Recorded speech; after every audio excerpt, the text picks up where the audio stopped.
what do we got here, ladies and gentlemen? What do we have here? Welcome. I'll just hang tight until people start coming through. Welcome, welcome, welcome. It's gonna be an interesting day today.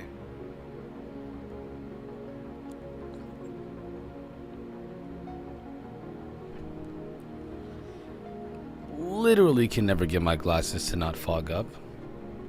They just do. I don't know why. You know, I think they love me. I think they like me. I think they like me. We're gonna check out something really cool today. And then, well, I'll tell you what's next. I don't know why. I'll tell you. Just hang tight. Calm down. Calm down.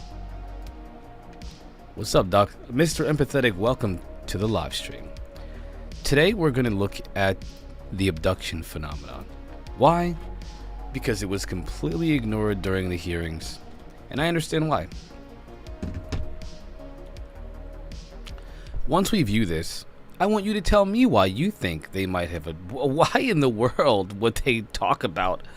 Why wouldn't they just mention in the very first hearing under oath with members of Congress and to, you know, why wouldn't they talk about unexpected pregnancies and star babies and women who have relationships with non-humans and men who have relations? Why wouldn't they just talk about that? I mean, come on. Like, that's where the good stuff is, right? Huh? What'd you say? How would the world feel about that? Oh, they reject it. Yeah, they'd reject it. They'd deny it. They say this is all bogus. And now there's people talking about having babies with reptilian aliens. Let's just start there. Let's start there. Let's start with that. You know? Probably the best place to start is the place where no evidence can be presented at all. Even when you do have data, you can't provide evidence. And let's start with a place where everyone will reject it. Let's do that. Yeah. How about that, huh? Sounds like a plan, doesn't it? Sounds like a great plan. You know, if I had full control over the hearings, I think I'd have done that myself, you know? I'd have started there. I'd have said, you know, what's the least likely way that we can never get disclosure? Let's start with that. Oh my gosh.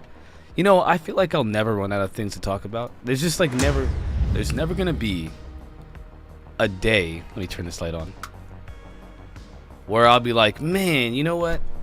There's just nothing to talk about today. Guys, I'm sorry. I really don't have any content for you. Because there's gonna be somebody out there who's gonna be like, Dr. Door, listen to my take on this.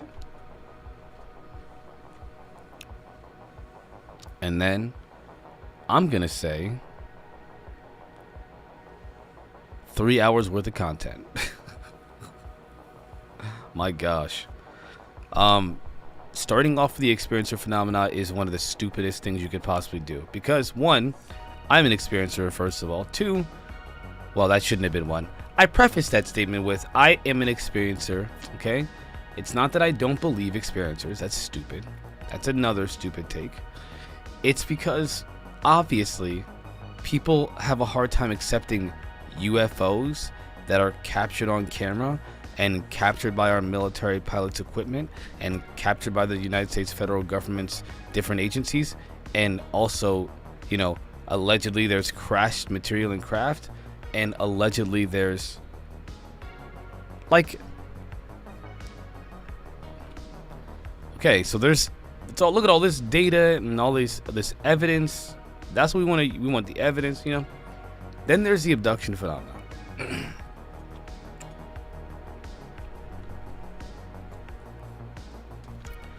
I literally sat and heard. I sat and I heard. We're gonna wait to get this started. I sat and I heard. Crazily enough, people within UFO world, as George Knapp put it. Karaoke, what up? Saber people? Saber. Did you mean sober? Because if you did, then you ain't talking about a lot of people that I know. Who's sober nowadays, man? It's a crazy world we live in. If you're sober, my gosh, seek help. Seek help before it's too late, before you can't go back.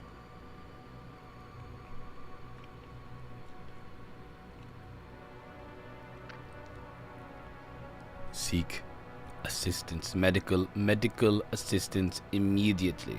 Seek medical assistance immediately. What the freak is going on here, guys? Hold on one second. Anyway, fire, water, bad. Fire, water, bad. I didn't say anything about fire, water. There are other modalities. No, it's the new name for NHI. They mentioned it in the hearing. They mentioned Saber. Saber? I must have missed it, or maybe I just don't remember. It's possible that I don't remember that. Is it an acronym? Is Saber an acronym? It's an acronym. Okay. I don't remember. It's vaguely familiar now, but I have no idea. I have to check it out. Let's Google it. By the way, Garyoki, we're gonna be looking at we're gonna be talking about the abduction phenomena. So stay tuned for that. Want to let you guys know and gals know that I did start a new month for the GoFundMe. So the GoFundMe has reset. Obviously, we hit a massive goal last month, so I'm really hoping that we hit the goal this month.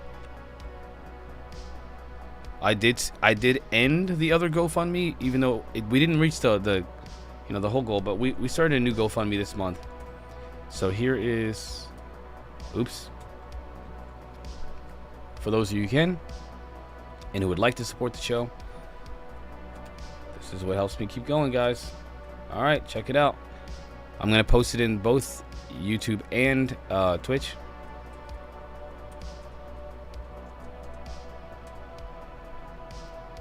I didn't forget this time, Garyoki.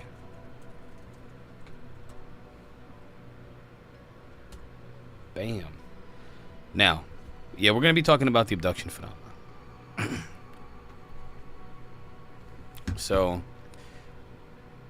that'll be fun.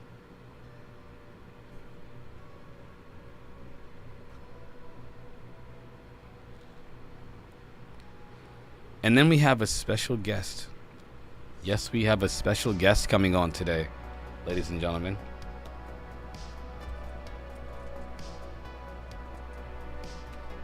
We have a special guest.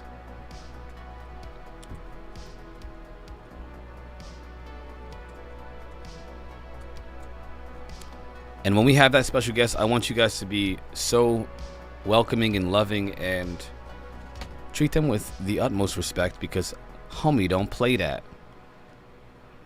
Plus, you want people to come on here, right? I do. I want people to want to come on to the show. You know? I have not had my caffeine for the day, not just yet. If you can't hear it in my voice, you ain't listening, fam. But I have not had my caffeine yet, so we're gonna get started here in a few minutes. I want to get a couple more people in because there's some people that are still popping in.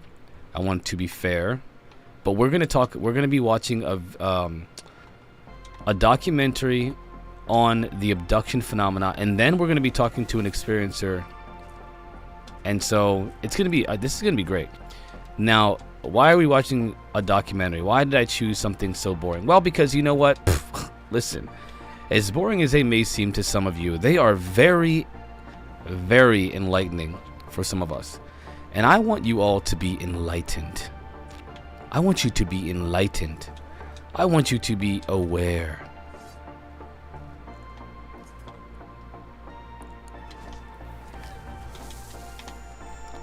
That's what I want for you, okay? And the only way that you can be enlightened and aware is by exposing you to information that you may or may not enjoy. You might not enjoy, for example, dry documentaries, but I found a good one that I think is as entertaining as it possibly can be. So, not Ancient Alien style documentary. This is the real deal, y'all. This is the real freaking deal. Thanks for that, Mr. Empathetic Paranoid. Appreciate you.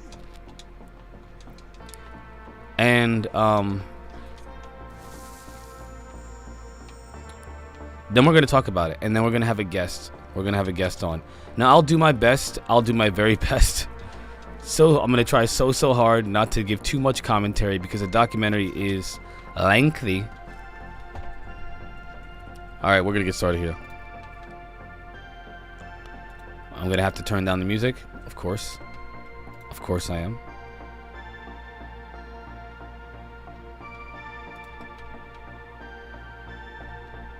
Even though I love this music.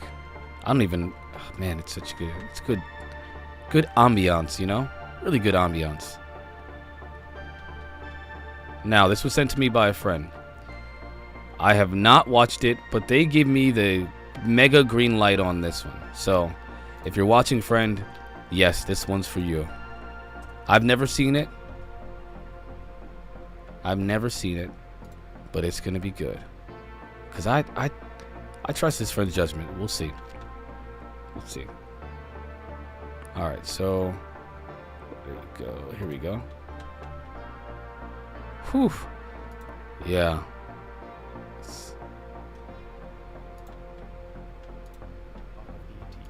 All right, you guys get ready, you guys and gals. We're about to. This is it. This is how we do this, y'all. I just saw another YouTuber. Their entire channel got demonetized, ruined their whole life. This is where the support comes into play with the GoFundMe and the Patreon, because we don't need to worry about that. We don't need to worry about that because we have that backup of we don't need their monetization, and you guys make that possible for me. So let's give it a shot. Let's do this. Again, I have not had my caffeine. You can tell, probably tell. I'll get there. You just wait. Would you like to earn? No, I don't want your freaking commercial, lady. Get that crap off my. Get that thirst trap off my screen. I am not a 60-year-old lonely man. Get out of here. Trying to seduce me with her luscious lips and beautiful blonde silky hair. I don't fall for that, she-devil. Huh? What'd you say? Grandpa, she wasn't trying to seduce you. She's just in a commercial. You shut up. Any woman I find attractive is trying to seduce me. But Grandpa, that's old. That's the way that old people think. You're being a boomer right now. I wish you'd call me that again, son. It'd be the last day on earth for you. I'm telling Mom. You just threatened to kill me, Grandpa. Grandpa's crazy, y'all. Grandpa is crazy. All right, ladies and gentlemen, let's check it out. Hold on one second. Let me pause the music. We're gonna get this started. I'm really curious. I'm really excited about this documentary. All right, we're gonna check this out. I'm gonna max out the volume. Let me know if there's any issues. If there's any volume issues or anything like that, hit me up in the chat. Let me know. Do not let this go on without telling me there's something wrong. All right.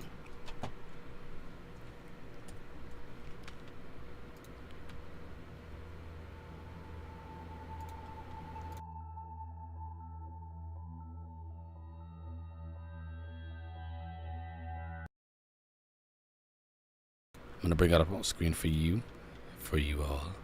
Yes, for you all. There we are. This isn't data. This is a documentary. Each passing year has seen our estimate of the probability of life in space increase, along with our capabilities of detecting it. More and more scientists feel that contact with other civilizations is no longer something beyond our dreams, but is a natural event in the history of mankind. I don't think we should wait until the encounter occurs, but that we should do all in our power to prepare ourselves for it. The manner in which we first meet may determine the character of all our subsequent relations. Let us never forget the fatal impact we've had upon innumerable peoples on this earth, peoples of our own species who've trusted us, befriended us, and who we destroyed by our thoughtlessness and insensitivity to their needs and their vulnerabilities. The simple truth is that before we can communicate with others successfully, we must first learn to communicate with ourselves successfully, and we're a long way from having achieved that. Perhaps that is where we ought to begin, with ourselves.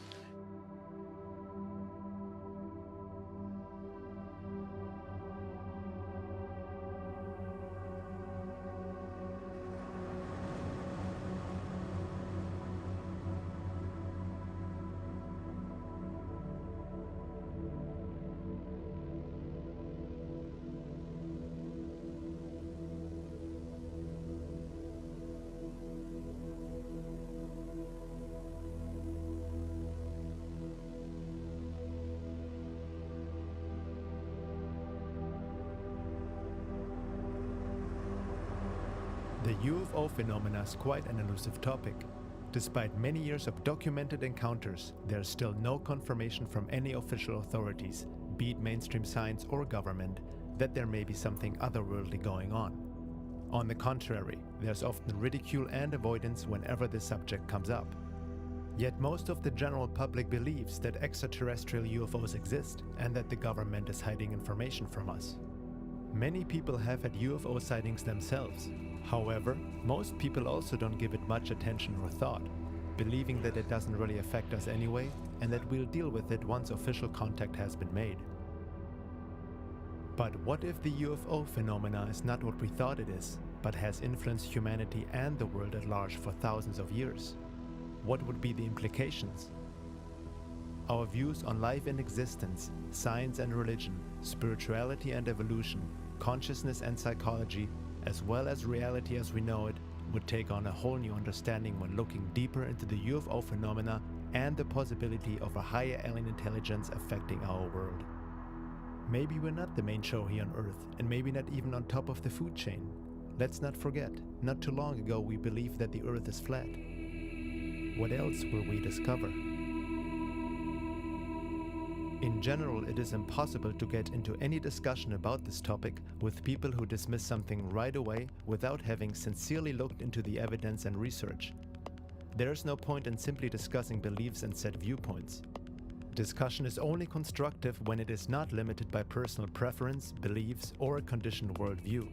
Open-minded objectivity is essential when seeking truth.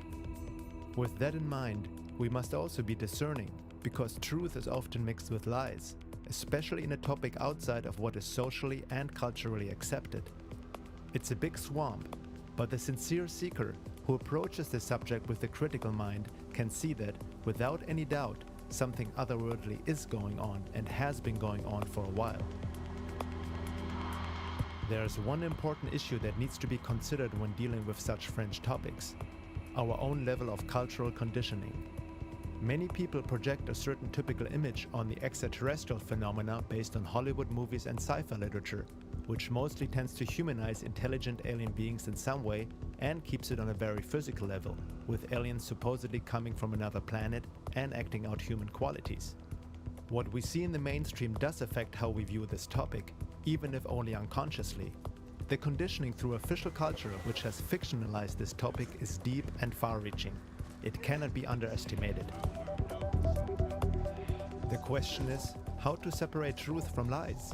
How can we find out what is really going on in this elusive field?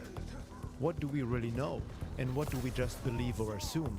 We should never underestimate the trap of wishful thinking and denial. Looking at it all with what the Buddhists call beginner's mind helps in the process of revealing the truth.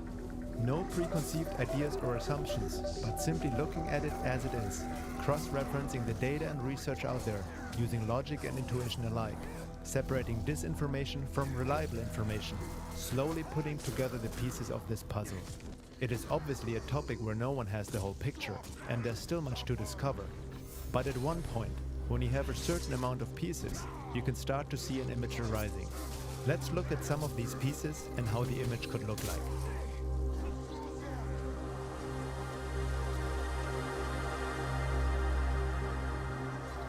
When it comes to well-documented UFO cases, especially involving government and military documents, there's one book to point out, and that is Richard Dolan's UFOs and the National Security State, The Chronology of a Cover-Up. Dolan comes from an academic background, giving him the much-needed critical but open mind when researching such matters. He holds an MA in History from the University of Rochester and a BA in History from Alfred University. Prior to his interest in anomalous phenomena, Dolan studied US Cold War strategy, Soviet history, and international diplomacy. UFOs and the National Security State is a historical narrative of the national security dimensions of the UFO phenomenon from 1941 to the present. Included are the records of more than 50 military bases relating to violations of sensitive airspace by unknown objects, demonstrating that the US military has taken the topic of UFOs seriously indeed. Some believe that UFOs are just developed Nazi technology or secret military projects but have nothing ET-like to them. Others explain UFOs with Jungian psychology as a projection of our collective. I just wanna have fun, clap my hands, turn around now and dance, dance, dance. I just wanna have fun, turn around now, turn around now. I just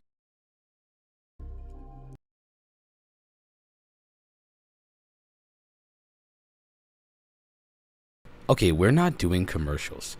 What do you think of the latest news? While I switch over to a non-commercial platform, or I should say browser, this browser I forgot does not have, I have no commercials on the other one because I pay for the YouTube premium or whatever.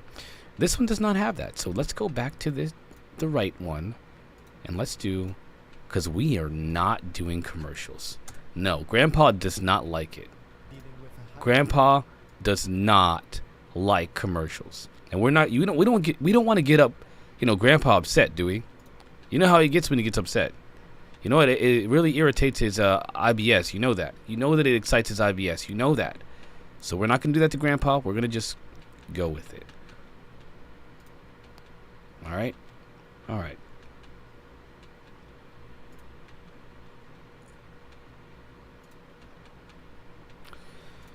There we go. Now, what do you think of it? I think the latest news is, well, it depends on what you mean by that, because there's a lot of late news we've gone over lately. If you're talking about the hearing, we about to get disclosure, y'all. Just hang tight, because it's coming. And I'll give my opinion about that. I really want to get through at least half of this documentary. If you guys in the chat at any point feel like you want to stop the documentary, we can stop it and I can continue to talk, but I got to have majority on that one, okay? So if most of you are like, man, the documentary is boring, I hate it, we got to at least get through 1 hour of this. I got to see some of it, satisfy some of my craving here. And then if we get through that and you guys still want me to give it up, no problem. We'll talk about other things. There's plenty of stuff to talk about. Confirmation. Yeah, check raise my grandma. I'm being optimistic. It is actually going to be confirmation. You are correct. Check raise my grandma.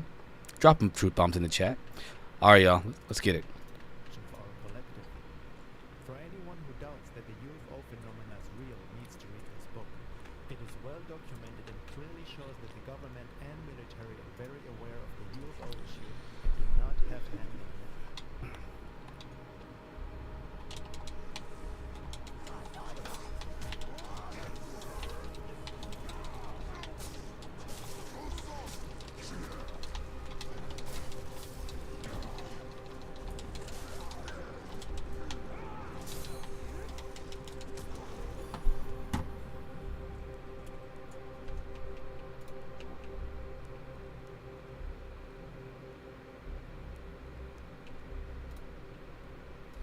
One of the interesting things about UFOs in the history of this country, 1952, a very big year.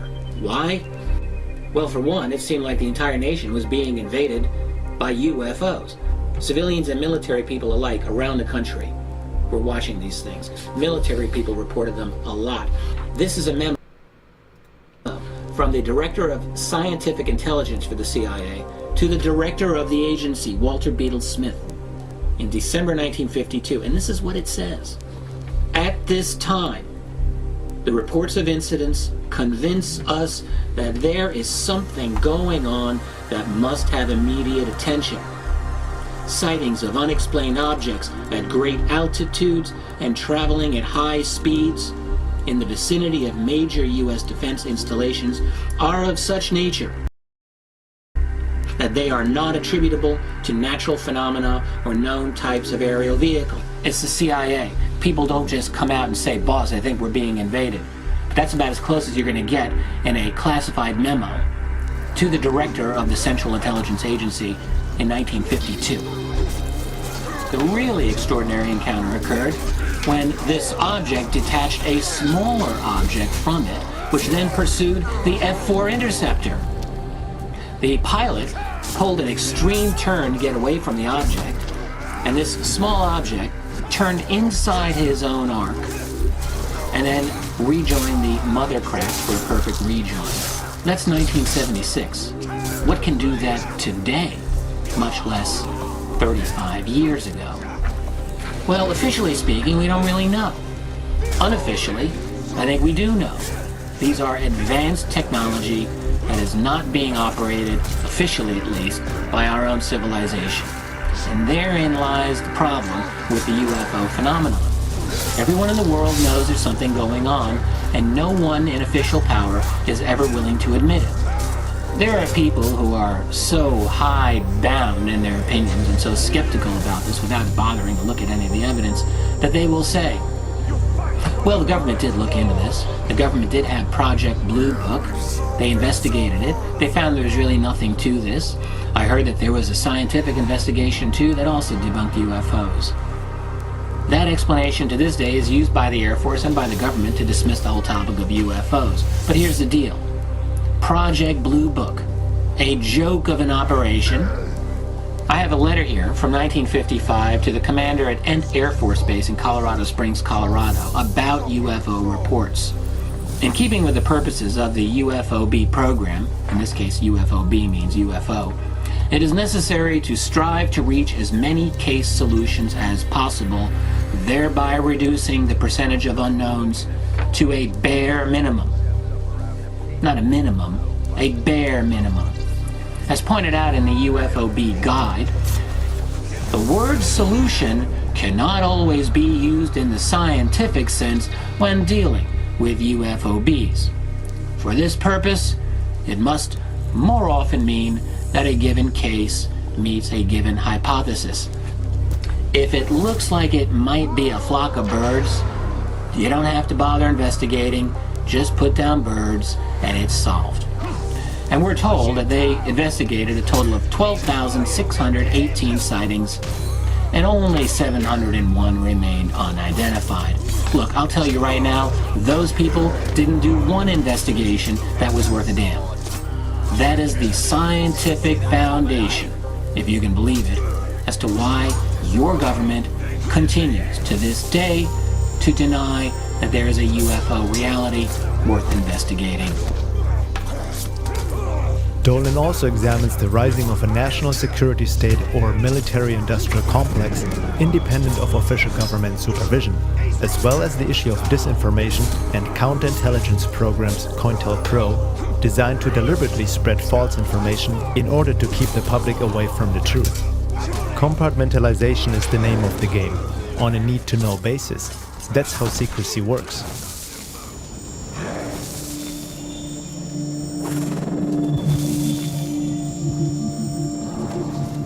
Many people who have looked into the topic of UFOs have come across the Disclosure Project, an organization under the guidance of Stephen Greer, which also reveals the government and military involvement in the UFO field. At first, the Disclosure Project seems to be a very good source and has a somewhat more serious image than your average UFO site. Greer and his project is quite popular these days, especially in the New Age movement. UFO enthusiasts seem to take Greer's work as a credible, reliable source and are happy to hear that our benevolent space brothers are here, possibly providing us with technology like zero-point energy, which the secret government is apparently hiding from us. According to Greer, we are also threatening the aliens and a possible contact scenario because of our space weapon program. While there is some valid information presented by Greer with the very ideal objective of bringing about disclosure of the UFO phenomena through Congress, there also seems to be disinformation, in particular in regards to the intention of the visitors. Greer claims that there is no evidence of any negative behavior on part of the ETs. But is that true? UFO researcher Guy Malone writes about Stephen Greer. There are certain problems with the lesser known but equally sought after goals of the Disclosure Project, which hide, in plain sight, behind the noble top-line pursuit of disclosure, which should raise concerns. Namely the seemingly religious zeal with which Dr. Greer promotes the intergalactic community we are supposedly being invited to join. These other non-essential to disclosure pursuits are built upon a single faulty premise, that UFOs are not ever harmful. It is simply unreasonable to believe that, as a noted ufologist, Dr. Greer has never heard of these or similar reports. Too much of the UFO community simply ignores all such reports in favor of either an undeserved loyalty to the ufonauts or a hidden agenda, political, spiritual, and/or financial. Promotion of UFO beings as benevolent and the ideal of a peaceful intergalactic community is the hallmark only of uninformed researchers, well-informed disinformation agents, New Age acolytes, and UFO cult leaders. If the government doesn't really know much and has no handle on it, as Richard Dolan has shown in his research, then that puts into question the disclosure through government as promoted by Greer and others. One has to ask, who is going to disclose what? Are we really so naive to believe that the government would just come out and tell us the truth, even if they knew what was going on? Sincere researchers in the UFO field are starting to look through Greer's agenda more and more, as his claims do not hold up to the data uncovered.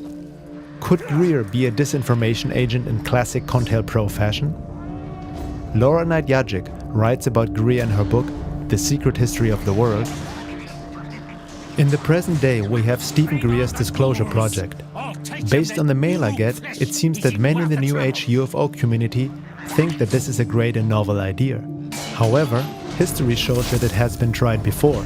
The one thing about Greer's effort that suggests it is just more and better COINTELPRO is his attachment to the aliens are here to help us idea, which is directly contradicted by history.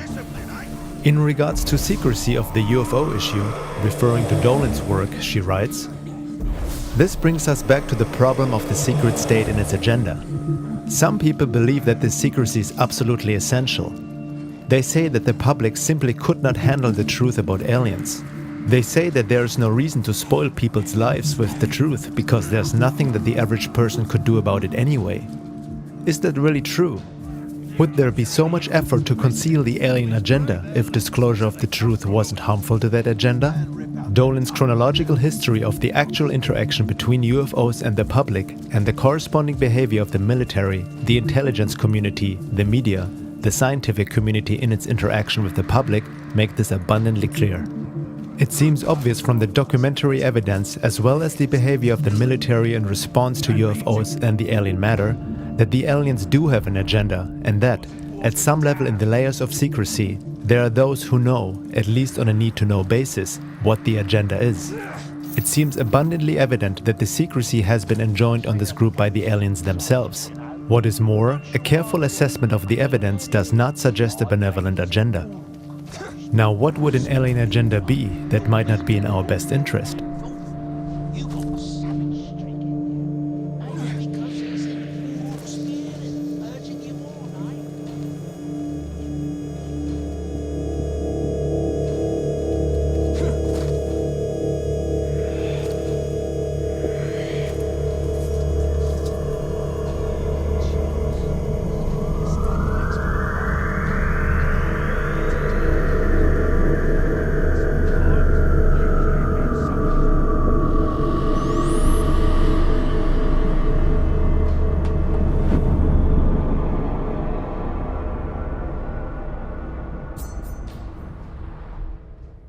A very important issue, which Stephen Greer and many supporters of the benevolent alien scenario seem to completely miss, distort, or deny, is the topic of alien abductions.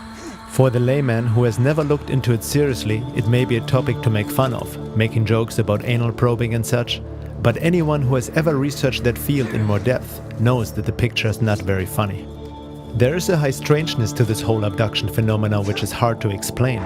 Many abductions are not that obvious and can only be retraced through hypnosis, as the aliens seem to have an ability to mind control the abductee, erase memory, manipulate space and time, as well as implant certain thoughts, emotions, everything from bliss to indifference, and even false memories of what really went on in an abduction.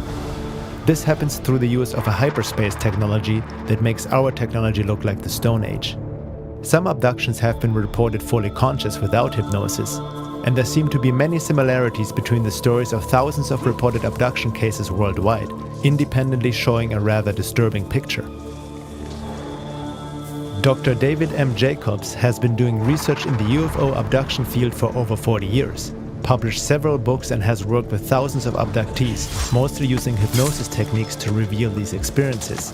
He states, "My research is based on more than 42 years of UFO research. In addition, since 1986, I have conducted over 1,000 hypnotic regressions with abductees.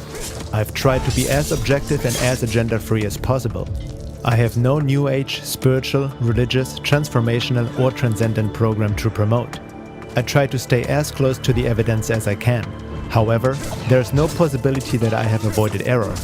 The majority of evidence for the alien abduction phenomenon is from human memory derived from hypnosis. It is difficult to imagine a weaker form of evidence, but it is evidence and we have a great deal of it." Admitting to the difficulty of researching the abduction phenomena, Jacobs, however, rules out the idea that abductions are just a psychological or imaginary issue. Too many accounts from too many unrelated people tell the same developing stories over and over, which just don't fit into any psychological frame. So how does a typical abduction look like? Jacobs describes it in a nutshell. Abductions are a complex series of events and procedures directed by the abductors to passive or controlled abductees. In a typical or common abduction, humans are taken out of their normal environment by aliens. The people are rendered passive and cannot resist. They are taken aboard a UFO, their clothes are removed, and they are made to lie on a table. A series of physical, mental, and productive procedures are then administered to the subjects. People's physical bodies are probed and examined, sperm is taken, eggs are harvested. The aliens perform staring procedures during which they gaze into abductees' eyes at a distance of only an inch or two. These mind scan procedures appear to be neurological manipulations which give the aliens the ability to enter into people's minds. After the table procedures, abductees report that they are sometimes taken into other rooms where they are required to have skin-on-skin contact with unusual-looking babies. Abductees say that these babies seem to be crosses between humans and aliens. They call them hybrids. Abductees also see hybrid toddlers, older youth, adolescents, and adults. Sometimes abductees report that they are required to perform tasks, that they are tested in some way. They say that machines are brought in to examine them. They sometimes are required to have a form of sexual intercourse with other humans and sometimes with adolescent and adult hybrids. They are returned to their normal environment and within seconds they forget what just happened to them. The individual abductee accounts are far more detailed. Not all are UFO related. Some have to do with underground bases. Dr. Jacobs says that after all these years of research and putting the pieces together, he can see a picture emerging. It looks like there's a program in the works with a certain goal, and that producing offspring may be one of the objectives behind the abduction phenomenon for the purpose of creating a hybrid race. Some skeptics blame Jacobs for inducing his own belief system through hypnotherapy into his patients, and therefore creating false abduction accounts. However, this doesn't hold up with the evidence Jacobs and other researchers have come up with, much of it even without the use of any hypnotherapy. It only shows that skeptics haven't really looked into the research and are more trying to validate their own belief system rather than objectively looking for truth. In regards to the typical debunking of the abduction phenomena, be it through the scientific or spiritual community, Jacobs says, "In my 40 years of UFO research, the last 20 of which spent studying the abduction phenomenon, I have learned a simple evidence truism. All debunkers make one or more of three fundamental mistakes. They do not know the evidence, they ignore the evidence, or they distort the evidence. Any of these errors would be catastrophic and perhaps even scientifically dishonest when writing about something of accepted scientific consequence. Leaving in mistakes is tantamount to ignoring or to distorting the evidence. Unfortunately, when it comes to abductions, all debunkers comply with the evidence truism. There are no exceptions." Dr. Rick Strassman, author of DMT, the Spirit Molecule, hypothesizes that alien abductions are brought on by the accidental release of DMT, dimethyltryptamine, produced by the pineal gland inside the brain. While conducting DMT research in the 1990s at the University of New Mexico, Dr. Strassman advanced the theory that a massive release of DMT from the pineal gland prior to death or near death was the cause of the near-death experience NDE phenomenon. Several of his test subjects reported NDE-like audio or visual hallucinations. while others also reported contact with other beings, alien-like, insectoid or reptilian in nature, in highly advanced technological environments where the subjects were carried, probed, tested, manipulated, dismembered, taught, loved, and even raped by these beings. It is interesting to note how similar the accounts of his test subjects, who were administered DMT intravenously, are in comparison to what can be found in abduction research.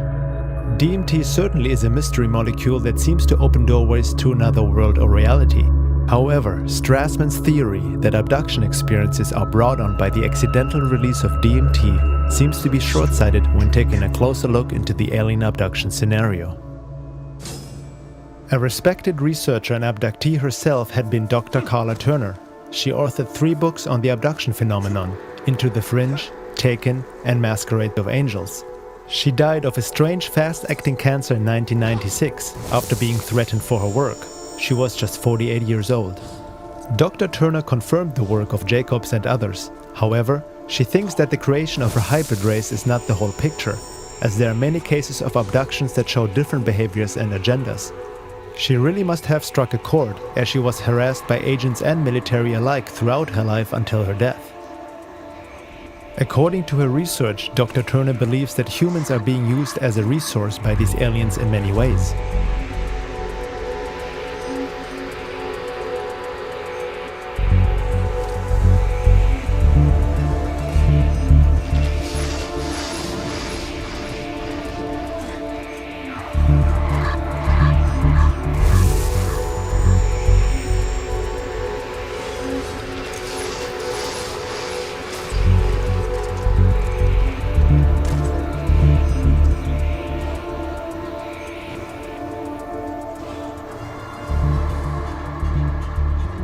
Here is a list she put together based on countless abduction accounts, research, and analysis. Aliens can alter our perception of our surroundings. Aliens can control what we think we see. They can appear to us in any number of guises and shapes. Aliens can take us, our consciousness, out of our physical bodies, disable our control of our bodies, install one of their own entities, and use our bodies as vehicles for their own activities before returning our consciousness to our bodies. Aliens can be present with us in an invisible state and can make themselves only partially visible. Abductees receive marks on their bodies other than the well-known scoops and straight-line scars. These other marks include single punctures, multiple punctures, large bruises, 3- and 4-fingered claw marks, and triangles of every possible sort. Female abductees often suffer serious gynecological problems after their alien encounters. And sometimes these problems lead to cysts, tumors, cancer of the breasts and uterus, and to hysterectomies. Aliens take body fluids from our necks, spines, blood veins, joints, such as knees and wrists and other places. They also inject unknown fluids into various parts of our bodies. A surprising number of abductees suffer from serious illnesses they didn't have before their encounters. These have led to surgery, debilitation, and even death from causes the doctors can't identify. Some abductees experience a degeneration of their mental, social, and spiritual well-being. Excessive behavior frequently erupts, such as drug abuse, alcoholism, overeating, and promiscuity. Strange obsessions develop and cause the disruption of normal life and the destruction of personal relationships. Aliens show a great interest in adult sexuality, child sexuality, and in inflicting physical pain on abductees. Abductees recall being instructed and trained by aliens. This training may be in the form of verbal or telepathic lessons, slideshows, or actual hands-on instruction in the operation of alien technology. Abductees report being taken to facilities in which they encounter not only aliens, but also normal-looking humans, sometimes in military uniforms, working with the alien captors. Abductees often encounter more than one sort of alien during an experience, not just the greys. Every possible combination of grey, reptoid, insectoid, blonde, and widow's peak have been seen during single abductions, aboard the same craft or in the same facility. Abductees report being taken to underground facilities where they see grotesque hybrid creatures, nurseries of hybrid humanoid fetuses, and vats of colored liquid filled with parts of human bodies. Abductees report seeing other humans in these facilities being drained of blood, being mutilated, flayed, and dismembered, and stacked lifeless like cords of wood. Some abductees have been threatened that they too will end up in this condition if they don't cooperate with their alien captors. Aliens come into homes and temporarily remove young children, leaving their distraught parents paralyzed and helpless. In cases where a parent has been able to protest, the aliens insist that the children belong to us. Aliens have forced human abductees to have sexual intercourse with aliens and even with other abductees, while groups of aliens observe these performances. In such encounters, the aliens have sometimes disguised themselves in order to gain the cooperation of the abductee, appearing in such forms as Jesus, the Pope, certain celebrities, and even the dead spouses of the abductees. Aliens perform extremely painful experiments or procedures on abductees, saying that these acts are necessary but give no explanation why. Painful genital and anal probes are performed on children as well as adults. Aliens make predictions of an imminent period of global chaos and destruction. They say that a certain number of humans will be rescued from the planet in order to continue the species, either on another planet or back on Earth after the destruction is over. Many abductees report they don't believe their alien captors and foresee instead a much more sinister use of the rescued humans.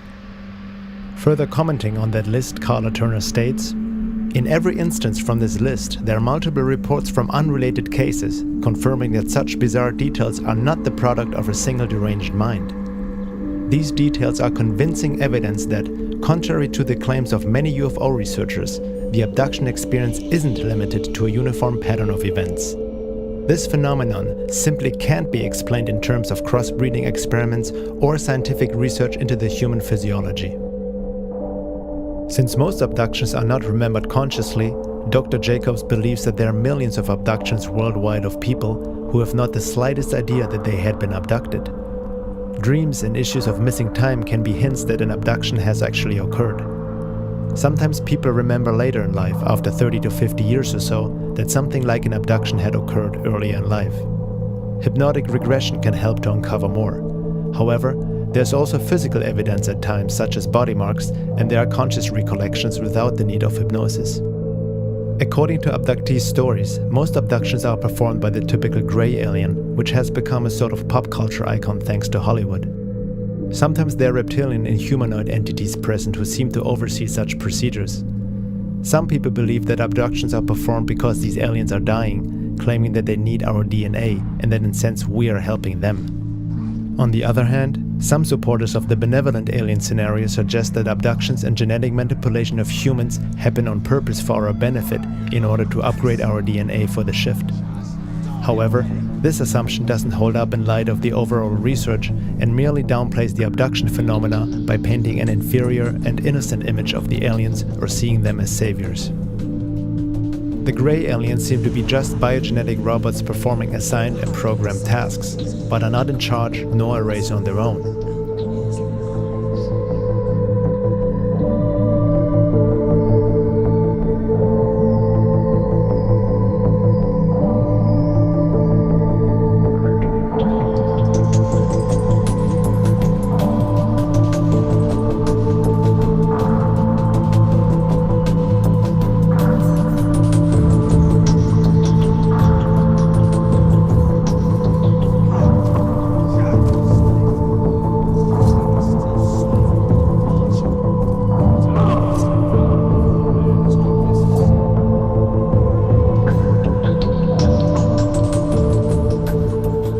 Greys have a tiny mouth slit, a resemblance of a nose and ears, but there's no suggestion that they use five sensory perception, eat, breathe, or use speech like humans do.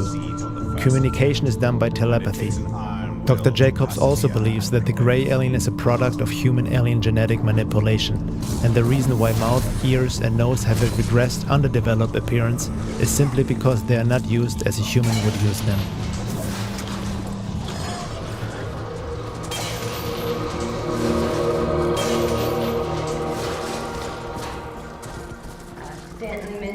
The need to hold ourselves to facts in this field. And I think that is extremely important. We should repeat that 10 times a day as we go through the work in this area. The problem, of course, with the abduction phenomena, as with a lot of ufology, is that the nature of the alien activity is designed deliberately to keep us from having much in the way of concrete evidence. designed that way. It is not an accident.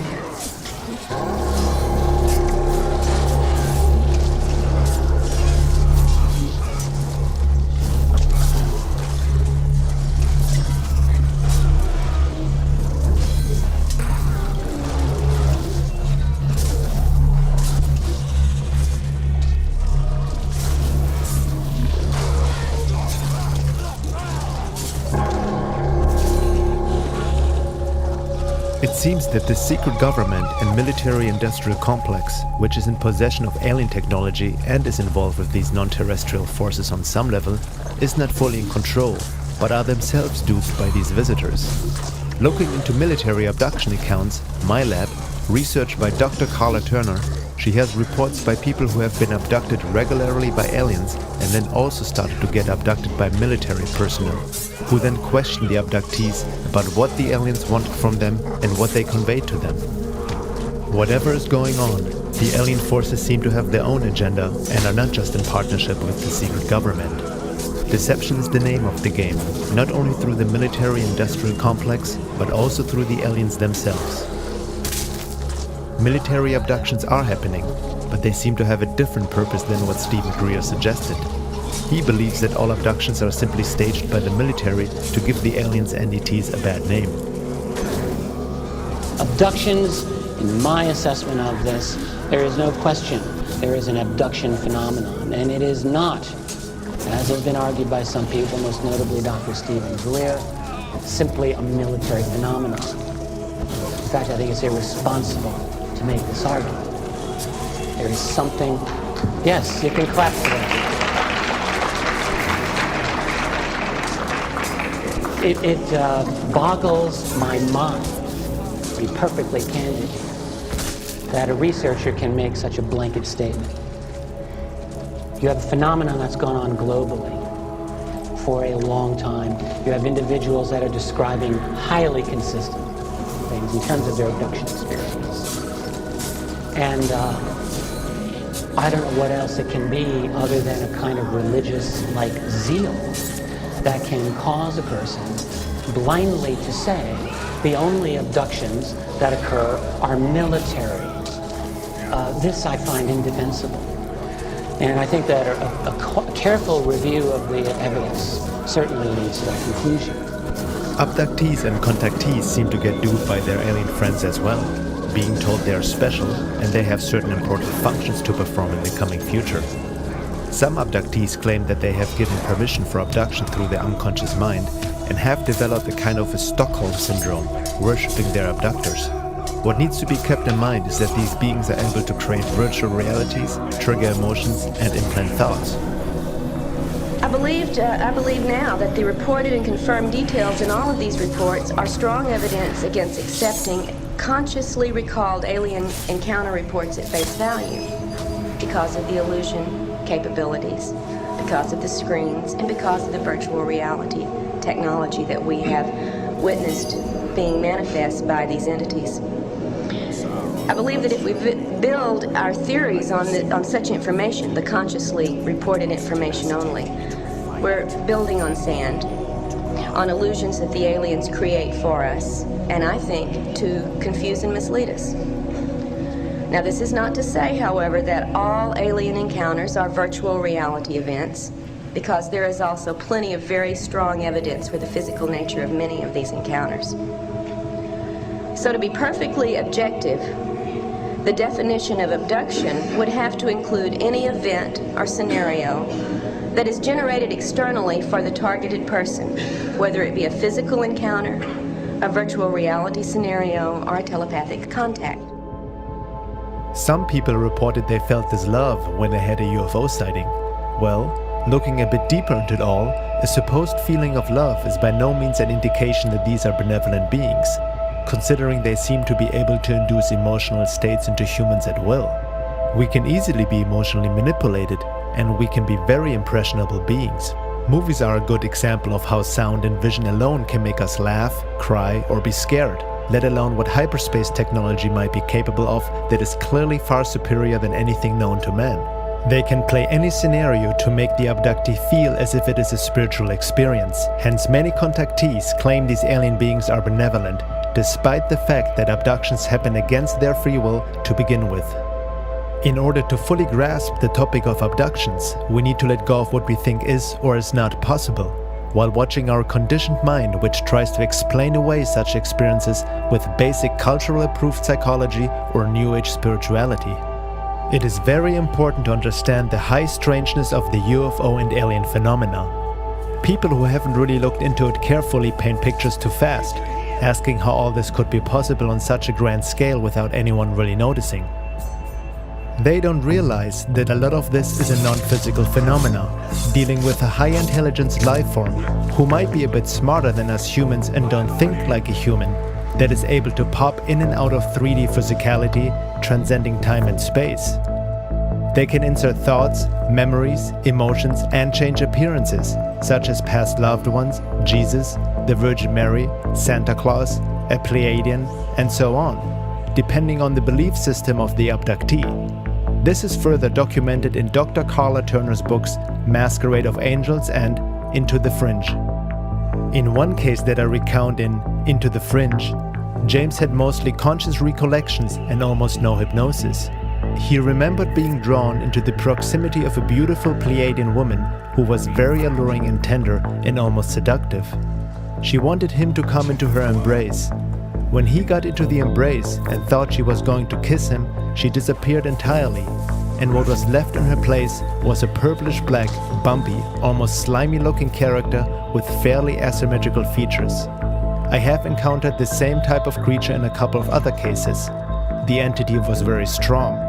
Instead of embracing James, the creature threw him down on the ground and shoved a 2-foot-long tube down his throat, into his stomach, and pulled up stomach juices. The next day, he still had some of the bile taste. The interior of his throat was sore, and he discovered claw marks around both sides of his neck where he had been held down. Laura Nadjajek writes in The High Strangeness of Dimensions, Densities, and the Process of Alien Abduction. Another disturbing factor that emerged from my research was that these beings, whether demons, vampires, or aliens, seem to have the ability to control our thoughts to a certain extent, our physical bodies, the weather, and even events in our lives. Many people reported that their abductors were benevolent beings, but when we consider all the factors of the big picture of the phenomena, it seems that such stories of benevolence may be misleading. The first matter is the intrinsic deception at the heart of this agenda. And that's something that's become clearer with every new report that surfaces.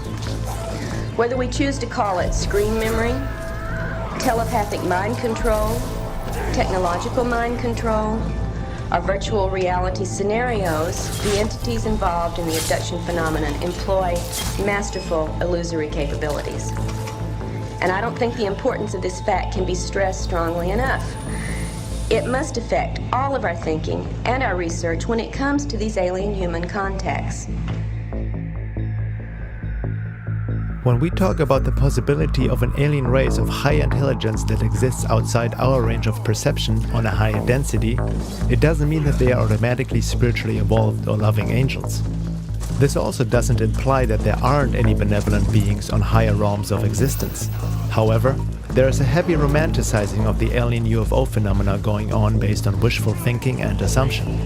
Not many people actually question the intentions of these beings. Dimensions are lateral and infinite, and densities are vertical and only 7. Okay. And density refers as much to state of awareness, because obviously if you're in a higher density, you're more aware of the multiple dimensions on the density below you.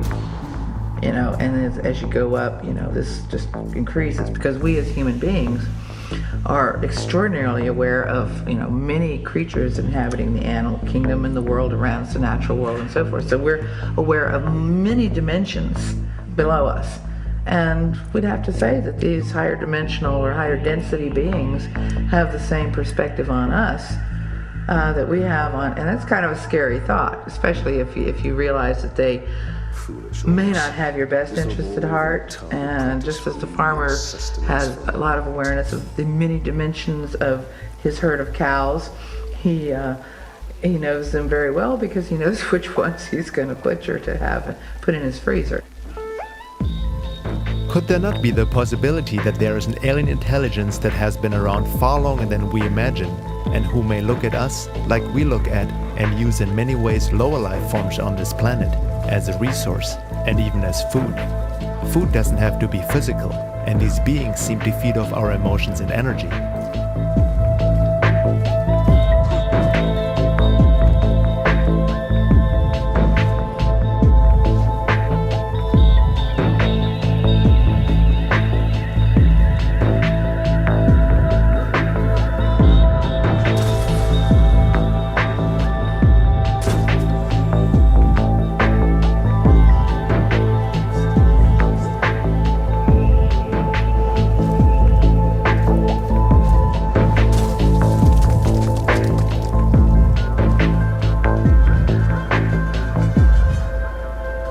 Are we really the peak of God's creation and so special and holy that nothing other than ourselves would harm, control, manipulate or consume us?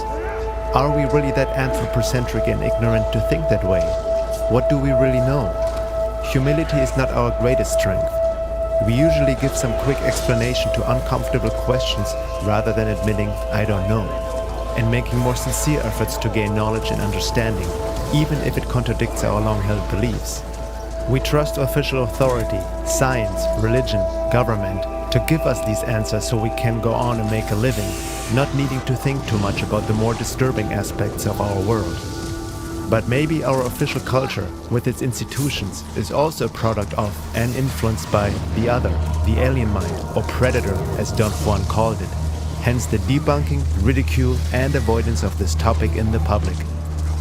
Usually, if people admit that there might be other life forms visiting this planet, they tend to project human qualities into these visitors, rejecting anything that doesn't fit into this conditioned image of our space brothers. It's a typical, the aliens don't behave how they are supposed to, excuse and denial of the abduction phenomena. Who are we to even assume to know how another non-human life form thinks or behaves to begin with? Some abductees have had healings done by their alien abductors, but maybe it is for a whole different purpose than just caring for the sake of caring.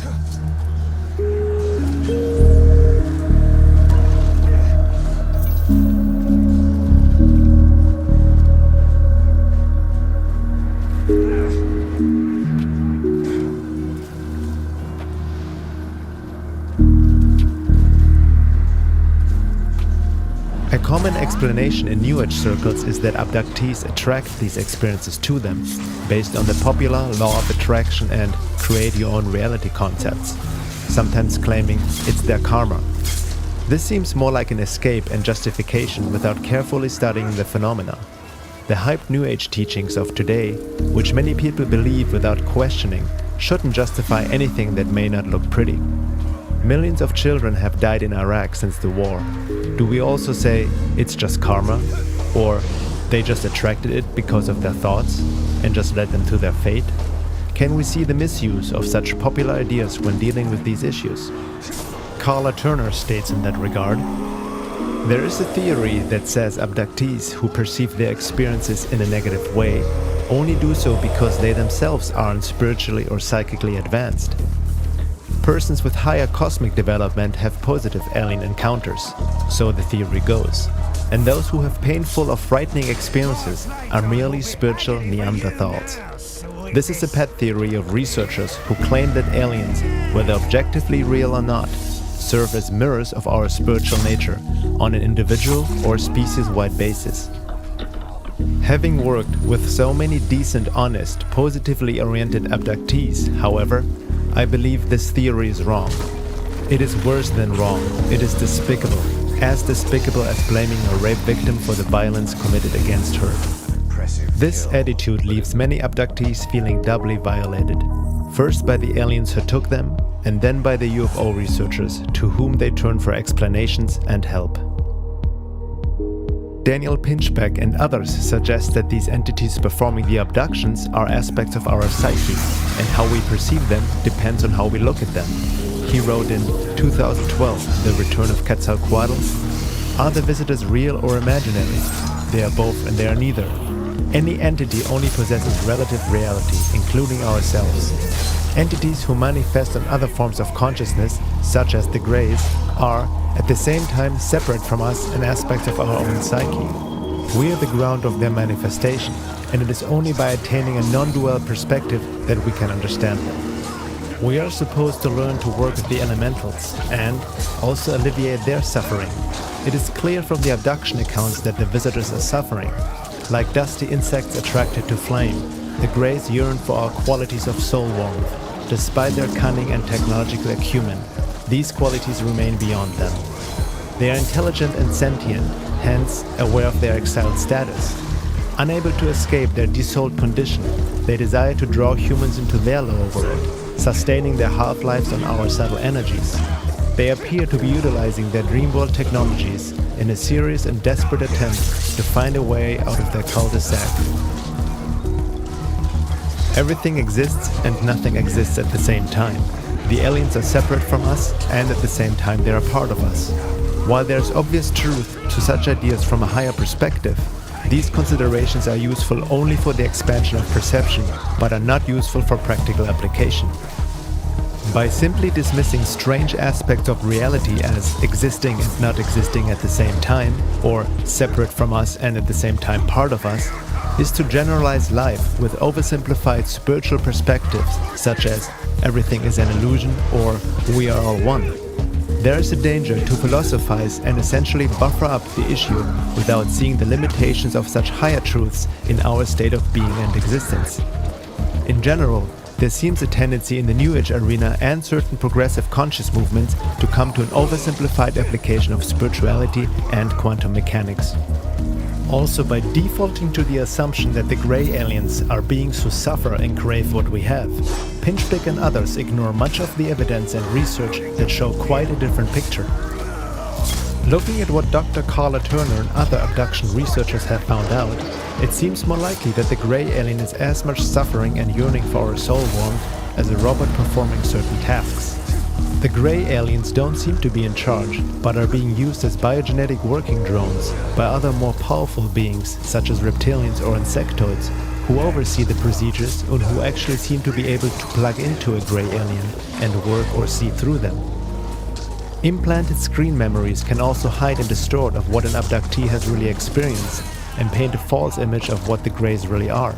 Screen memories may be unusually vivid dreams, recollections of meeting spirits, or even of friendly interaction with aliens. Hypnosis can get past screen memories to uncover another layer of experience, which is most often less agreeable. I remember just lying there, trying to relax. I'd opened my eyes, I seen a red light flowing across the ceiling, which it almost looked like the Aurora Borealis.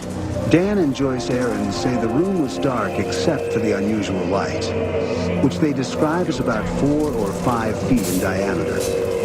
They say it hovered over the baby's crib at the foot of their bed where their 1-year-old daughter Heather slept. Dan says that when he tried to get up, he found himself immobilized. That was the most frightening feeling I guess I've ever had in my whole life, is not being able to move. I was screaming for him to help me because I couldn't move. And I didn't know that he was paralyzed too. And we both sat up in the bed at the same time. And I said, what the hell was that? Dan agreed to an on-camera hypnosis session with Carpenter, during which he revisited that memorable night in 1976, the night he saw the red light over the baby's crib. This time, under hypnosis, he remembers more. He recalls cowering in the corner of his bed as he watched alien beings take his daughter Heather from her crib. He went to the crib. He went to the crib.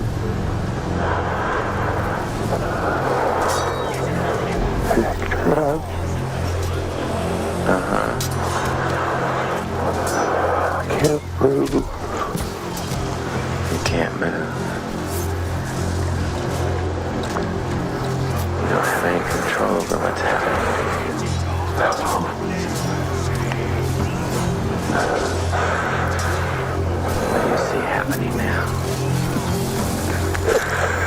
took her. He took her. Under separate hypnosis, Dan's wife Joyce recalled the same sequence of events. They both say little beings marched them outside. Together, the family was floated onto a spaceship. I never wanted it to happen to my children. I didn't realize until later that it had. But when they took her, I couldn't do anything.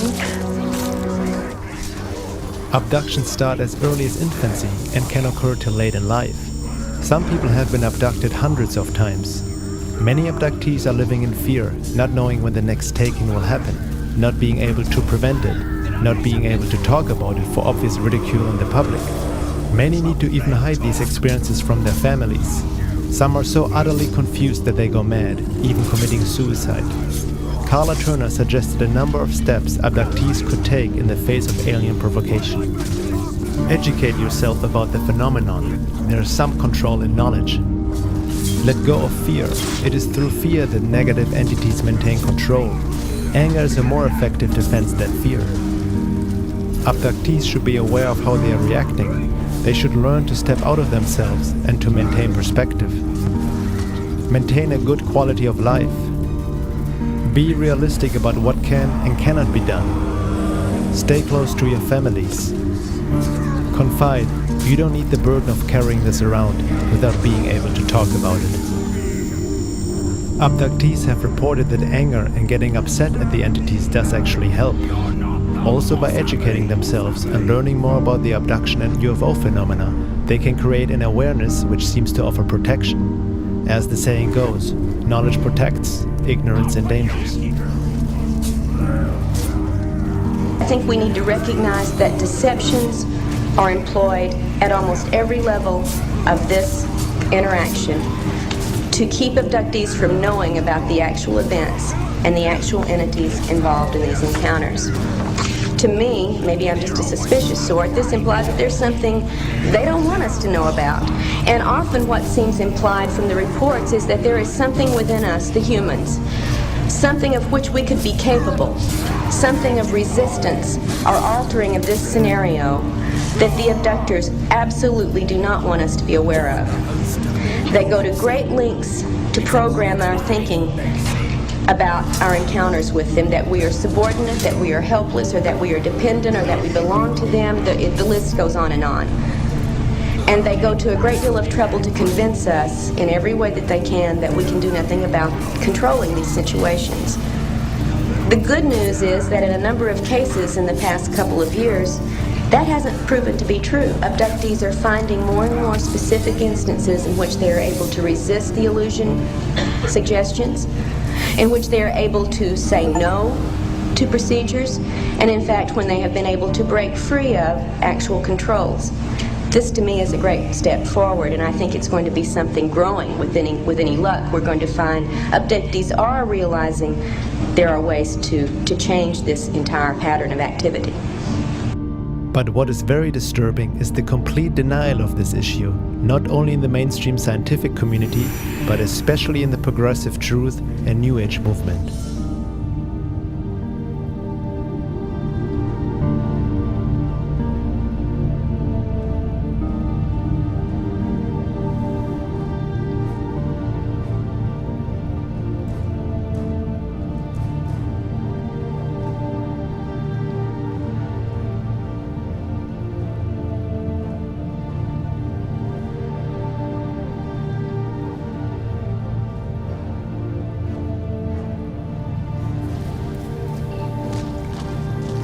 The topic of alien abductions is mostly treated as if it is non-existent, and that is the best way to keep a secret.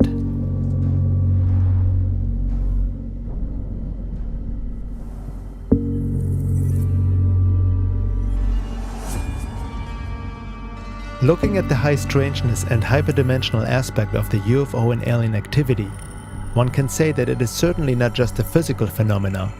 And these crafts don't seem to have technology like we think in terms of a spaceship. After all, who says that these aliens come from another planet anyway? While NASA is looking for organic life on Mars, the real show is already happening right here and has been for a long time.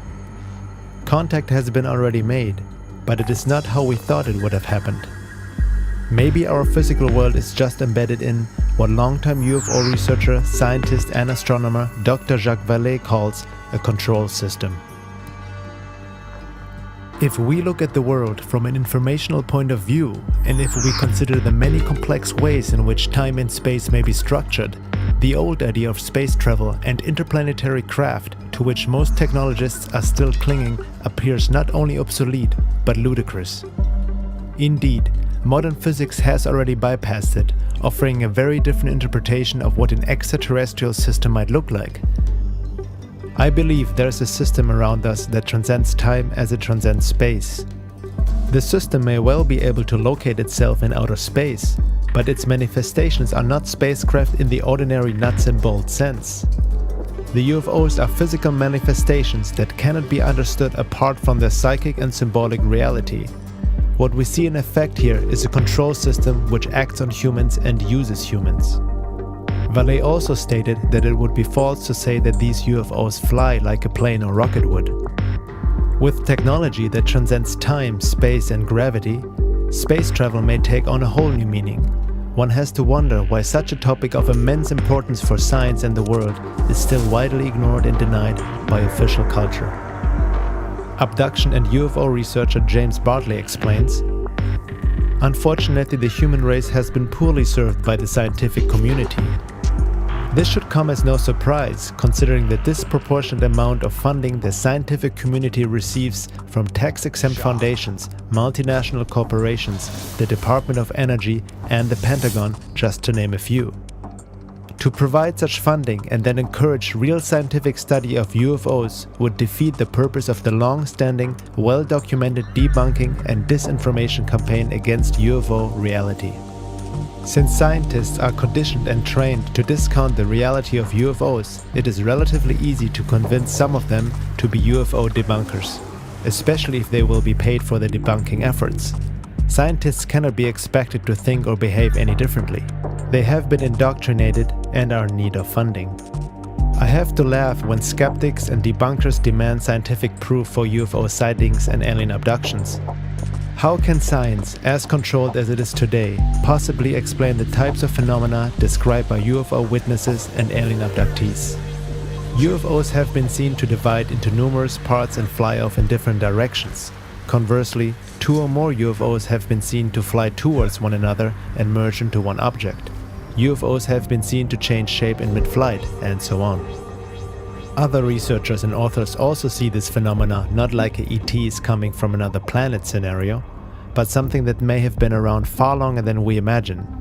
The same phenomena seems to have been interpreted and described by the worldview of past cultures, from fairies to demons to vampires to serpents, dragons, and other mythological figures. Now I stand before you not with shame, but pride.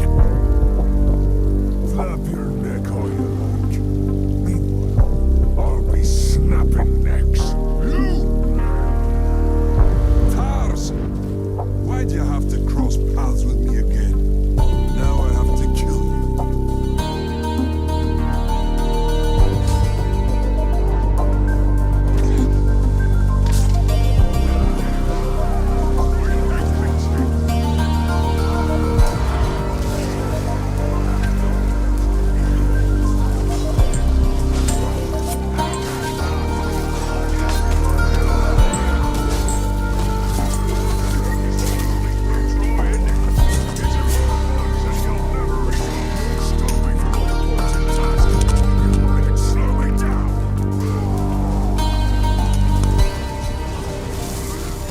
Are there any other hints in ancient history and scriptures that talk about a possible hyperdimensional control system, a paraphysical phenomenon which is indigenous to planet Earth? The Gnostics are giving us some insights into the idea of hyperdimensional realities and beings inhabiting them. In Gnostic psychology, the Noetic science of the mystery schools, archons are an alien force that intrudes subliminally upon the human mind and deviates our intelligence away from its proper and sane applications. Working through telepathy and suggestion, the archons attempt to deviate us from our proper course of evolution. their most successful technique is to use religious ideology to insinuate their way of thinking and, in effect, substitute their mindset for ours.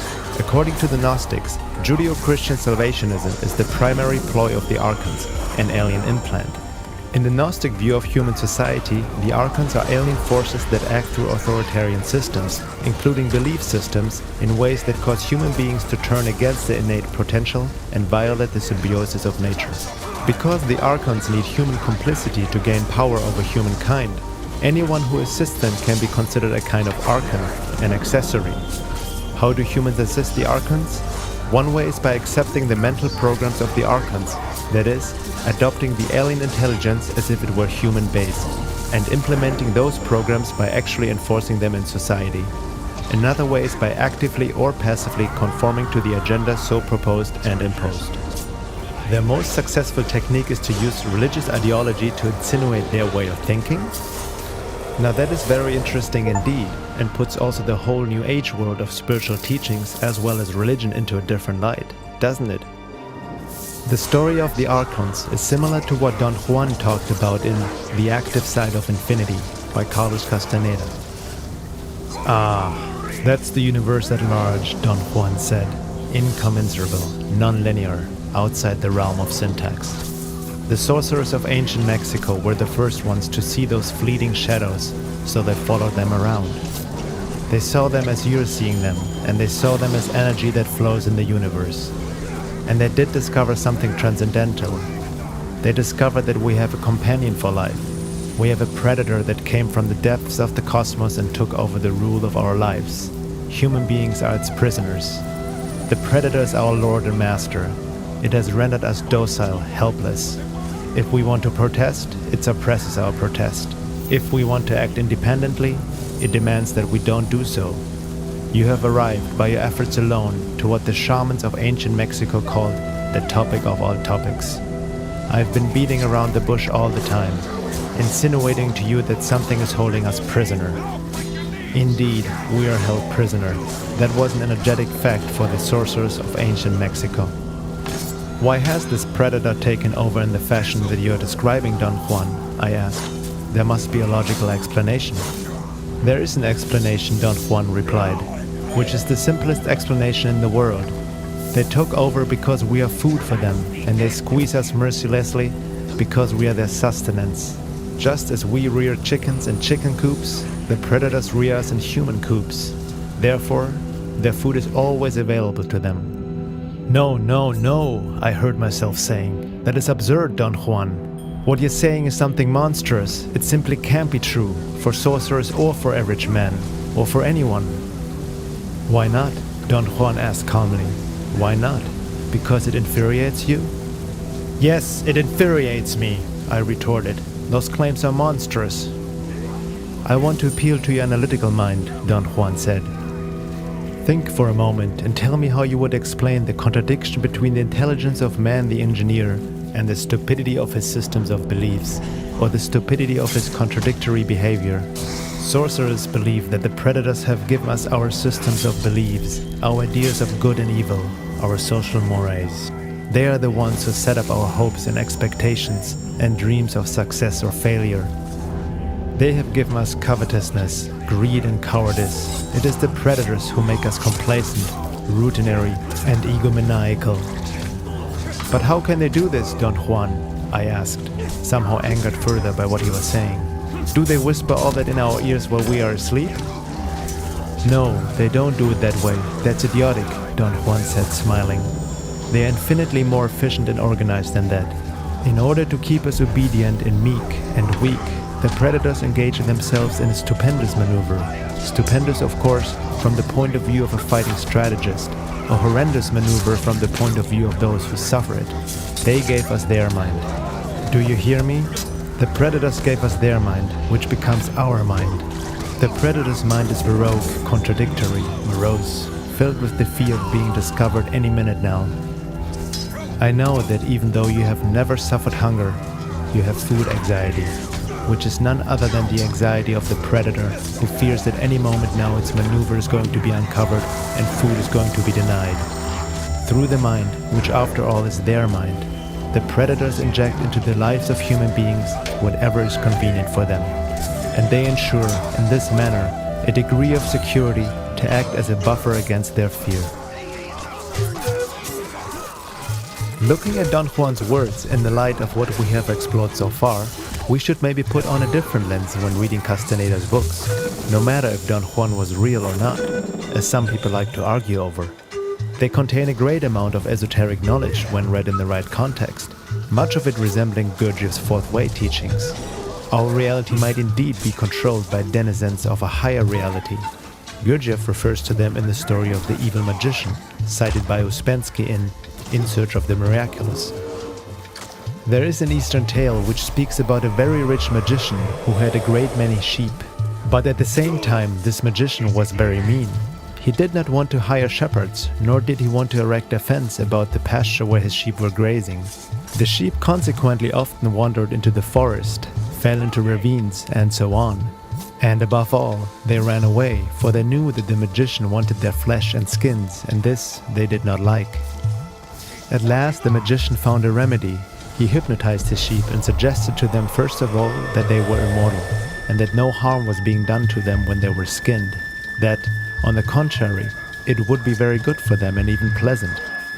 Secondly, he suggested that the magician was a good master who loved his flock, so much that he was ready to do anything in the world for them. And in the third place, he suggested to them that if anything at all were going to happen to them, it was not going to happen just then, at any rate not that day, and therefore they had no need to think about it. Further, the magician suggested to his sheep that they were not sheep at all. To some of them he suggested that they were lions, to others that they were eagles, to others that they were men, and to others that they were magicians. And after this all his cares and worries about the sheep came to an end. They never ran away again, but quietly awaited the time when the magician would require their flesh and skins. This tale is a very good illustration of man's position. The Sufi were also hinting at manipulation and deception through hyperdimensional forces, especially in regards to people seeking spiritual experiences. William Chittick wrote in The Sufi Path of Knowledge, "Nowadays most people interested in the spirituality of the East desire the experience, though they may call what they are after intimate communion with God. Those familiar with the standards and norms of spiritual experience set down by disciplined paths like Sufism are usually upheld at the way Westerners seize upon any apparition from the domain outside of normal consciousness as a manifestation of the spiritual. In fact, there are innumerable realms in the unseen world, some of them far more dangerous than the worst jungles of the visible world." Al-Arabi himself said, "So preserve yourselves, my brothers, from the calamities of this place, for distinguishing it is extremely difficult. Souls find it sweet, and then within it they are duped, since they become completely enamored of it."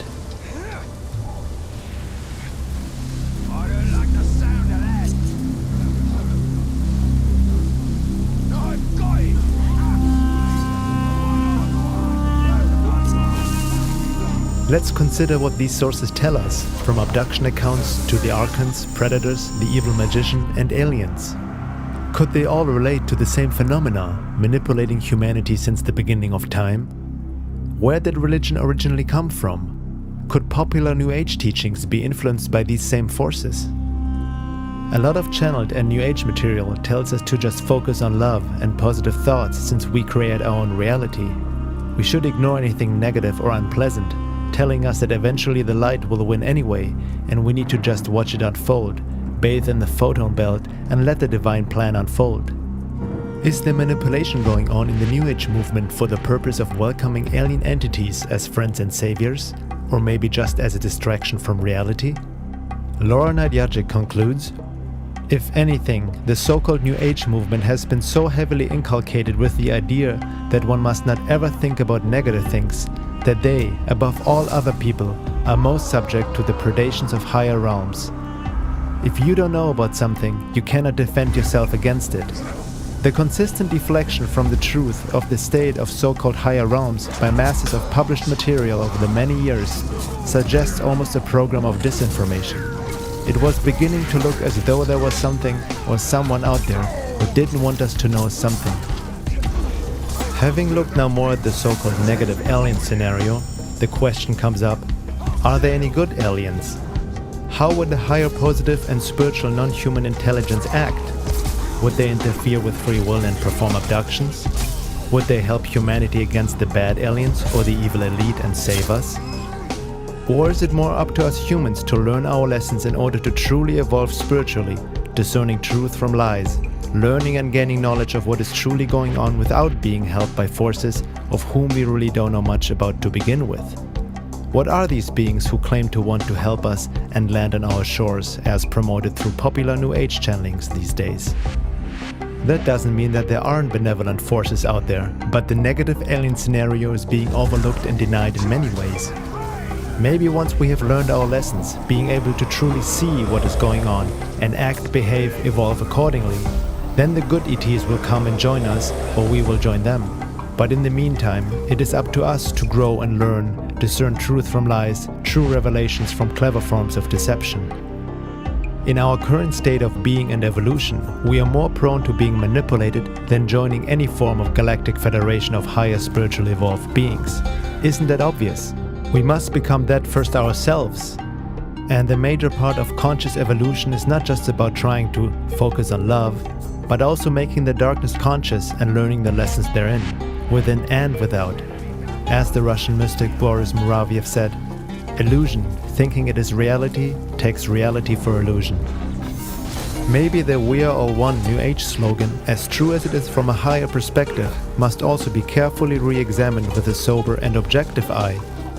Sure, Bush and Gandhi are one, but one of them doesn't seem to have any conscience at all, and not even the remote ability to feel any compassion, love, or understanding, fully cut off from the higher centers of consciousness. Is he or others in power really human to begin with, just because he looks like one? What does it mean to be human? We always say that this is just human behavior, but never question it. Have we ever noticed how people project all these qualities into the world leaders without ever considering that they simply may not think or feel like regular folks do? May not even be genetically wired as the average man, but can perfectly imitate and act that way and fool us along the way.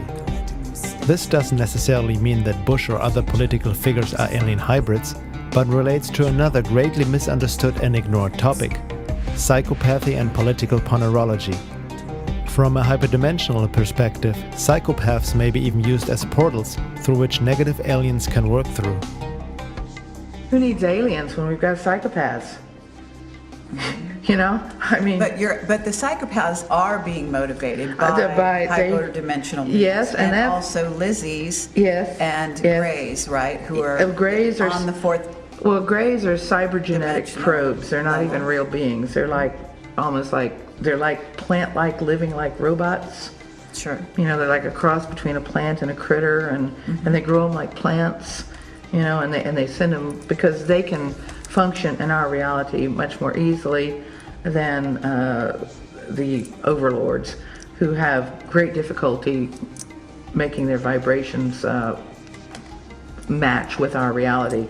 And they've also been working on hybridization projects to hybridize beings that can cross densities, that can be bi-density, that can move between densities, because they want to use these bodies themselves as incarnational opportunities when they, you know, in a sense, to use them as portals into our world.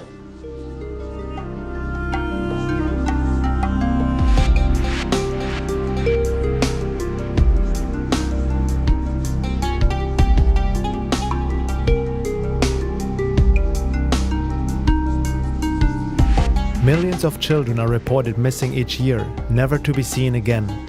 Did they just run away, or is there a more sinister truth to it? What may be the goal of this abduction and hybridization program that is going on in complete secrecy? Where is it all leading to? Some suggest as a replacement after cataclysmic changes have wiped off the majority of the population, like a reseeding. This may sound like a bad sci-fi movie or fear-mongering to some people, yet anyone who has sincerely looked into it knows that the UFO and alien phenomena has a darker side that can't be just ignored.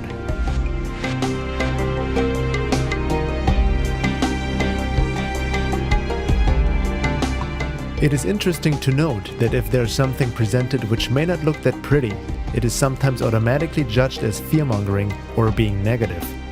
Some people seem to mistake objectivity for negativity and wishful thinking for positivity. Most of what people see as negative or positive are their subjective projections and opinions that don't really reflect the world as it is. We're just looking at some of the pieces of the puzzle and a possible emerging picture and resulting questions we may have to ask ourselves. It's all just information. What we do with it and how we react to it, be it fear, denial, discomfort, excitement or inspiration, is up to each one of us. Discomfort in examining our fears can serve a purpose if used or applied correctly. There's a chance for healing from a shamanic and esoteric perspective. It is good to put oneself into a state of vulnerability when looking at the darker aspects of our reality or of oneself. Truly looking at it, facing it, and not giving the ego a chance to explain it all away so we can go back to our comfort zone and ultimately go back to sleep. It's not about buying into fear and panic either, but about gaining knowledge and understanding. Sometimes things need to be confronted without automatically defending our beliefs and views, allowing us to look at the world and ourselves more objectively, not only in regards to the UFO alien issue, but in many other aspects as well. That's part of the awakening process and raising consciousness. One thing is for sure, the UFO and alien phenomena is real. Non-human intelligent entities are and have been visiting Earth, most likely interacting with humanity for thousands of years. The question is now, why are they here? Do they really come from outer space and a different planet? Or are they just hiding outside our perception and have been here all along, or maybe both? There are people who suggest that all we have to do is show love and project love on these beings, and that's how we become one and enter the golden age. Is that really the way and understanding of love, or is that part of the New Age disinformation program, welcoming our space brothers as friends and saviors? Intent is important, yes, we need to be positive and loving, but intent without really seeing what is going on objectively, separating truth from lies, essentially does more harm than any good.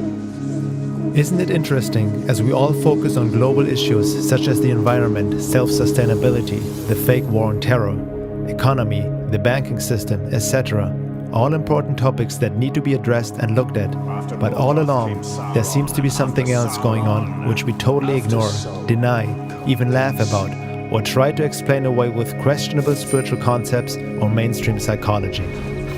The high strangeness of UFOs, aliens, abductions, and hyperdimensional realities may hold major clues for what is happening and has happened on our planet in regards to history, the rise and fall of nations, religions, evolution, culture, wars, conspiracies, human behavior, psychology, basically humanity's existence as a whole, even potentially the very creation of it.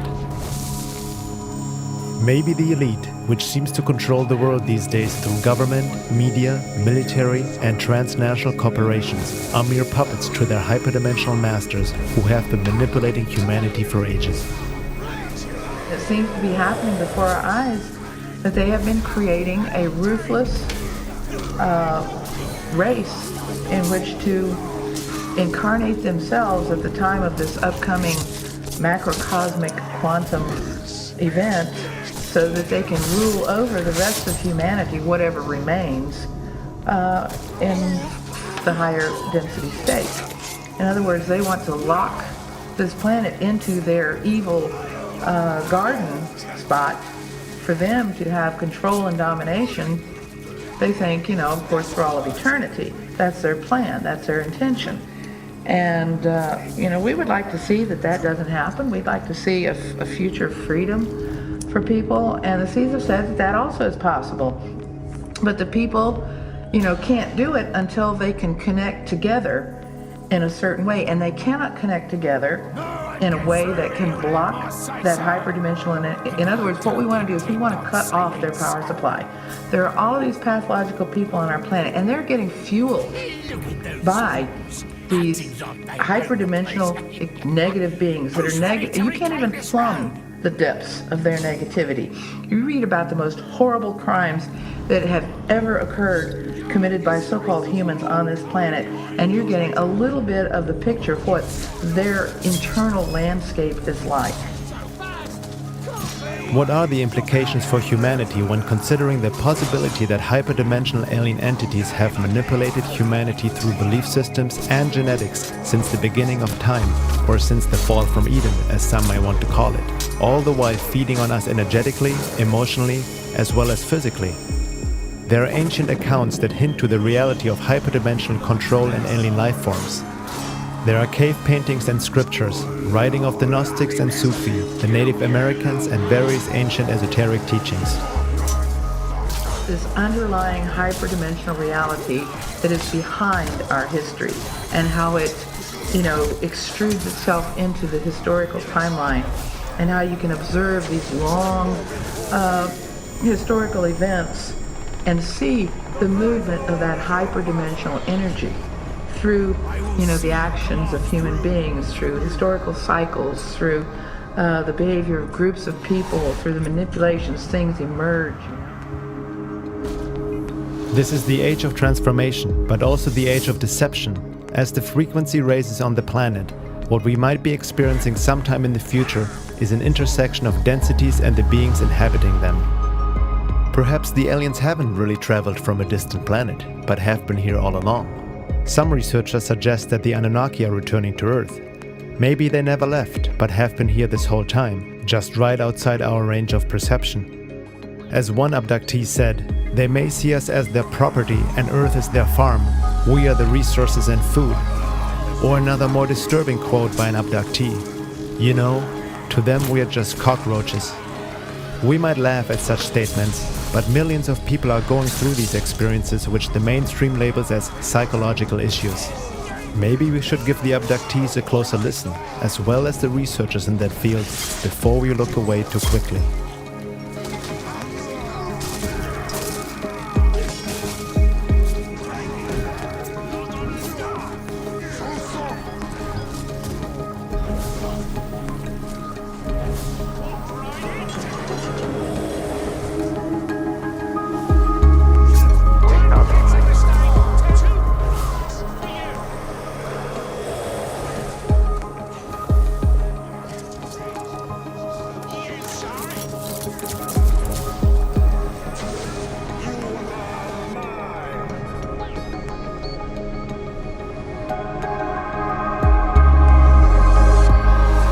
Food doesn't necessarily mean physical substance, but consciousness is food for higher density beings. These entities are feeding off our emotions and energy, and it seems they are trying to keep us in a frequency prison through genetic and other forms of manipulation, like implanting certain social, religious, and New Age belief systems. And maybe these aliens are not evil or bad to begin with, but just as bad as a human being who farms chickens for food and has a garden where he grows plants to eat. We also genetically alter our food, don't we? All is consciousness, and life feeds on life. Whoever said that we're on top of the food chain anyway? As above, so below. Some people ask, if the negative aliens are really here and so technologically superior, why haven't they attacked and taken over? Any openly hostile alien invasion, as seen in numerous Hollywood blockbusters, can only be bogus because only a primitive race like us would act like that. A higher intelligence with a technology beyond our present understanding is far more efficient and subtle. The most efficient takeover is if the target chooses out of free will to be captured, yet believing to be free. A deeper insight in that regard is given by Michael Topper in his article, The Positive and Negative Realms of Higher Densities. We have to understand here that the true negative realm agenda is to eat consciousness, so this actually prevents an overt takeover in literal physical terms. If an invasion was detected, this would mean that the veil would be lifted, and all would see the man behind the curtain and would be disgusted and turn away. Just as in The Wizard of Oz, those ruby slippers have to be obtained very carefully. Gathering the essence is an art of great subtlety. The negative alien plan is, in its purest sense, stalking. The aim of stalking is to create a completely controlled artificial environment composed of thoroughly predictable human behaviors. Made predictable because they have been programmed to respond to cues of conditioning, and all of this revolves around a story that is actually untrue and wholly misrepresentative of the real negative aim. The primary object of negative stalking is to persuade through strongly influenced, but not robotic behavior patterns, the free choice of the targeted consciousness to align with negative higher density existence. Because, in the long run, the object is the eating of functioning units of consciousness by the negative hierarchy, with free will intact. It is not good food otherwise. And Laura Nadjajic adds, the higher density positive entities are light beings. The higher density negative entities are light eaters. Love is light is knowledge. When they induce belief against what is objectively true, they have eaten the light knowledge of the person who has chosen blind belief over fact. When you believe a lie, you have allowed the eating of your energy of awareness. This is also why higher spiritually evolved benevolent ETs would never save us, because this is the way of life, and they know not to mess with free will. Positive ETs and aliens respect free will. They understand that this is part of evolution and the lessons within that.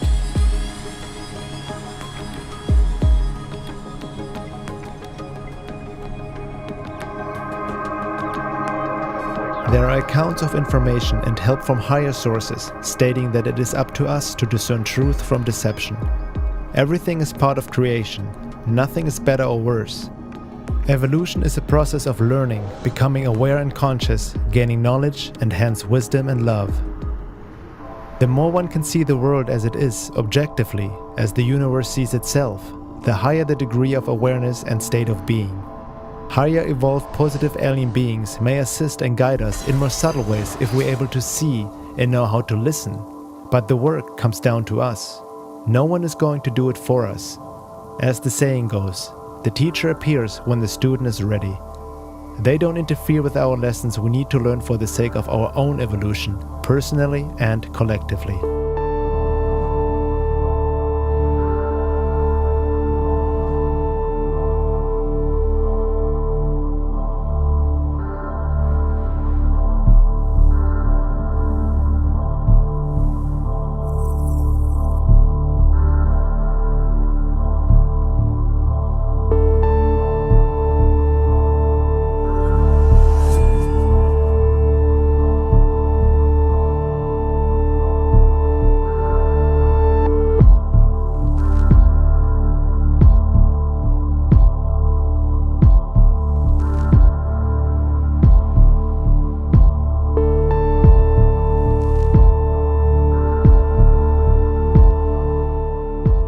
Knowledge protects, ignorance endangers.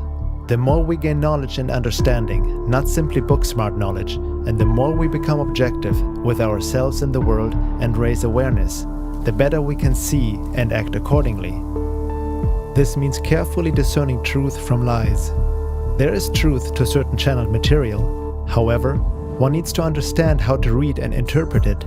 Looking at what we've found out about manipulation through hyperdimensional beings, it is obvious that a lot of channeled material these days is suspect to great deception from higher sources. There are different levels and degrees of channelings, depending on many factors. The topic of channeled information needs to be examined very carefully. Higher sources may be able to contact us that way, when asked for, and when it doesn't infringe free will or interferes with the learning process of the one asking. However, who is coming through and what is the source really saying is the question. Channeled material should never be taken as fact and proof alone, but one should cross-reference it with other material and combine it with scientific research. There are some sources that actually encourage that approach and tell us that it is up to us to learn, discern and gain knowledge, hence becoming more aware and conscious and consciously engaging in the process of evolution and awakening. In that sense, we are the ones we've been waiting for, as the Hopi Indians would say, or we are our own rescue team, as another channeled source states. But just focusing on love and light and visualizing the best outcome is not going to work and actually feeds the negative agenda. This attitude may be the greatest deception and is exactly what the alien intruders want us to do. They may be behind the emerging New Age religion and New Age thought to begin with, and they seem to be taking advantage of our good nature. Who's to judge what is a good outcome to begin with? Good is a very subjective statement. What is a good outcome for the aliens might be not so good for humanity, and vice versa. We need to understand our subjective limited view and perception of good and bad, dark and light, in regards to the big scheme of creation and all intelligent life within. Are we bad because we eat plants and animals? True spiritual work entails more than just focusing our attention of what is possible. It means becoming aware, and becoming aware, conscious, entails seeing the world in oneself as it is, as one is, objectively, dark and light, without rose-colored glasses on or projecting into it how we like it to be or not to be. Before we can create something new and better, we need to clearly see what is going on in ourselves and in the world. Otherwise, more damage will be done, and it's like a blind man stumbling around in the porcelain store.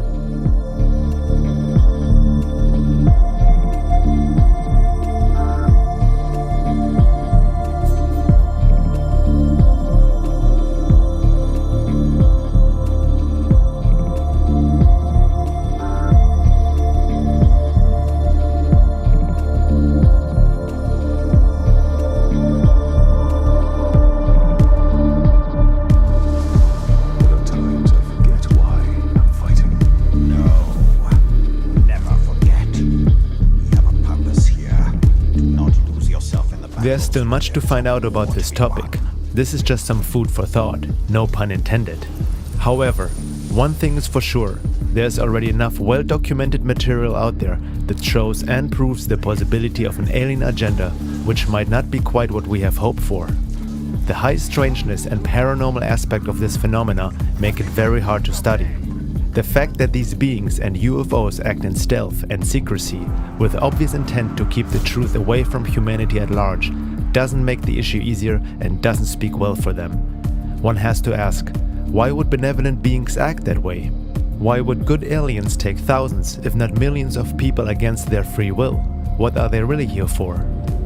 In the words of Dr. Carla Turner, and it becomes clear from these details that the beings who are doing such things can be seen as spiritually enlightened, with the best interest of the human race in mind. Something else is going on, something far more painful and frightening in many abduction encounters. As to researchers who claim that the ETs are here to help us evolve some higher consciousness, or that they're here for some other positive purpose, saving our planet, promoting world peace, etc., I challenge those researchers to incorporate anomalous data into this view. Theories are starting places for research, not proven conclusions, and UFO researchers must be willing to expand and alter their pet theories according to the data they uncover. It would be wonderful if we could shape ET experiences into something positive, but until the details of abduction encounters, all the details, are given serious consideration, I think it's dangerous to cling to theories that ignore data that will not fit. We owe it to ourselves to seek the whole truth.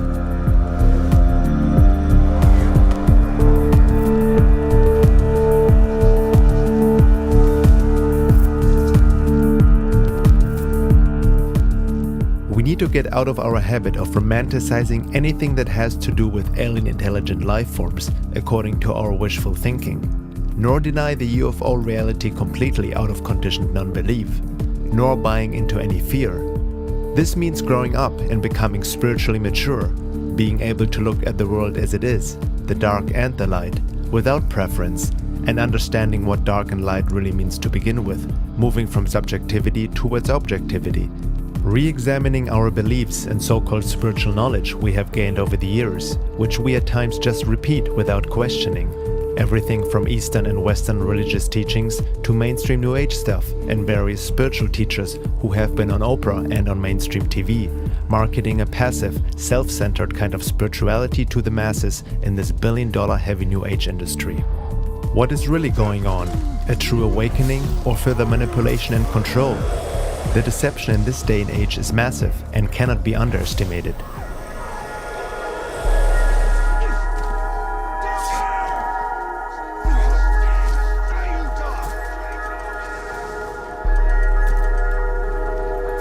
There's much disinformation in the New Age movement and UFO field these days.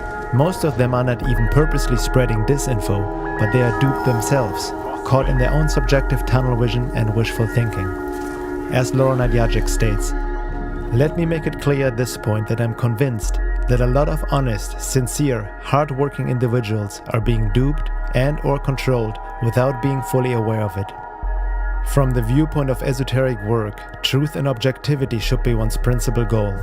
It's interesting how the popular New Age teachings these days promote subjectivity, to just focus on the self and shut out the outside, to ignore the bad and keep manifesting reality according to one's desires and wishes. Is this really what spirituality and conscious evolution is all about?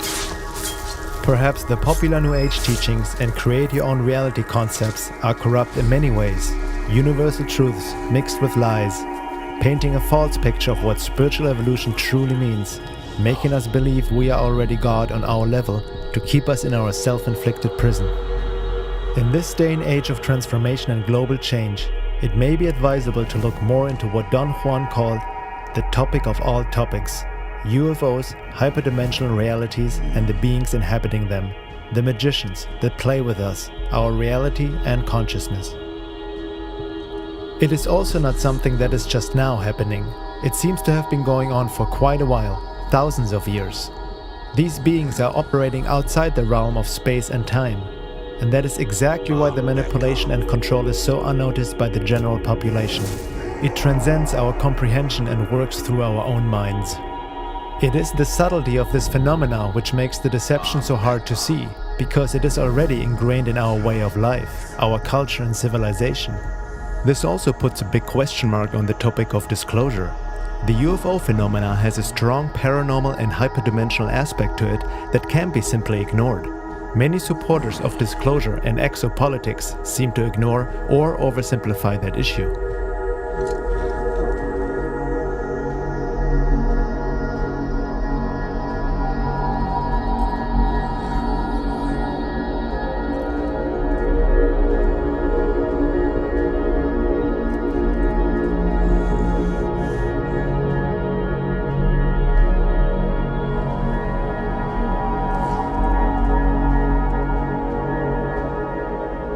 The alien invasion we are subjected to is happening and has already happened through our minds and beliefs, the religious, spiritual, and genetic manipulations throughout the ages by hyperdimensional beings and methods we are only scraping to understand, and most of us are not even aware of to begin with.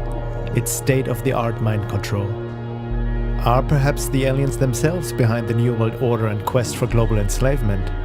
Most people still have a hard time realizing that 9/11 was an inside job, and that Al-Qaeda is as fake as the war on terror. If the population of this world can be already so easily deceived by such obvious means, how will they ever look through a manipulation and deception by beings they are not even aware of and whom they even might welcome as their space brothers in the near future? Interesting times indeed. In the words of Elton Turner, husband of Dr. Carla Turner, I believe that our very thoughts and consequently our behavior as a race of sentient beings are being undermined through the power of insinuation and the implantation of controlling devices in our bodies by non-human, most of the time, entities. This is truly the most effective way to invade and conquer. I do not trust such creatures, no matter what I've been told about their altruistic motives. We, as a race, have never been free to discover our own true identity. Every social advance we attempt is thwarted by some maniac who springs up with almost divine grace to lead us into madness. Every major religion has managed to find an excuse in its teachings to destroy non-believing fellow human beings. A part of me shudders every time I hear of yet another killing based on 2,000-year-old hatreds. What law allows us to continue with such atrocities? What influence keeps such hatred and fears alive? Why are we abductees so afraid to ask for help from our own society? We have been invaded, but I do not yet believe that the battle is over. Invasion with sticks, knives or guns is a human reality, not necessarily a universal one. There are very sophisticated mechanisms being used in the invasion of our world. Why should our invaders use pointed sticks against us when they can get us to sharpen sticks and use them against each other? can there be a more successful military campaign than one in which no shot is fired and in which the conquered populace gladly and openly welcomes their enslavers? We are being programmed mentally and socially to accept our invaders as saviors, not a conquering force. The researcher asked me if I personally knew of harm that has come to anyone at the hands of or because of the aliens. Yes, harm has come. My early youth was damaged severely by the unconscious knowledge that I was being used by some non-human agency. It took me 40 years to recognize that the fears which guided me daily were not of my own making, and that the rebellion I constantly felt was engendered by my contempt for the powerful invisible agents that forced me to do things that I knew were wrong, even as I was doing them. For example, I did not want to marry the person who became my first wife, yet I had no control over the decision. Before we were married, we were jointly abducted and subjected to severe programming. The results brought no happiness to either of us. We both starved for love and companionship, even though we tried with all our might to find them. My son was also one of their subjects and is miserable and lost. He's an artistic person with so many unknowable fears that he's paralyzed. I know of abductees murdered by mutilations, reports of which are suppressed immediately and completely, by cancers that no physician has ever seen before, and by madness that has led to suicide. In my opinion, these acts were not caused by brothers of any sort. I do not believe that all is lost, however. I have felt a guiding hand that helped me to discover happiness and inner peace amid all this chaos and misery. What I have come to understand is that that hand is only there when I take responsibility for my own happiness and do something about whatever is bothering me. It is time that we think hard about ourselves and what we have on this gem of the universe, our home, our planet. There are laws governing the actions of our invaders, rules guiding their actions, and patterns of behavior we can discover if we will make a concerted effort to discern them. We humans have something valuable that is desirable to and usable by the alien forces acting on us. I feel it is time we take back that which is ours, that we use all our resources to discover the laws that govern reality and become the beings that we intrinsically know we are.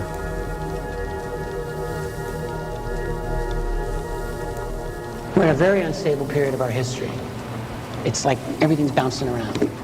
That is exactly, in my view, the type of environment in which some monumental mistake will occur, in which the secret will come out in some way. I don't know how. I don't know what the trigger will be.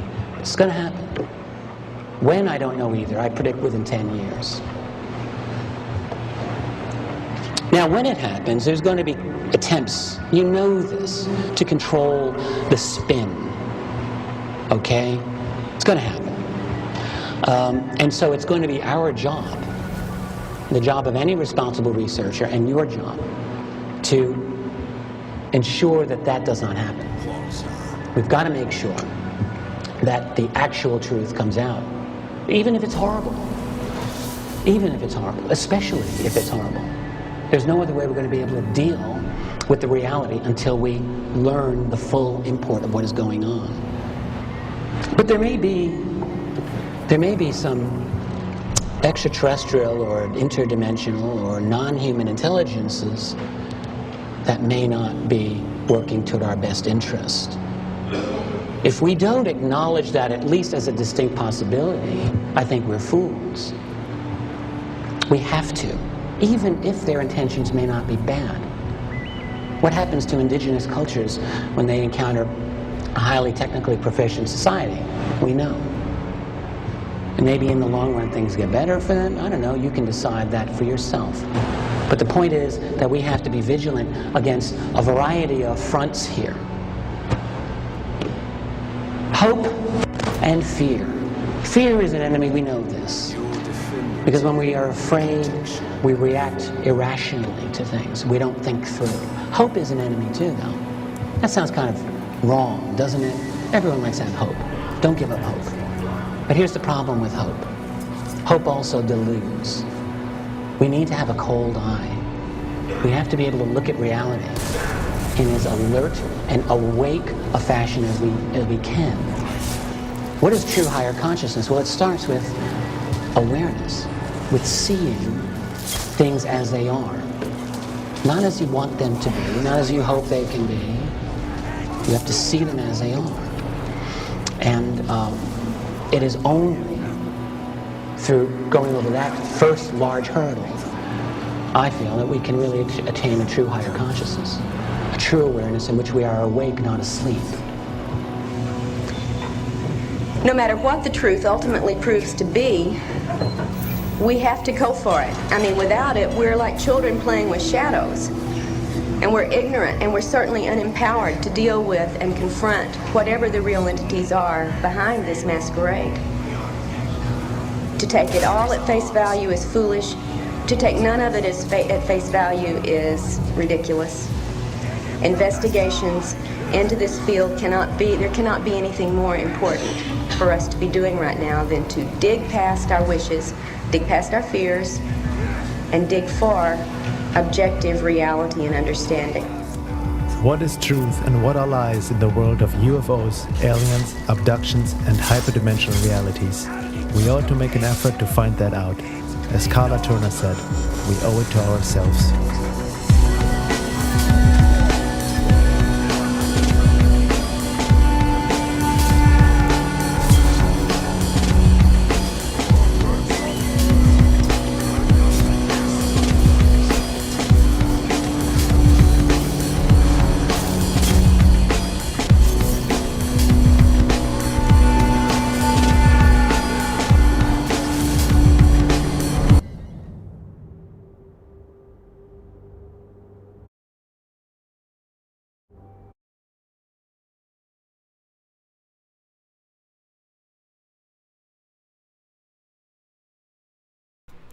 Wow. Well, you I don't know. That was okay. The crazy thing about that documentary is that literally almost everything that was in that documentary is what I have been saying. I've never seen that documentary before. I've never seen it before. That is exactly how I see the situation we're in. I see it exactly like that. I see human beings being manipulated into thinking that they either deserve or have given permission to do these experiments on us. That we've allegedly given permission to these beings to do these, these very invasive and unwanted experiments on us that cause pain, trauma, psychological issues, and sometimes even health issues. That we've been tricked into thinking that because some of them heal us, well, that's because they love you and they heal you. Literally everything in that documentary was like, that's what I've been saying. I think that I've been trying to tell you guys, but that doesn't mean there's all bad either. That is exactly what I've been saying. Wow. Now, let's talk about. Let me just real quick talk about Jeremy Corbell, and then if you guys have any questions about that documentary or have anything to say about it, hit me up. Darren1320 says, I think there's something fishy about Corbell. Did you see the interview after the hearings where he said UAPs don't exist? That starting, huh? Yeah, that was an accident. Obviously, a slip of the tongue. Even the guy interviewing him was like, "What did WTF?" He obviously. I mean, think about how much. I've made some slips of the tongue before as well, especially given that I do this 7 days a week, sometimes 2 times a day, anywhere from 4 to 8 hours a day, depending on if I'm, my show and Dave's show. There's no like, you're gonna make mistakes, like little mistakes like that. I've said some stupid things and then thought, wait a minute, what did I?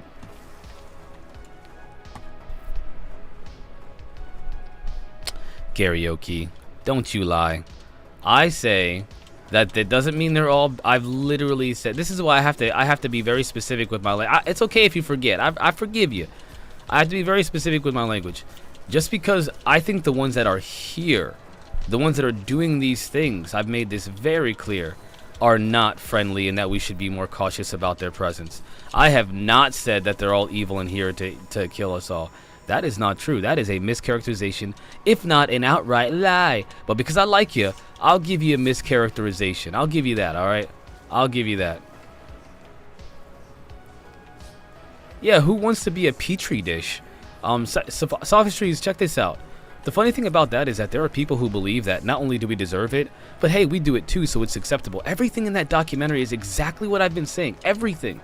It's like, yeah, there probably is. I literally have said this. There's gotta be benevolence out there, but they're not interfering with human beings. They're not doing that. That's literally the anti-benevolence thing to do. If you want to say, oh, benevolence is different for them. Well, it's benevolent for a lion to kill an entire family of humans for its babies. That's benevolent. You just saved a whole tribe of lions. Guess what? You're a benevolent being. Does it mean it's benevolent to us? That's what I'm saying, guys. Like, an actual benevolence towards human beings is not going to be conducting inappropriate experiments on people, causing all these mental conditions. And this is literally, that documentary is exactly my thoughts in the most dramatic and also the way they compiled that information was just perfect, you know. And I appreciate they gave the perspective of like, okay, there's got to be good out there too. There's got to be. I have never said that. I have never said that. No. All of a sudden you say they're full of love and want to heal us. I have never said that. I have never said that. I have not once ever said that. No, that's ridiculous. Karaoke. Fake news. Fake news. Nobody's ever seen fake news like we've just seen from Karaoke. He's speaking lies. He's telling lies. I am the most truth news. I've started a new social media company called True News because I tell the truth here. Karaoke is from the fake news station. FNN, if you will. Fake news network, Karaoke.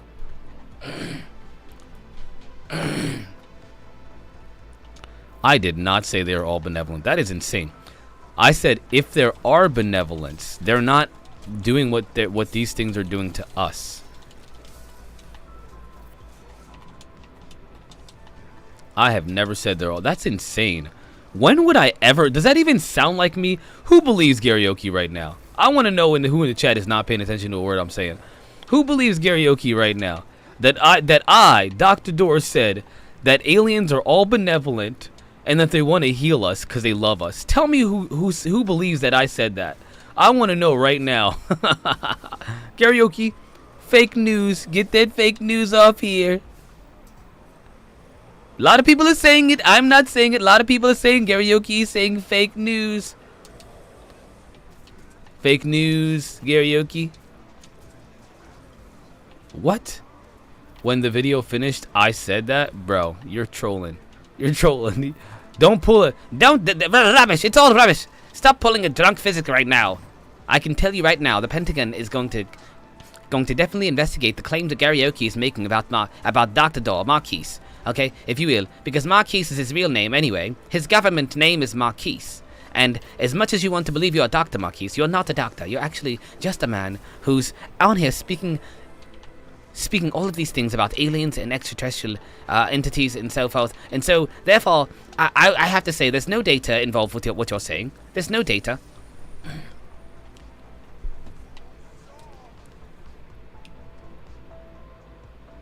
Platonic Zombie, are you going to pull this again? Their take on individualistic turn of religion doesn't take any history before that turn.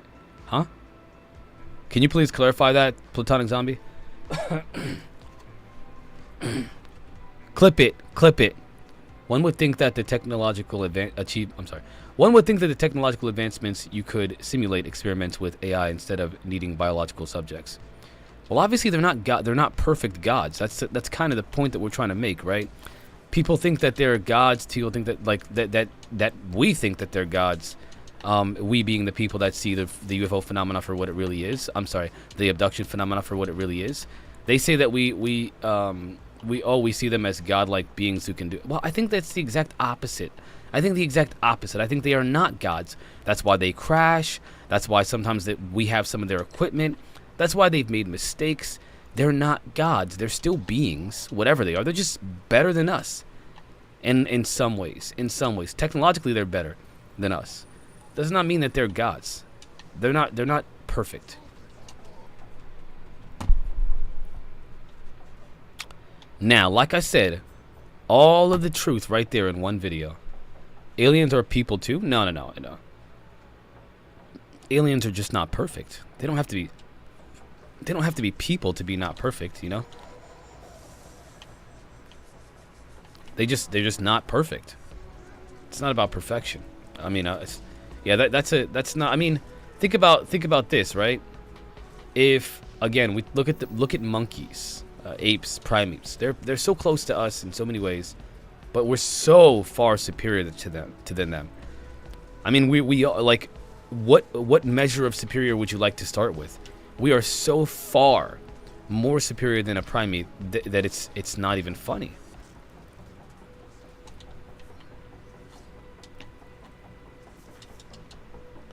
You know, we clearly have a superiority over them in so many different ways.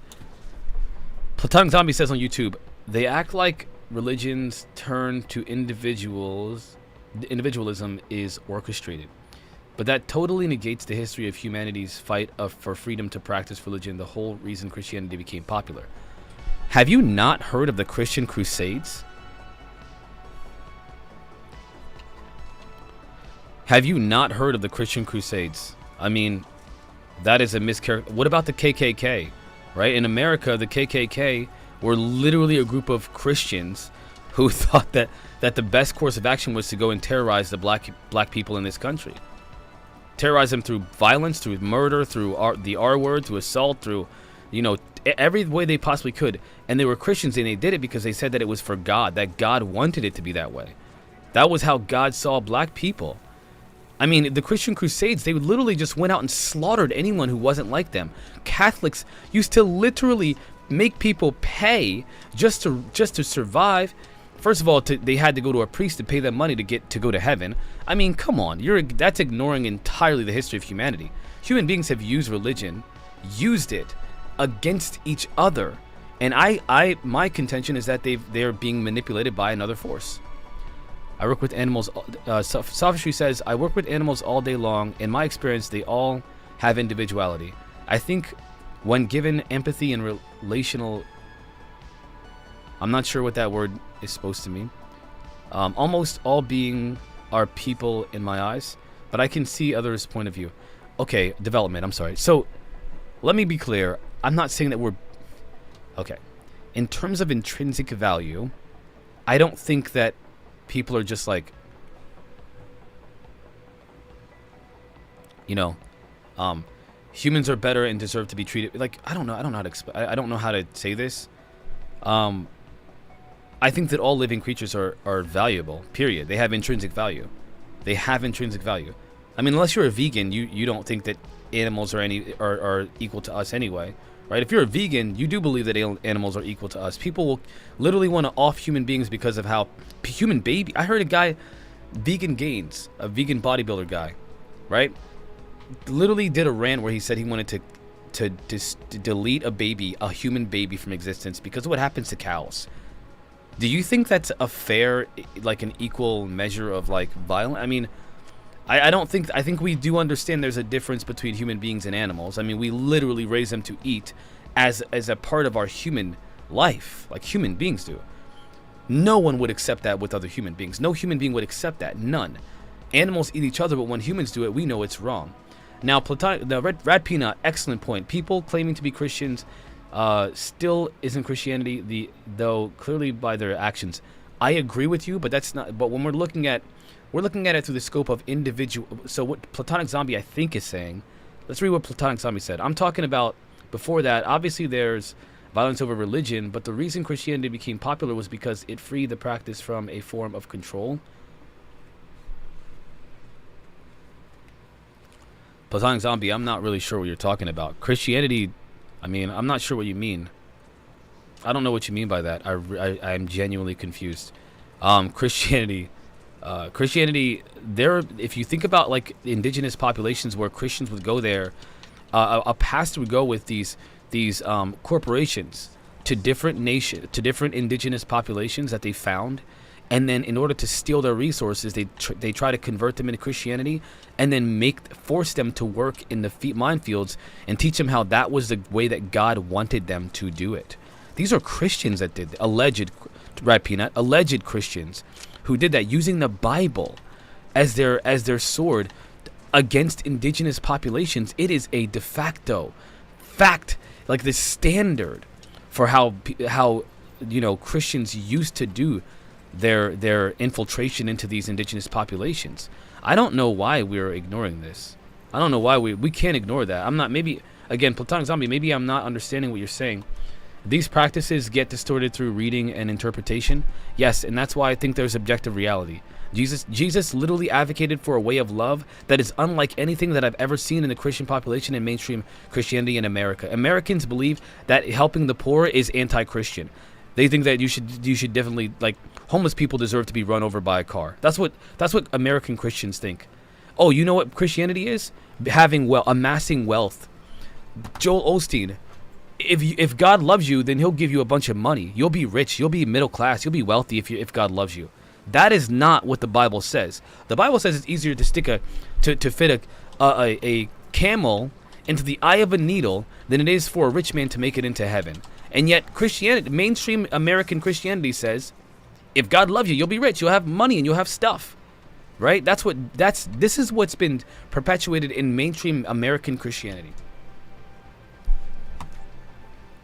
Feeding the poor. There right now. Talk to me, Rat Peanut. In Cali, I just saw there is a group of people that got arrested for feeding the homeless. Where are the Christians at there? Where are the alleged? Because if Christians were there, Christians would be putting their selves, their freedoms on the line to protect those homeless people. They're not. Because there's a distorted practice of religion in this country specifically that does not abide by what is objectively true about the Bible, what the Bible espouses as truth. Jesus said, give up everything you have and disperse it evenly amongst yourself. What is that called? That's akin to socialism. What do mainstream Christians believe? Socialism is evil. Listen, you want to talk about, like, we can talk about religion on this show, but this is what Jesus said. Sell your stuff, disperse it evenly among yourself. Turn the other cheek. Do you remember when there was a story in the Bible where one of the apostles that was following Jesus Christ, there were 12 of them, one of them literally cut the ear off of a Roman soldier to stop them from taking Jesus to be crucified.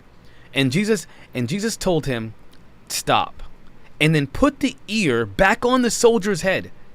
That is, you live by the sword, you die by the sword. That's Christianity. What do Christians believe today? We got to storm in Iraq and kill all those Iraqis because they have weapons of mass destruction. What do Christians believe today? Idolizing war, idolizing it. What do Christians believe today? Mainstream. This is not real Christianity. This isn't what the Bible says you're supposed to do, and yet this is what mainstream Christians' religion is used. And I believe by some of these entities. I think that some of these beings have infiltrated some of these institutions and have used it to their advantage. Joseph Smith, what's up, the Armenian? The Mormon religion. Let me tell you something about Mormons. Hold up, y'all. You want to play this game? You want to talk about what happened with Mormons? Let's do this. Let's freaking do this, man. Let's freaking do this. All right.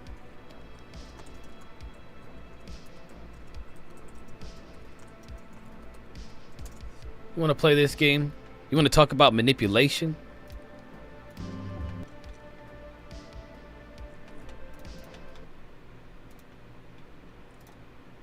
Let's do this.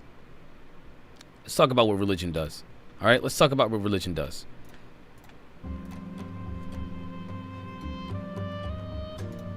Stratus 2 speaking the truth right now. Christianity isn't the problem. It's the mainstream religion or religiosity that is. It's the distortion of those books and those teachings that is the problem.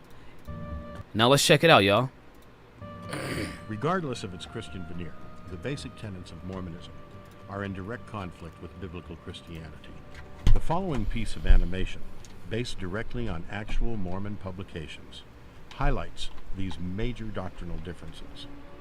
Mormonism teaches that trillions of planets scattered throughout the cosmos are ruled by countless gods who once were human like us. They say that long ago on one of these planets, to an unidentified god and one of his goddess wives, a spirit child named Elohim was conceived. This spirit child was later born to human parents who gave him a physical body. Through obedience to Mormon teaching and death and resurrection, he proved himself worthy and was elevated to godhood as his father before him. Mormons believe that Elohim is their heavenly father and that he lives with his many goddess wives on a planet near a mysterious star called Kola. Here, the God of Mormonism and his wives, through endless celestial sex, produced billions of spirit. Banging them celestial women. Get it? You know what I'm saying? I'm just saying, listen, guys and gals and demigods and non-binaries. This is what this gets worse, okay? Who do you think how do you think he got this information? From an alleged angel of light. Who's doing this? I think it's the others. The others are putting this stuff into our civilization to cause chaos, division, and confusion, so we never fully realize who we really are. We are some things. I do believe we are special, period. I'm not saying that doesn't mean the animals aren't special. I'm just saying, why are they interested in us? They cut cows up and cut their gonads off and take their udders and then take their mouth jaws and their wieners and what are they doing? Listen, y'all, there's a reason why they take our genetic material and abduct us and mess with our minds and infiltrate our society and control. They have an agenda. All right? There is an agenda. Children. To decide their destiny, the head of the Mormon gods called a great heavenly council meeting. Both of Elohim's eldest sons were there, Lucifer and his brother Jesus. A plan was presented to build planet Earth, where the spirit children would be sent to take on mortal bodies and learn good from evil. Lucifer stood and made his bid for becoming savior of this new world. Wanting the glory for himself, he planned to force everyone to become gods. Opposing the idea, the Mormon Jesus suggested giving man his freedom of choice. What came first, Mormonism or Jesus? Because that's such a brain breaker. As on other planets. The vote that followed approved the proposal of the Mormon Jesus, who would become savior of the planet Earth. Enraged, Lucifer cunningly convinced 1/3 of the spirits destined for Earth to fight with him in revolt. Thus, Lucifer became the devil and his followers the demons. Sent to this world, they would forever be denied bodies of flesh and bone. Those who remained neutral in the battle were cursed to be born with black skin. This is the Mormon explanation for the Negro race. The spirit. Them Negroes there, them Negroes they're actually bad Mormons. I like this one. This one sounds right to me. I think it's probably true. Them Negroes probably are bad Mormons on planet Kolob. They're that fought most valiantly against Lucifer would be born into Mormon families on planet Earth. These would be the lighter-skinned people, or white and delights.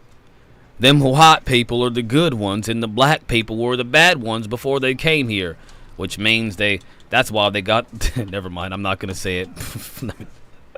As the Book of Mormon describes, early Mormon prophets taught that Elohim and one of his goddess wives came to Earth as Adam and Eve to start the human race. Thousands of years later, Elohim, in human form once again, journeyed to Earth from the starbase Kola, this time to have sex with the Virgin Mary, in order to provide Jesus with a physical body. I can't. You get it. I can't. This is ridiculous. This is Mormonism. And how did Joseph Smith find this out? Because he was told by an angel to write these things down. It's true, everybody. He said it. He said he saw them. Look. Fight in the hill Cumorah. 1,400 years later, a young treasure seeker named Joseph Smith, who was known for his tall tales, claimed to have uncovered these same gold plates near his home in upstate New York. He is now honored by Mormons as a prophet because he claimed to have had visions from the spirit world in which he was commanded to organize the Mormon church, because all Christian creeds were an abomination. It was Joseph Smith who originated most of these peculiar doctrines which millions today believe to be true. Yeah. All right. So let me address this, okay? I get it. I understand. Let me address this, okay? I don't even know why that's even being mentioned right now. Maybe I don't speak as clearly as I think I do. You guys, I appreciate that you guys are challenging me to speak more clearly, okay? I do not think that that people fighting for religious freedom were doing it because they're controlled by aliens. Okay? That's not... I don't know why that's being interpreted that way, but that's not what I said. What I said was that when it comes to confusion, when it comes to misdirection, when it comes to increased chaos among the human race, that, I think, in some cases, is because of them. I think it's because of them. I think they just like that documentary suggested, and I never even seen that documentary. I feel like this guy talked to somebody like, yeah. That is another reason why the Pentagon thinks that it's demonic. Doesn't mean that it is. Just to be clear, so you don't misinterpret my words, it does not mean that it is demonic. But I think that the reason why people believe that it is demonic is because of the type of activities that is being described through, for example, the documentary and what I've been mentioning the entire time I've been talking to y'all on this show. Now, I hope that provides clarity to this conversation. Garioki, yeah, I appreciate that. Linda Moulton Howe is away on some adventure. She's not telling us what, but she'll be back in September. Her theories can be out of there sometimes, but she's a good egg. She's got some interesting stuff. This whole thing started because I said the video we watched earlier doesn't take into account the history of religion. I don't understand, though. I don't understand why that's relevant. I don't get why that's relevant. What's the point, though?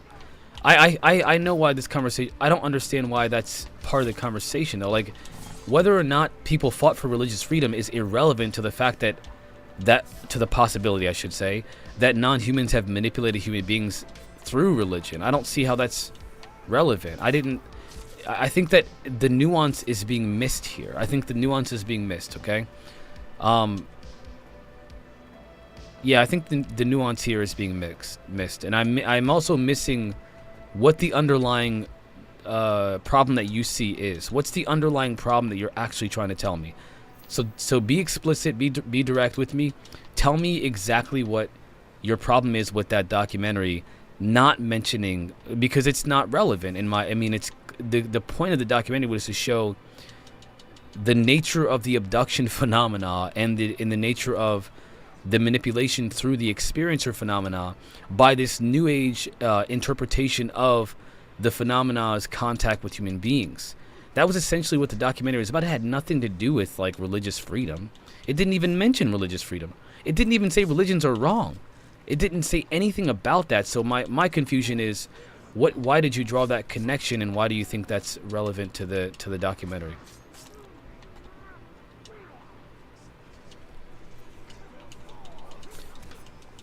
Her cow mutilations? Wow. Yeah. Hit me up, Platonic Zombie. I wish you'd come on and talk to me. I can't.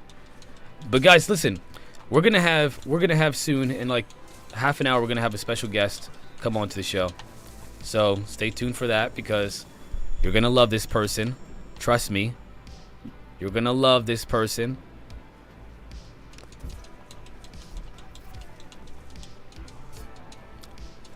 Can you all see that aliens must look at us and think we are warmongers? I mean, yeah, for sure. Absolutely. Yeah. You think they might take advantage of that?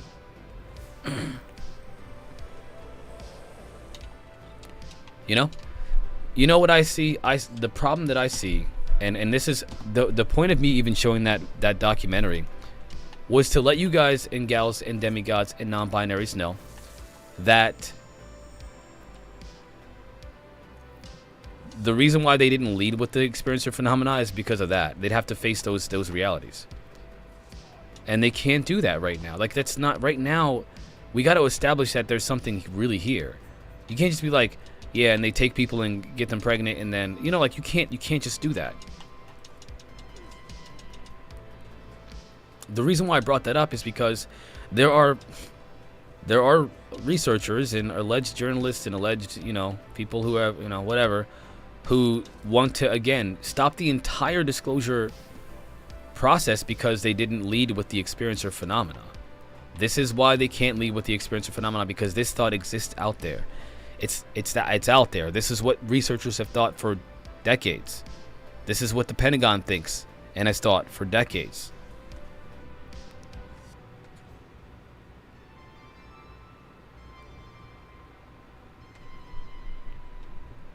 Wow. Somebody sent me a picture of that, and I didn't understand, an AI picture of that, and I didn't understand it, but now I see what you're talking about, Garyoki. Now I see what they're talking about.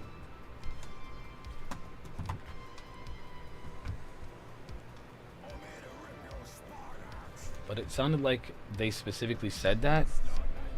No, they did not say that. That's not what they said. I mean, there obviously was suggestion. There was suggestion that the experiencer, the abduction phenomena, is related to the confusion in religion. To your point, Garyoki, I'm sorry, Platonic Zombie. I think I understand what, if you were to loosely connect that. I think they're suggesting that, like, some religions, and I believe this 100%, were created by the non-humans. I think that for sure, man. Why wouldn't you do that?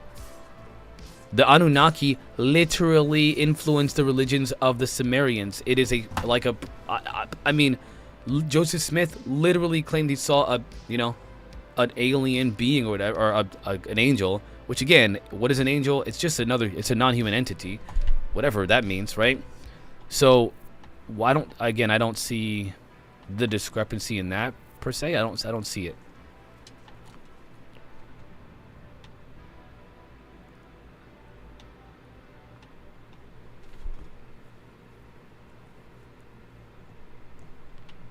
I think I have an idea.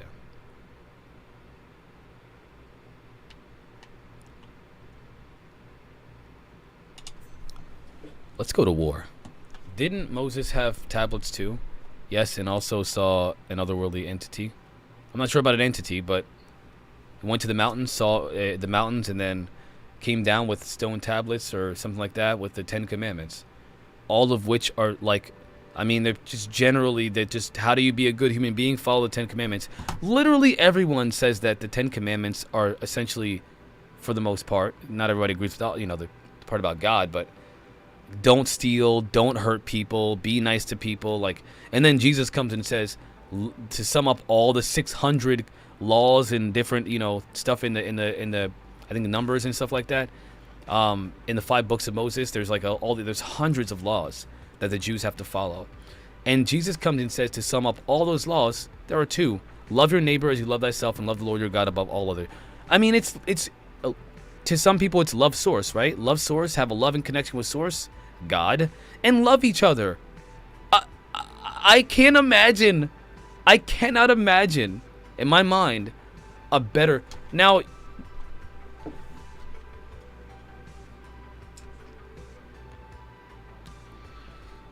I'm not sure about that. The Armenian, there's a lot I'm not a theologian, but I will say this much. I'm just talking about the one thing that I think is amazing is when I think about what elevates human beings, it's not allowing entities to assault you when you're sleeping in bed at night. It's loving people and loving source, having a connection with source, God, or whatever you want to believe. Right? That's literally the summation of all of like. You want to have a better world? Love each other and connect to source. Boom, boom. Problem solved. Humanity's all better. What do people do? We need money. We don't like you because you look different. You talk different. Grandpa. You're like Grandpa. Get off my lawn. Or the other Grandpa. I don't like them Mexicans. But why, Grandpa? 'Cause they talk funny in my country. But Grandpa, there's a whole world out there. I don't care. This is America. Meanwhile, Grandpa goes to church every Sunday. Sings church hymns. That's a problem here, ladies and gentlemen. The problem that I see is that there is clearly a manipulation of humanity into believing the most ridiculous things that you could possibly imagine. The hypocrisy is all over the place. In every religion, every philosophy, every belief system, there are contradictions that people have. People contradict things. They somehow have, I don't know how they, but there's a man that comes out and says, look, I found an interpretation that means something slightly different. Like black people are bad Mormons on Kolob. What? That's kind of what I'm like. Man, you're doing it. I think that worldview is getting phased out when the boomers leave us. Maybe sophistry. Maybe. Maybe. I think it's being... They hold on to it pretty tightly. I think there needs to be like 2 more generations to die out first. 2 more generations and that'll be gone. But not yet.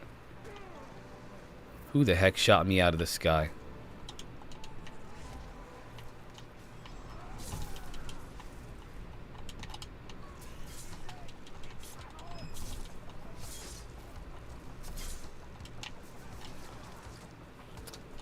That's what I think. I mean, there's just too, like, my kids, for example, you know, my oldest daughter said that, she told me, and I teach them a lot about, like, you know, how to deal with some of the things they have to deal with at school, because, you know, they're getting there. She has said, Daddy, I don't think I'll ever get a boyfriend. And she's at the age where that's kind of a thing now. And I said, great, that's fantastic, because if you did, I'd be in prison. I'm just kidding. No, she's like, Dad, I don't, you know, she's in her preteens now. She's like right there. She's there. About to be a teenager. And she's like, you know, Daddy, I'll never get a boyfriend. I don't think I'll ever get a boyfriend. And I was like, why? She said she's in this group chat with all of her friends, you know, all these friends. And yes, where I live, it's predominantly Caucasian. It's just the area I live. And she's like, I don't think I'll ever get a boyfriend. And I'm like, why? She said, because a lot of the boys are just joking about racist stuff. I'm like, well, what do you mean? You know, what do you mean? Because you got to be careful about what you mean when you say somebody's saying racist stuff. And they're explicit N-word dropping, monkey talk about black people being monkeys, and the whole, like, their parents are teaching them how to be racist. Just the bottom, their parents are teaching them how to be racist. And the sad thing about that, I mean, there's a lot of sad things about that, but the really, really sad thing about that, you know, is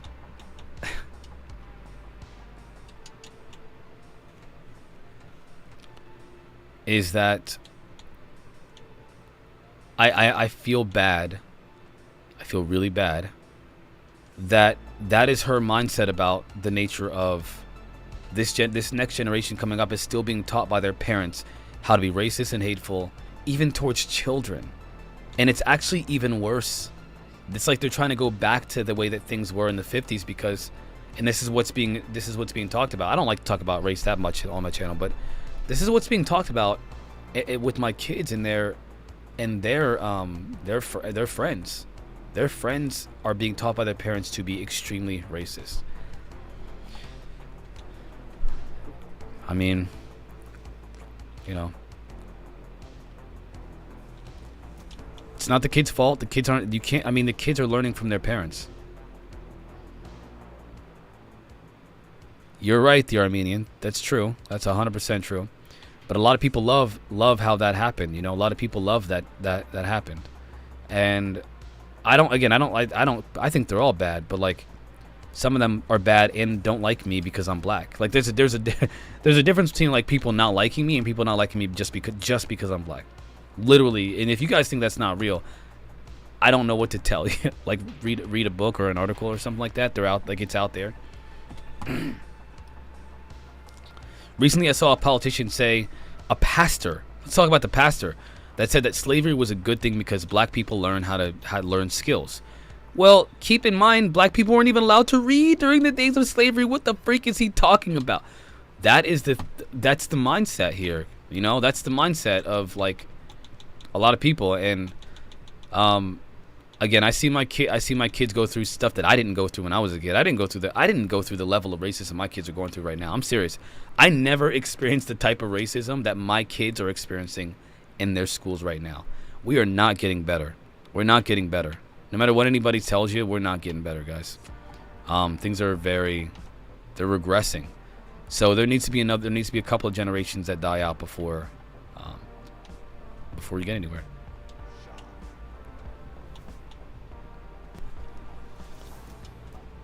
Appreciate that, fam. Yeah, I don't like to talk. I mean, personally, I don't. Like I said, I haven't experienced it like my kids have. I really haven't. I feel terrible for them. You know, that sucks. They have to deal with that. But that's kind of my point. My point is that, like, to believe that these things are, that civilization is getting better, some people believe that because, well, the poor don't live as bad as they used to. I mean, that's true. But, that does not mean it's better. That does not mean it's better.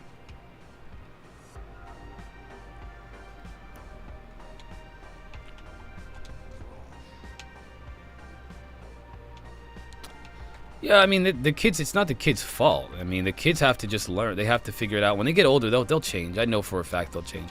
I'm not concerned about, I feel bad for those kids, but I think those kids, once they're exposed to more, like, they get older, and they'll learn that's just stupid stuff their parents taught them. They'll learn.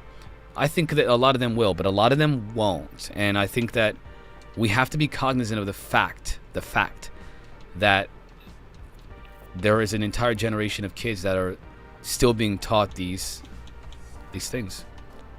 How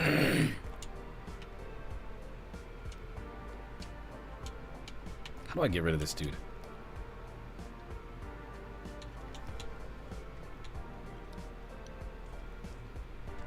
I don't get...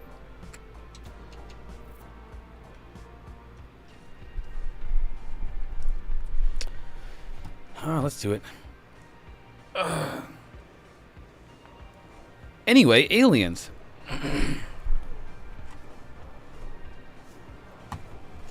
So anyway, that's why we're not going to get...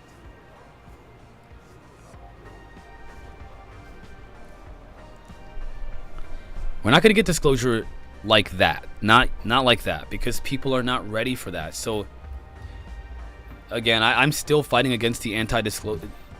You know what I find funny? I find so funny. I think it's so funny.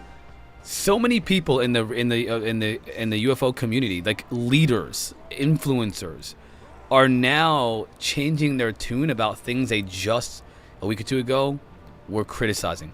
Like, you know, the hearing was fake. Now they're like, oh, it was good. Oh, the hearing's not going to tell us anything new. Now they're like, oh, I understand why. Oh, they didn't leave with the experience or phenomena. Well, they're still doing this now. They're still doing this. Bob Lazar was a liar. Now all of a sudden, Bob Lazar was right. Come on, man.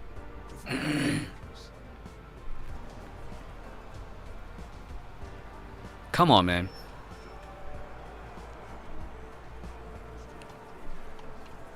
Come on now. Y'all know dang freaking well. You know, people. Ladies and gentlemen.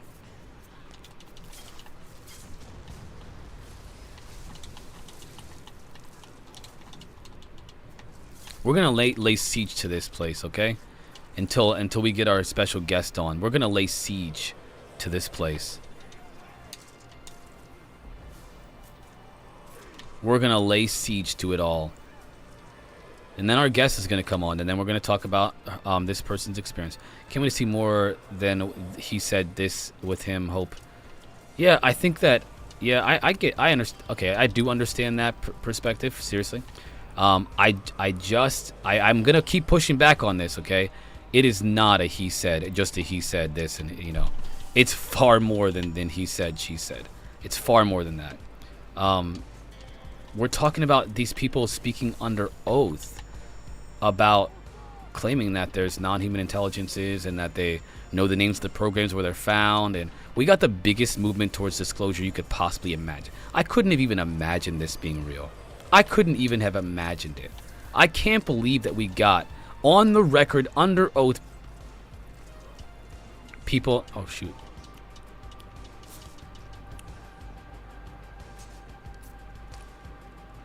You know, I cannot. Oh crap! I better hurry up before my guy gets killed.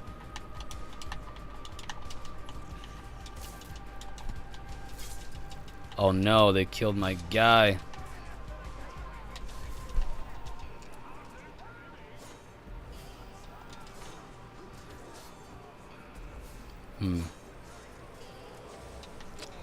Anyway, you are laying siege to another race in the video game, by the way. The hypocrisy is real.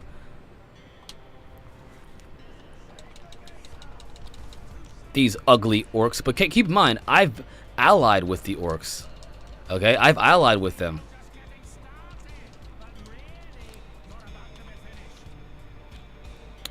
I'm laying siege to them all. Why is he looking at me like that? You want to kiss me? Kiss me. Kiss me right now. I think my game froze.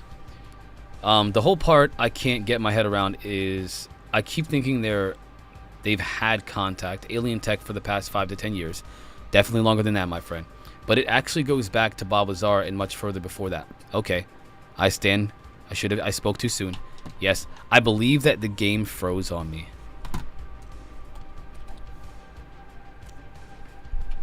It did. Wow. First glitch in the Matrix of the day.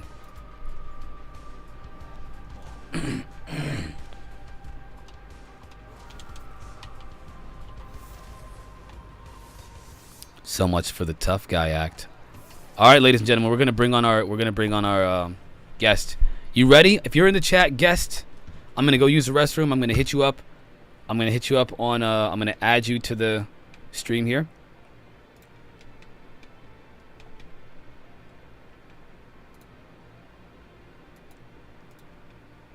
And we're gonna chat. It's gonna be fun. I'm really excited about this. I'm looking forward to it. So we're gonna bring on our first experiencer to the show.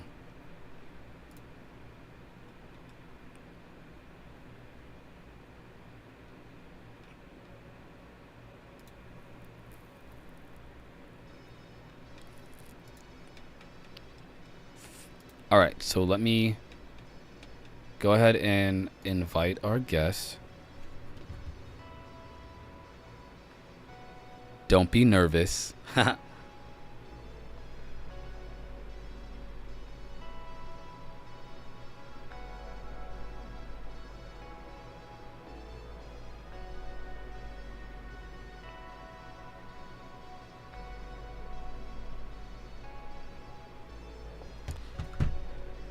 All right, now, gotcha. Okay, I sent the invite. Everybody hang tight. I'll be right back.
You with me? Hello? Yeah. All right, awesome. Let me go ahead and turn off the music, and then I'm gonna bring you in, and we're gonna talk. Okay. Chat. You guys, and yeah, let's do this. All right. So everybody, I don't know if they can hear you yet. Let me see. Say something. Okay, hello? They can hear you. All right, check it out. I'm gonna Awesome. pull you up on the screen here.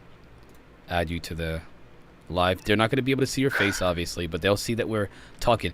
Everybody, welcome Rad Peanut.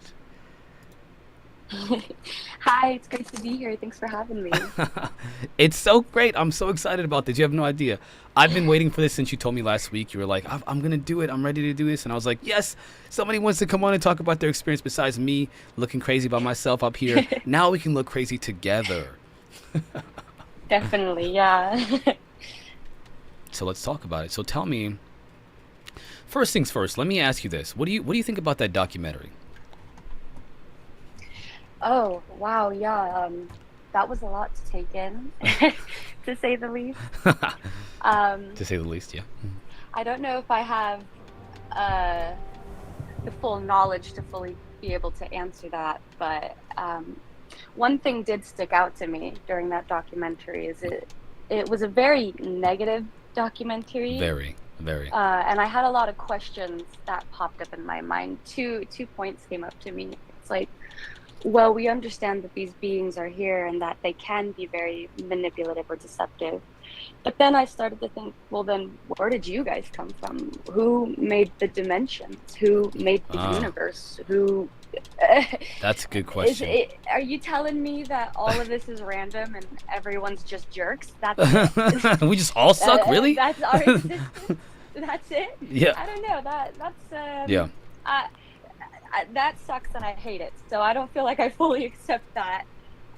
Whether that just be the human side of me refusing to accept that or not. But the other point I wanted to bring up was he mentioned how, well, the humans domesticated cattle and chickens and whatnot, and they created this wonderful little place on the farm for them to exist. And that's true, we did do that, but he failed to mention that we also made dogs. We domesticated dogs.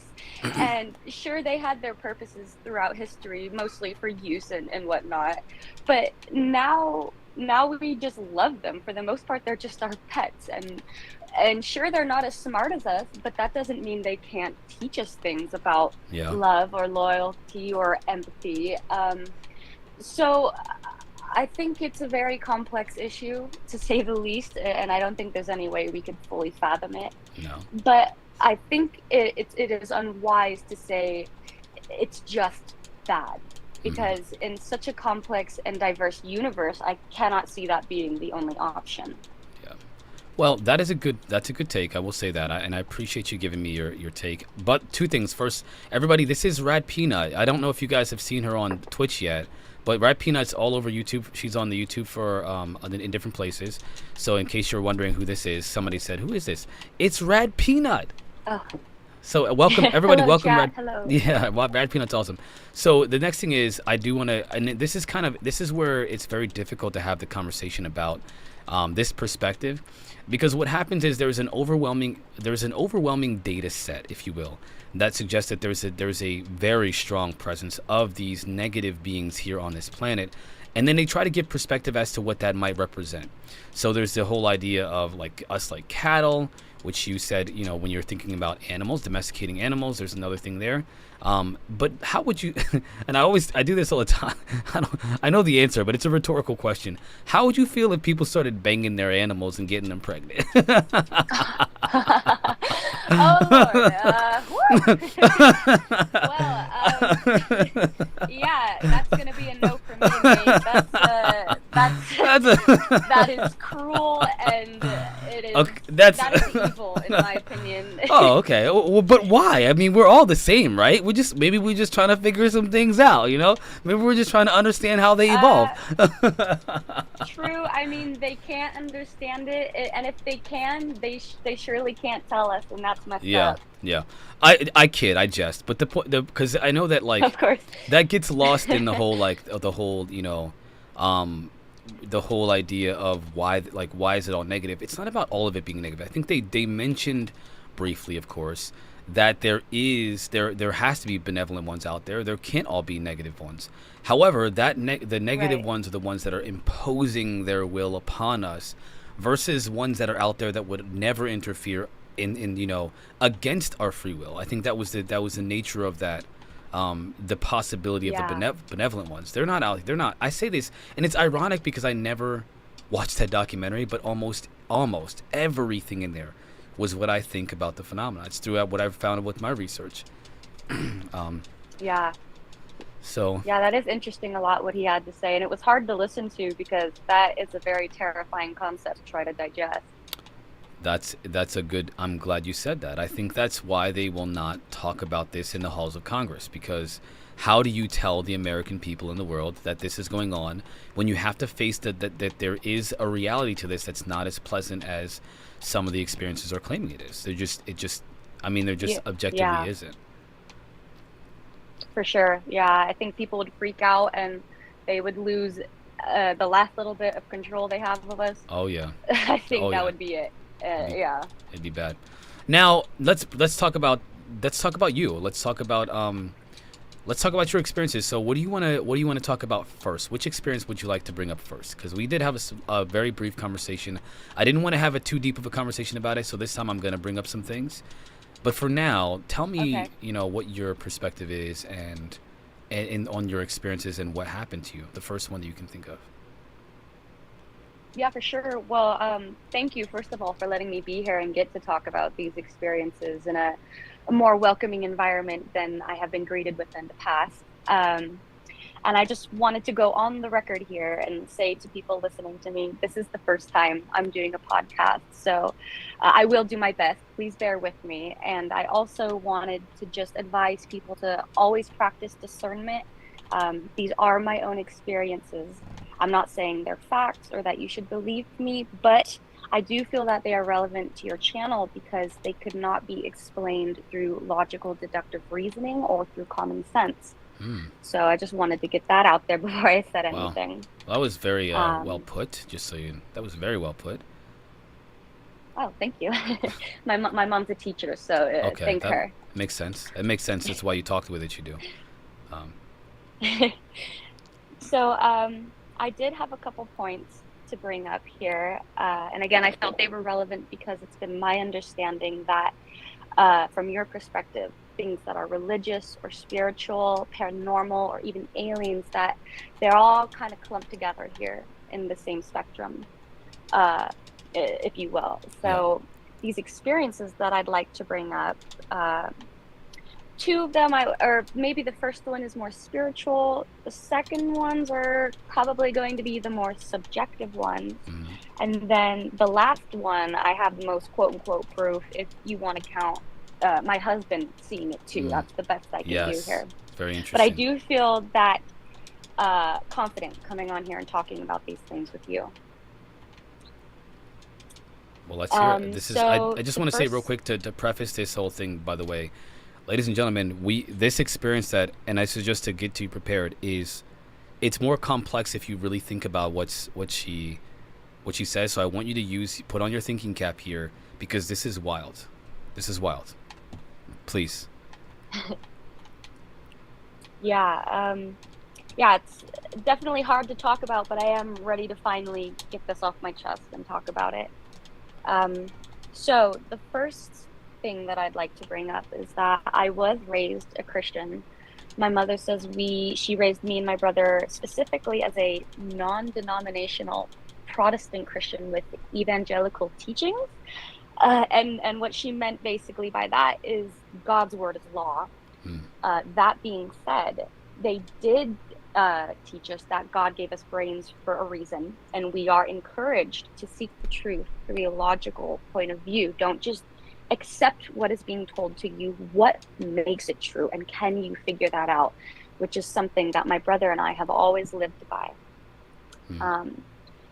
So the first real intense experience I believe to have had, I don't know if this was a lucid event or a dream, so just for the sake of whatever, I'm just going to call it a dream. Okay. I'm anywhere from 3 to 6 here in this experience. And it takes place in our church that I grew up going to, which is this enormous church. It can comfortably house, 300 to 500 people. It's massive. There's a lower and upper level to it, and the children's section was up on the top. And the way that you got to the top was through these staircases. There was one on the left side of the building, one on the right. And the way you got up is it kind of spiraled in this stair or a square-like configuration. It went up to the right and then up again. And to this day, it's kind of why I do not like spiraling staircases. I kind of have an irrational fear when it comes to that. So what happens is it's just me, and I'm all alone in this giant building, and I'm standing at the base of the stairs. And I'm a very young child, mind you. So just to be alone in a big dark room is scary enough, but for some reason I am being compelled to go to the top of the stairs. And there I am, I'm slowly walking up these stairs, and as I am approaching the top, every sense of my being is being filled with this dread that I cannot explain to you.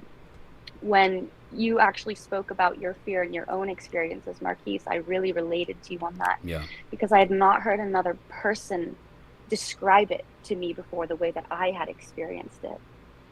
So I'm going up the stairs and I'm taking these steps, and it just feels like it's taking forever.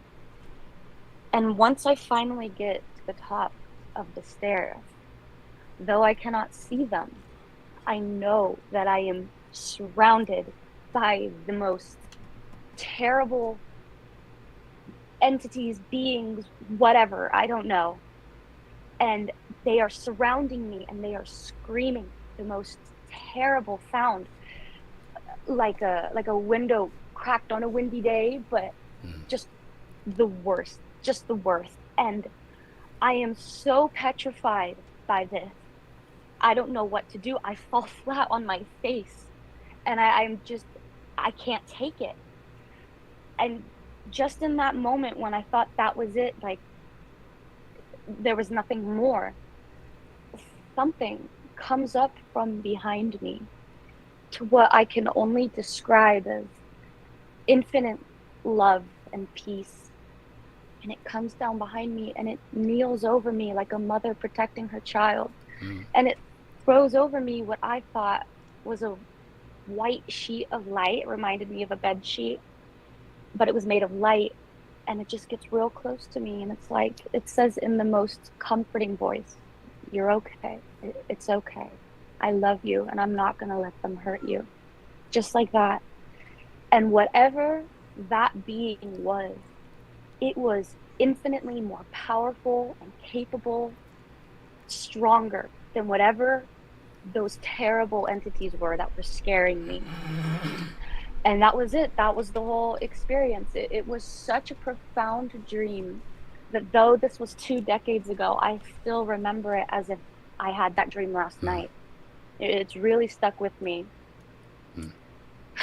That one's hard to talk about. No, that was, I could sense in your voice. I mean, even for me, I remember when I revisit my experience, I used to cry. I used to cry every time. I'm still fighting back. I fight back literal tears, or to relive that experience. I could hear you reliving it right in that in this description. 2 things. The chat asks, was this a dream, a vision, or under normal circumstances? I think what you mentioned earlier was that it felt, you describe it as a dream because there was a lucidness, but also, I guess if you could elaborate on that. I wish I had a better answer. I was so young. I will say I don't know what child that young dreams of something that profound, which is why I am open to the possibility I did have a lucid event, or I may have even astral projected. Who's really to say? But I will say it was profound, and it changed the way I thought about things as a young child. So you mentioned, last night you mentioned that there was an effect on your psyche, your psychology, your perspective about the world. Can you talk about that? You mean when I mentioned from this event, or Yeah, just yeah. my overall life? So yeah, you yeah, mentioned like the questions you were asking, the kind of things that you as a child started to think about. They became, Oh, yeah. very. Yeah, I do believe from this dream, this is where the second event, which you just brought up, originates from. Because after that, I would have these horrific nightmares, not necessarily of scary things, but it was whatever the dreams were trying to tell me. My feeble human mind could not comprehend this, and I would wake up screaming from these dreams, and I would run to my mother in the wee hours of the night, and I would beg her. I would tell her, I'd say, Mama, I can't understand eternity. Mama, I can't understand death. You make it stop, make it stop. I would physically be trying to run from this fear, as if you could run away from it. Like, how do you run from the air? How do you run from your shadow? You cannot. No. It's there. And oh my God, it was a very upsetting time in my life.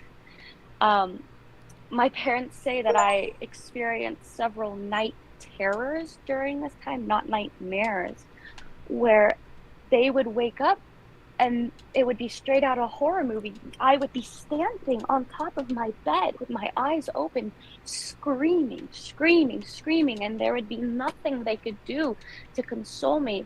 Eventually, my mother would be able to get to me and hold me and calm me down, and I would just fall back asleep. But I would not remember these events because, the next day would come up and I would walk up to the kitchen, just minding my own business, and there would be my family kind of like, hey buddy, how you doing? Yeah. You remember last night? And I'd be like, what do you mean? Well, I slept great. What are you guys talking about? Oh my gosh. Yeah. This reminds me And, of something when you said that. Oh my gosh. Continue, please. Yeah. Sure. And I do remember a few of these dreams. And what I'm about to tell you is going to sound very ridiculous. I am completely aware of that fact, so do bear with me. It doesn't sound ridiculous. It is kind of funny. Oh, trust me, it will be once you hear what I'm about to say. It's a little funny now looking back. I would begin to have these thoughts where I didn't have the words back then because these events happened, from 3 to 9. And I would be looking at my arm, for example, and it would dawn on me in that age, I can never fully see my arm. I have to rotate my arm to see it. And what I believe that was is me beginning to understand that though we are 3D beings, we perceive the world in a 2D or a 2D manner. Right. And I was starting to figure that out. I just didn't have the words to describe it, right? Kind of like the Fairly Odd Parents are, how everything had a outline. It's like I could physically make in my brain, I could see the outline on my arm, and no matter how many times I twisted my arm, that outline would always still be there. And so from thoughts like that, I believe these dreams occurred. And here's where it gets kind of funny, because the worst dream that I remember was of a giant donut. I want it. A giant donut, which that's a good dream, right? Like that should be a good dream. It should be. But when I tell you, Marquise, this was the most terrifying thing. It was the same fear I felt in the dream where I was going up the stairs, and I could not understand why this donut was too big. And again, I would wake up screaming, trying to run away from this fear, and nothing would make it go away. And I remember on the night hold of on, this dream, guys, we're listening in real sure. time. We're listening in real time to a woman say she ran from a giant donut. This is unreal. This is just unreal. No, I'm kidding.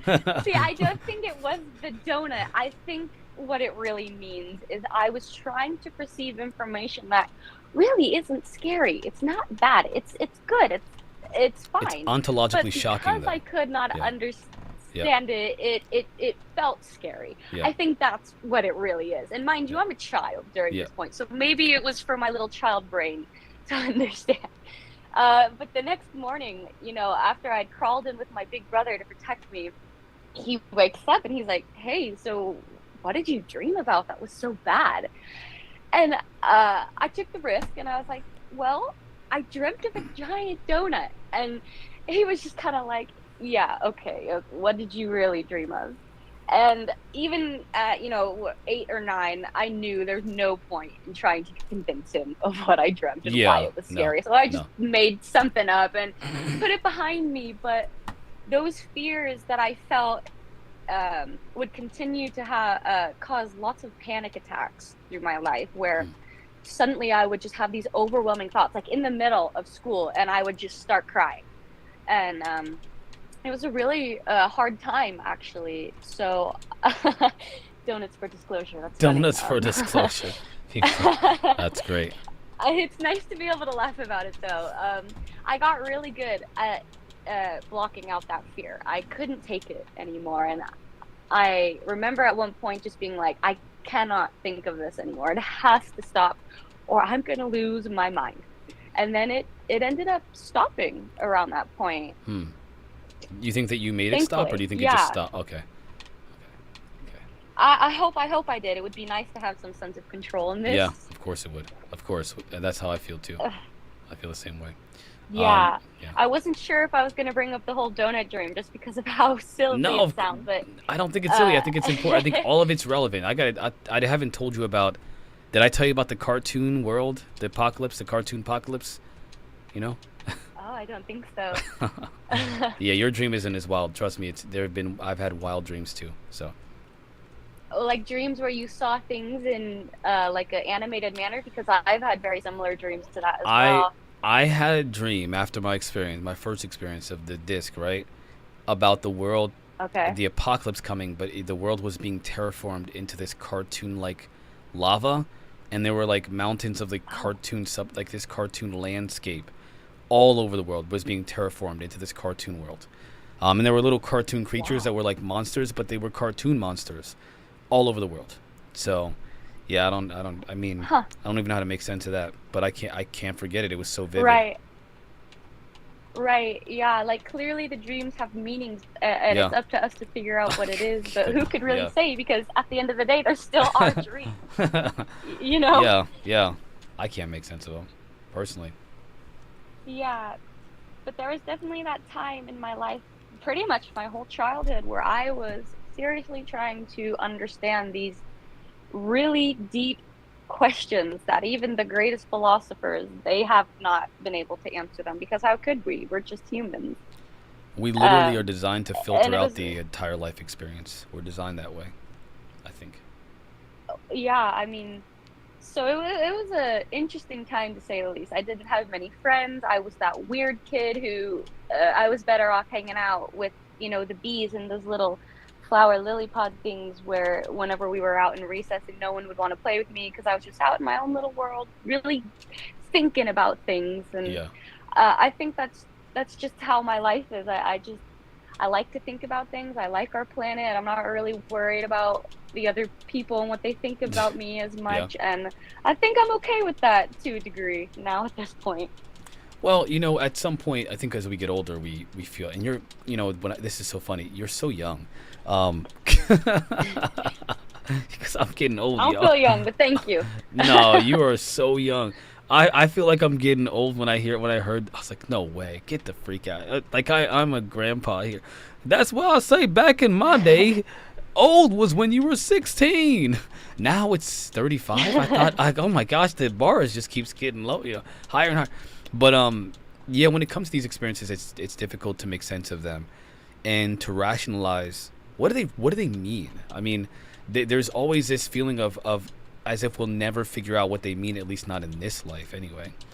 And I think I don't know if it's by design, if we have to figure it out. If we don't figure it out before we die, will we figure it out after we die? If we don't figure it out before we die, you know, is there consequences to not figuring it out? You know, those are the kind of questions that I have. Yeah. Right. Definitely, I've been plagued by those questions as well, which is why I am so beyond grateful that I've met my husband, because he and I are on two opposite ends of the spectrum, where I will literally go full, just crazy hyperactive mode. I have to know, what was it? It has meaning. Yeah. It has purpose. Yeah. Yeah. And then he's on the other end, like, well, it is what it is. Yeah. Just enjoy the ride. Float along. It's okay. You don't need to stress. Take a breath. I'm so grateful that I have his perspective for that, because he has really helped me in a lot of ways be able to just take a breath and be able to accept it as much as I can, you know? That's awesome. Again, I'll say it again, you have a beautiful family. This just solidifies my belief that you have a beautiful family. It's fantastic to hear that. Thank you. To have that support, to have somebody that's more, that has a more peaceful way of living life. I think that's fantastic. Yeah. Because I am a very At first intense it drove person. me crazy, but Yeah. now I'm so grateful for it. It really is a blessing to have that. That's how I won you over. And it's interesting because it reminds me of the movie Signs, where he's having his conversation with his brother. I don't know if you've seen the movie, but he's like, are you a coincidence man, or are you, it's all just random, it has no meaning man? And it's just nice to be able to have those perspectives and help you kind of get a grasp of your own life, and not just feel so alone, like you're floating out in space and you'll never be able to understand it. At least you can take a breath and take some control of how you decide to process this information. Yeah, that's in some way, because I'm even, you know, that's why we're still trying to figure out what's going on, because really we just don't know. But somebody in the chat has a question for you, and I think it's an interesting question we can both probably tackle. But let's go ahead and give it to you first. Oh, sure. The Armenians asks, do you think that the amount of religious rigorousness in your family life back then contributed to the severity of your nightmares? Religion is a very potent thing to affect the psyche of very young people. That is a good point. I've often thought that.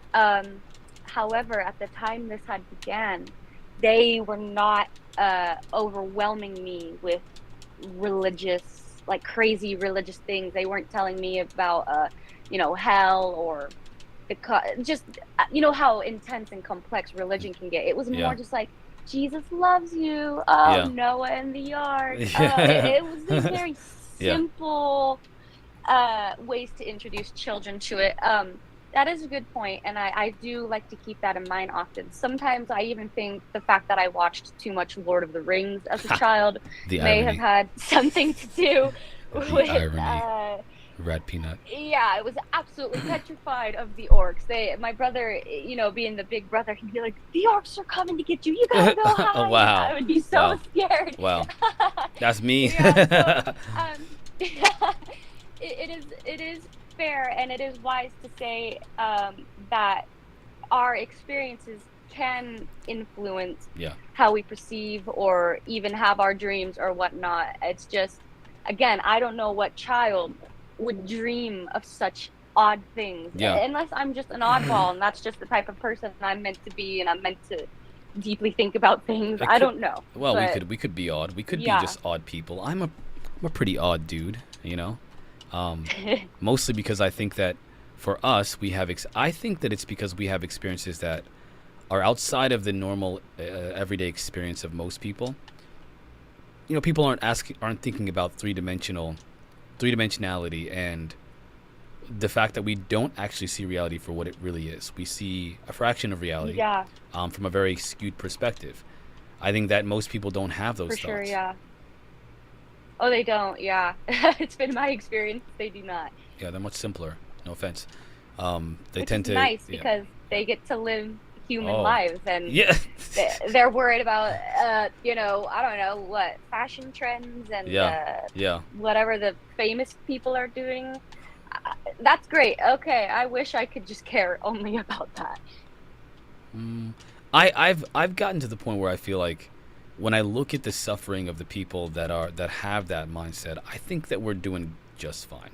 I think that we'll be able to experience the richness of life a little bit more full than what those people will, because we are not we're not consumed by, I don't know, the vanity of life, so to speak.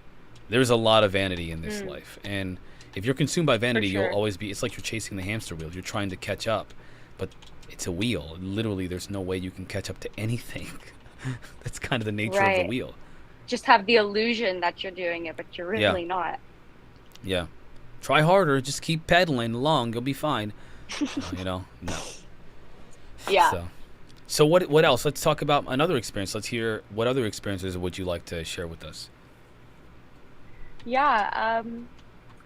So after having the dreams and finally getting them to stop, that's when my teen years began. And kind of a bad time. I don't know anyone who has a good teenage section of their life. I will say I had several paranormal events happen during those times. Okay, let's hear it. Let's do this. Let's get crazy. These are going to be a little harder to talk about because I believe I was vulnerable, and I was in a lot of pain, and I was angry, and there had been so many terrible things that had happened in my life once I got to this point. I think something, or even multiple beings, picked up on that, and they took advantage of it because they were not good beings. Call them demons, if you will. Yeah. It got to the point where my room in the whole house was the only icy cold room. I would have posters rip off my wall from the bottom up. My bed, which was on kind of like I can't think of what it's called. It's like a trundle bed where you two latches on either side, and you can either move it up or down, but you have to move both. Well, my bed would just fall randomly, and that should not be possible the way that it was set up. I would wake up with scratches. I would have these, once again, dreams, but this time it was dreams of demons, where one time I saw this little girl and her hands and feet were bound in chains. Oh my gosh. And she was tied to a post, and she was bent over backwards looking at me with this terrible grin. And she was just methodically pulling her hands at the chain, like as if she did want to get out, but it was the way that she was doing it that was so creepy and awful. And I even remember at one point in that dream, something comes to me and it's like, don't let them find you. If they find you, that's it. You have to hide. And I'm hiding from them in these dreams. Oh my gosh. And then I would wake up with scratches, and it got to the point where a very wonderful woman that my family is friends with in the church, a very strong Christian in my opinion, she took one step into that room and she said, oh no. And she blessed the living heck out of that room, and after that it stopped. There were no more paranormal events. Can I show you something? something? Let me show you something real quick. Yeah, sure. Hold on one second, because you just mentioned something that I wanted to share with everybody, but I totally forgot. It's about what you just said. And listen, I know we're gonna do a Tom DeLonge day tomorrow, but I'm gonna do this early just because you just said something that I think is extremely important. Okay. So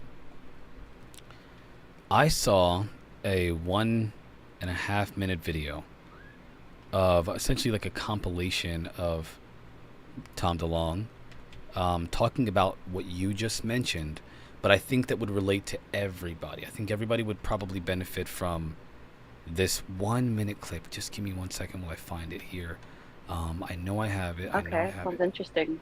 It's, well, I think that Tom DeLonge has been trying to tell us about things for a long time, but people have a hard time accepting it because Tom DeLonge he talks about penis jokes all the time and like sexual. He jokes way too much, and so people they don't accept the idea that a guy like that could possibly know anything, so they reject him. But I think if you look past the penis jokes, there's some truth in there. There really is something that he has to say that's real. That's really interesting. There's meat in there. Oh my gosh, please, right. please let me. I really hope I can find this video. Well, finish. Is there more to that story? Because if there is, while you're telling that, I'm gonna find this. You just mentioned that no, not really. I mean, somebody blessed the room, and that room no longer had any of those experiences, and that's what kind of sparked my train of thought here. I'm just grateful that she was able to get rid of whatever was in that room. But no, during that specific part in my life, those are the only paranormal things that would really happen. It wouldn't be until much later, actually, that less malevolent paranormal experiences would happen. Just kind of neutral, I guess. Well, let's talk about them. What kind of see, do you think that the paranormal and the phenomena are connected? Doesn't mean they're all the same, but do you think that they're connected? I am starting to think that now. When I was younger, everything was just one thing is that, and that's what it is. And, it's not a spectrum, but even how they're starting to figure out how, like, ADHD is a spectrum with autism and Asperger's and, all of that. Same here. I think it's kind of more like that. It is connected. It doesn't mean they're the same, but doesn't also mean they're not connected, if that makes sense. I think that you are I have ADHD, but I think you're definitely higher functioning than I am. Your thoughts, you can put them together eloquently. Unlike myself, who stutters over my words because I think 4 different things at once and I have to pick which one I'm going to say, but then I got to make sure that what I say is the right one. This is what's happening. This is the process that goes on behind my programming is a little jumbled up here. It's a little bit. No worries. I definitely struggle with that too. It helps when I write things down and I practice saying them before. Well, I found it. So let me play this because I want this to be. I don't want this to be lost in what you just said. So check this out real quick. It's 1 minute and 30 seconds, and then I want you, if you can comment on this, I would appreciate that. It's very relevant to what you just said. All right, check it out, chat. Know that they're healing the blind in Islam too? You know that they get down and they pray to Allah or whatever and they fucking do it? So why is it working over there too, if your God's the only God? Because it's not about God, it's physics. It's literally energy healing. It's literally consciousness. So just replace, the word God with consciousness. And it doesn't matter what you call it. Now you can like sacrifice a baby and be the Nazis and do ritualistic satanic shit. It will fucking work. And it might work easier and quicker. But if you sit around in a circle and meditate and make it loving and, I don't know and if you're me, trying to I change can't the actually hear anything. Really? Oh no. Chat, can you guys hold on one second.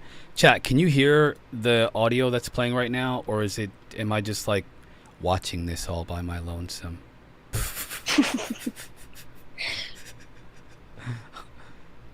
Okay, so they can hear it, but you can't. Do you have another device you can play the audio on? I can send it to you on Insta. Oh, sure. Let me grab my tablet here. Yeah, I want to play that over for you because I want you to hear that. So I'll wait for you, and then we'll play. We've only listened to yeah.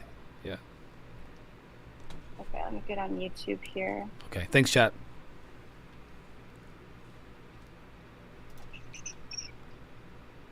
Oh, there you I can send it to you on Insta. Oh, sure, let me... Ha, that's us talking. Okay, I've got it here. All right, let's check it out. Know that they're healing the blind in Islam too? You know that they get down and they pray to Allah or whatever and they fucking do it? So why is it working over there too, if your God's the only God? Because it's not about God, it's physics. It's literally energy healing. It's literally consciousness. So just replace, the word God with consciousness. And it doesn't matter what you call it. Now you can like sacrifice a baby and be the Nazis and do ritualistic satanic shit. It will fucking work. And it might work easier and quicker. But if you sit around in a circle and meditate and make it loving, and you're trying to change the world by projecting love, it will work. It might take a little longer, but it will be, I think they found a factor in some of these clinical studies, like 7 to 10 times stronger. Like it's because it's coming from source.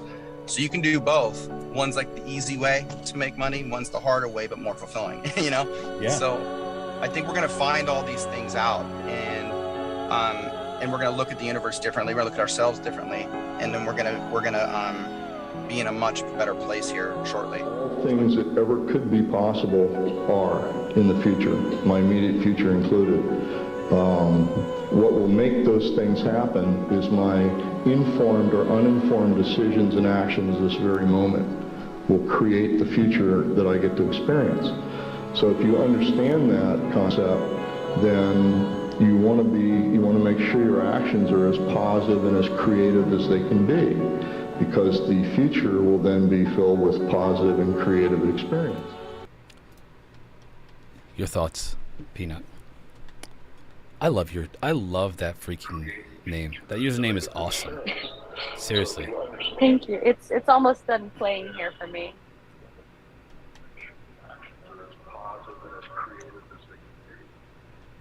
But I think I get the gist of it. I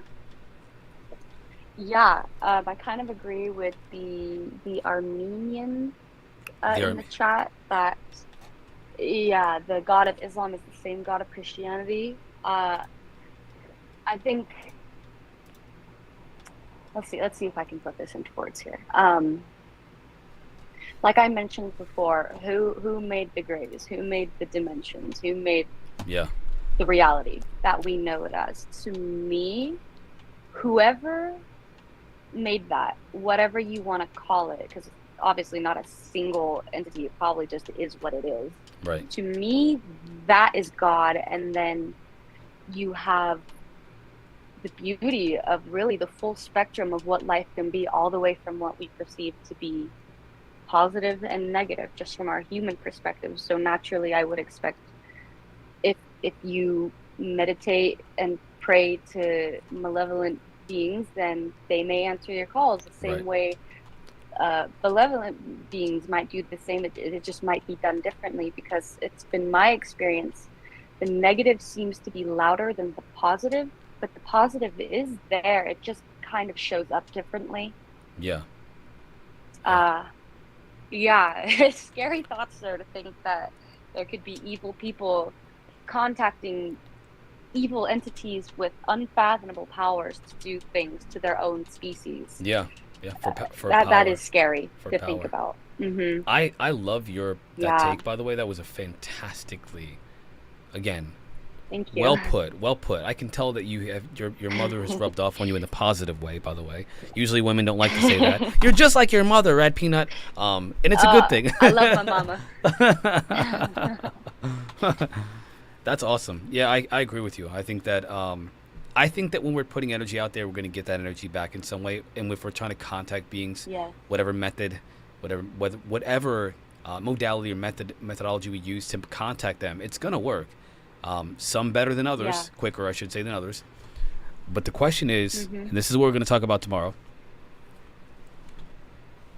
has the government used satanic rituals to summon beings from another dimension in order to get information and technology from them? Oh boy. You would sure hope not, but I wouldn't put it past our species to go to great lengths. I'm going to take you down that rabbit hole tomorrow. You just wait. Do things. You better hold on to your seat. Man. Hold on to your britches. When I saw Oppenheimer here recently, and how was it? We were smart enough to create. Oh, it's fantastic. God, I totally recommend seeing it. We were smart enough to create something that awful, and yet we're not smart enough to stop fighting. Right. And that's just what's upsetting to me about being. It costs too much money. You realize it costs too much money to be. Listen to me. Yes, we can feed the poor, but it's the economic cost. It's just really expensive to do that. How much did it cost to build a bomb for Hiroshima? $2 trillion. Billions, or trillions, whatever it was. What came out of it? This unified effort by the scientific community across the different nations to build a bomb to literally wipe out an entire an entire city of people. That's what we use. That's what we put our efforts into. We it's too expensive to feed the poor, and to cure child. You know, in this country we had freaking, what was that? Trump did this thing where he eliminated child poverty with the child tax credit, right? And then they got rid of it. And it eliminated like child poverty by like 50+%. What? I can't imagine why the idea that's too much money to do, but then it's easy to go and, you know, to start wars and to fund the war in Ukraine. That's a good idea, but not to fix child poverty in the US. I don't understand. Right. Or like how they just built that weird giant globe thingy in Las Vegas, but I'm pretty sure, you know, Flint still doesn't have clean water. You know, things like that. It's so upsetting, and I don't understand it. I don't think I ever will.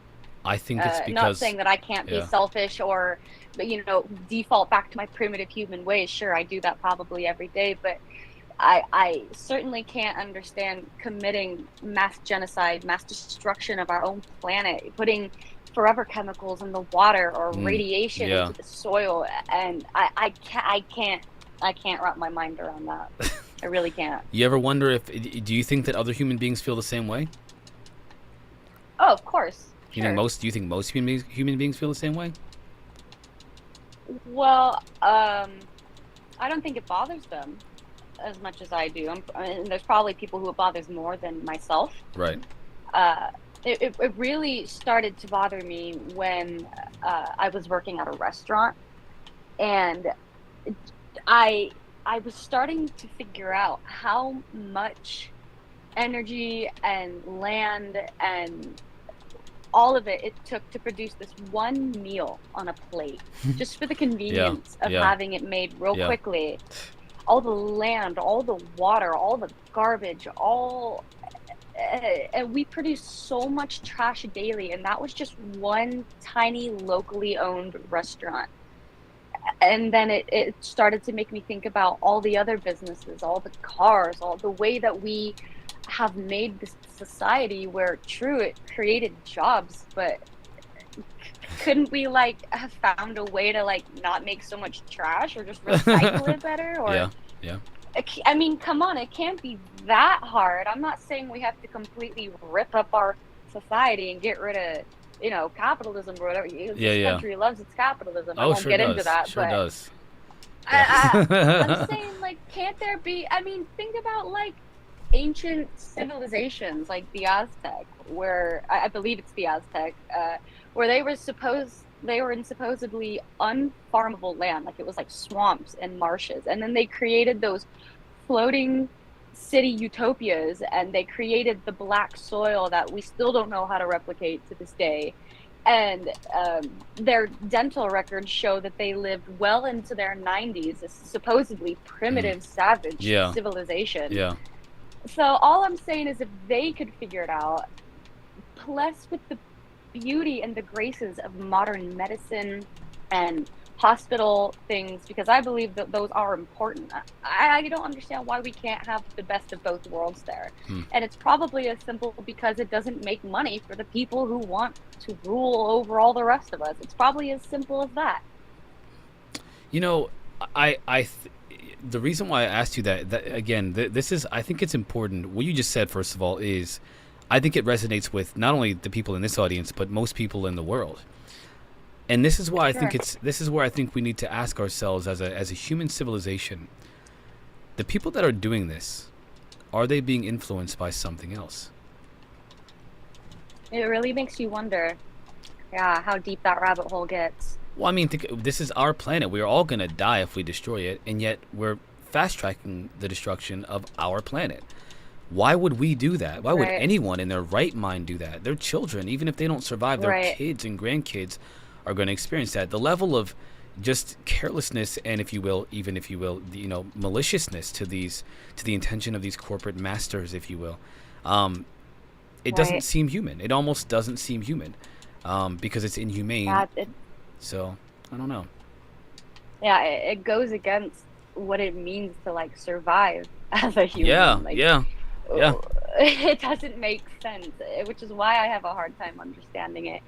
I don't know why they do it. I don't know if they're I'm sure it's possible. The way that I believe evil beings took advantage of my own pain and suffering and used it for their own will. Who's not to say that they can do that to people who, who may not be the best people, and then they influence them to do whatever. I'm sure that's a possibility. Mm-hmm. I'm really not too sure, though. All I know is that I don't understand. All I know is that I don't know what the heck is going on. Welcome to the club, and right, I feel Peanut? qualified to say that. That's awesome. Yes. So tell us another story. Like, what else have you been through? Like, what other experiences can you tell us that you feel comfortable with, anyway? So I mentioned how I had solely negative paranormal experiences during my teen years, and then how that changed when I started to grow up a little bit. And I really learned how to say no to things that I don't like. And it's amazing the power of just saying, like, hey, I don't like that. Get out. Stop doing that. Yeah. It's amazing what that can do. Because if we go further down the line here to where I became pregnant with my son, that's when I had a lot of odd spiritual and paranormal experiences. I liked the example of what someone told me one in a different chat group. It's like, oh, you had more spiritual experiences then because when you were pregnant, your body is acting as a physical portal from the spiritual world to this world. And so it's only natural you would attract other spiritual beings, like a moth to a light. That's interesting. So I found that very interesting, yeah.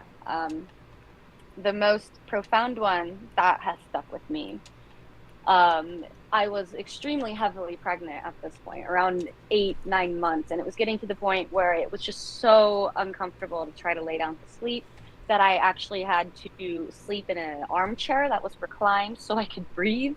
Wow. Oh my gosh. That sounds terrible. It was awful. My back hurt all the time. It was not fun. So, Eve, how could you listen to that snake? No, I'm just kidding. I'm sorry. I blame you. I'm going to have a chat with you in heaven. No. So I loved this armchair because I could sleep. But the thing about me, the reason why I don't really like sleeping on my back in general, is because that seems to be where I experience the most sleep paralysis, which I have all the time, by the way. My mom has sleep paralysis. My brother has sleep paralysis. I don't think my dad does. And the sleep paralysis, by the way, absolutely terrifies my mother and my brother. But for me, it does not scare me in the slightest. I don't know why. So anyways, to get back to my point, I'm sleeping in that armchair on my back and I fall into the sleep paralysis again. All right, whatever. I know how to get out of this. I just have to really focus my energy and just kind of lurch myself forward to try to wake myself up out of this, because it's really hard to gain control of your body during that time. It's like trying to move a boulder up a hill. Yeah. It's really hard to even lift a pinky for me, let alone my whole body. And what's interesting is every time I am presented with sleep paralysis, I understand I have the option to explore it further and even maybe go out of my body and explore things, or I could go back in and just go back to sleep. And what's interesting is every time I'm presented with those options, I get a little scared that I won't be able to come back for some reason. That's how I feel. That's so interesting. Yeah. But from what I've heard from people is apparently that's not possible. You are connected through a silver cord, I think they say it, that's and it doesn't astral. matter. Like, you're talking about you'll the astral. always go back. Yeah. Okay. So I'm hoping that's true, because when I am in that state of mind, I get really scared. Like, well, if I do decide to do this, am I going to have the strength to get back into my body and wake myself up again? So every time I'm presented with that option, I just decide to go back to sleep. But even that takes a lot of energy to do. And so when I'm laying here in that armchair, just trying to get some flippin' sleep, once again, I'm experiencing the sleep paralysis, only this time it's different. Um, it sounded like there were beings right next to both of my ears, like their lips were pressed up against my ears. And it's with this odd whispering. If I were to try to mimic it, it was like, just like, just muttering voices saying things. Yeah, whatever. As they are whispering in my ears, it's growing louder and louder and louder, and it's starting to turn into screaming, just like back to that screaming in that one dream I had 2 decades ago. And just when I think it can't get any worse, the whole armchair begins vibrating to the point where it's now violently shaking back and forth. And once that happened, I had enough. And I lurched myself out of that sleep paralysis. But when I woke up, of course, nothing was moving. And I have a Chihuahua who sleeps right next to me every single night. And I looked down and I checked on her, and she was passed out. So clearly, if the armchair had been shaking, she would have woken up and been confused too, because I really lurched myself forward, and that didn't even wake her up. So I don't actually think the physical armchair was shaking. I think maybe it was my body shaking in that. But that kind of stuck with me because it was really freaky, and I didn't like the idea that there were the possibility of beings surrounding me while I was pregnant with my child, who I want to protect above all else. Of course, of course. Mother's instinct is like... You just mentioned something that I got, the vibrating effect. It's been mentioned by Gary Nolan. Again, I mention him often, the Stanford professor of immunology, just so you guys know who he is. He's the guy that's been all over the net, all over these podcasts, talking about metamaterial, working with Jacques Vallée, and so forth.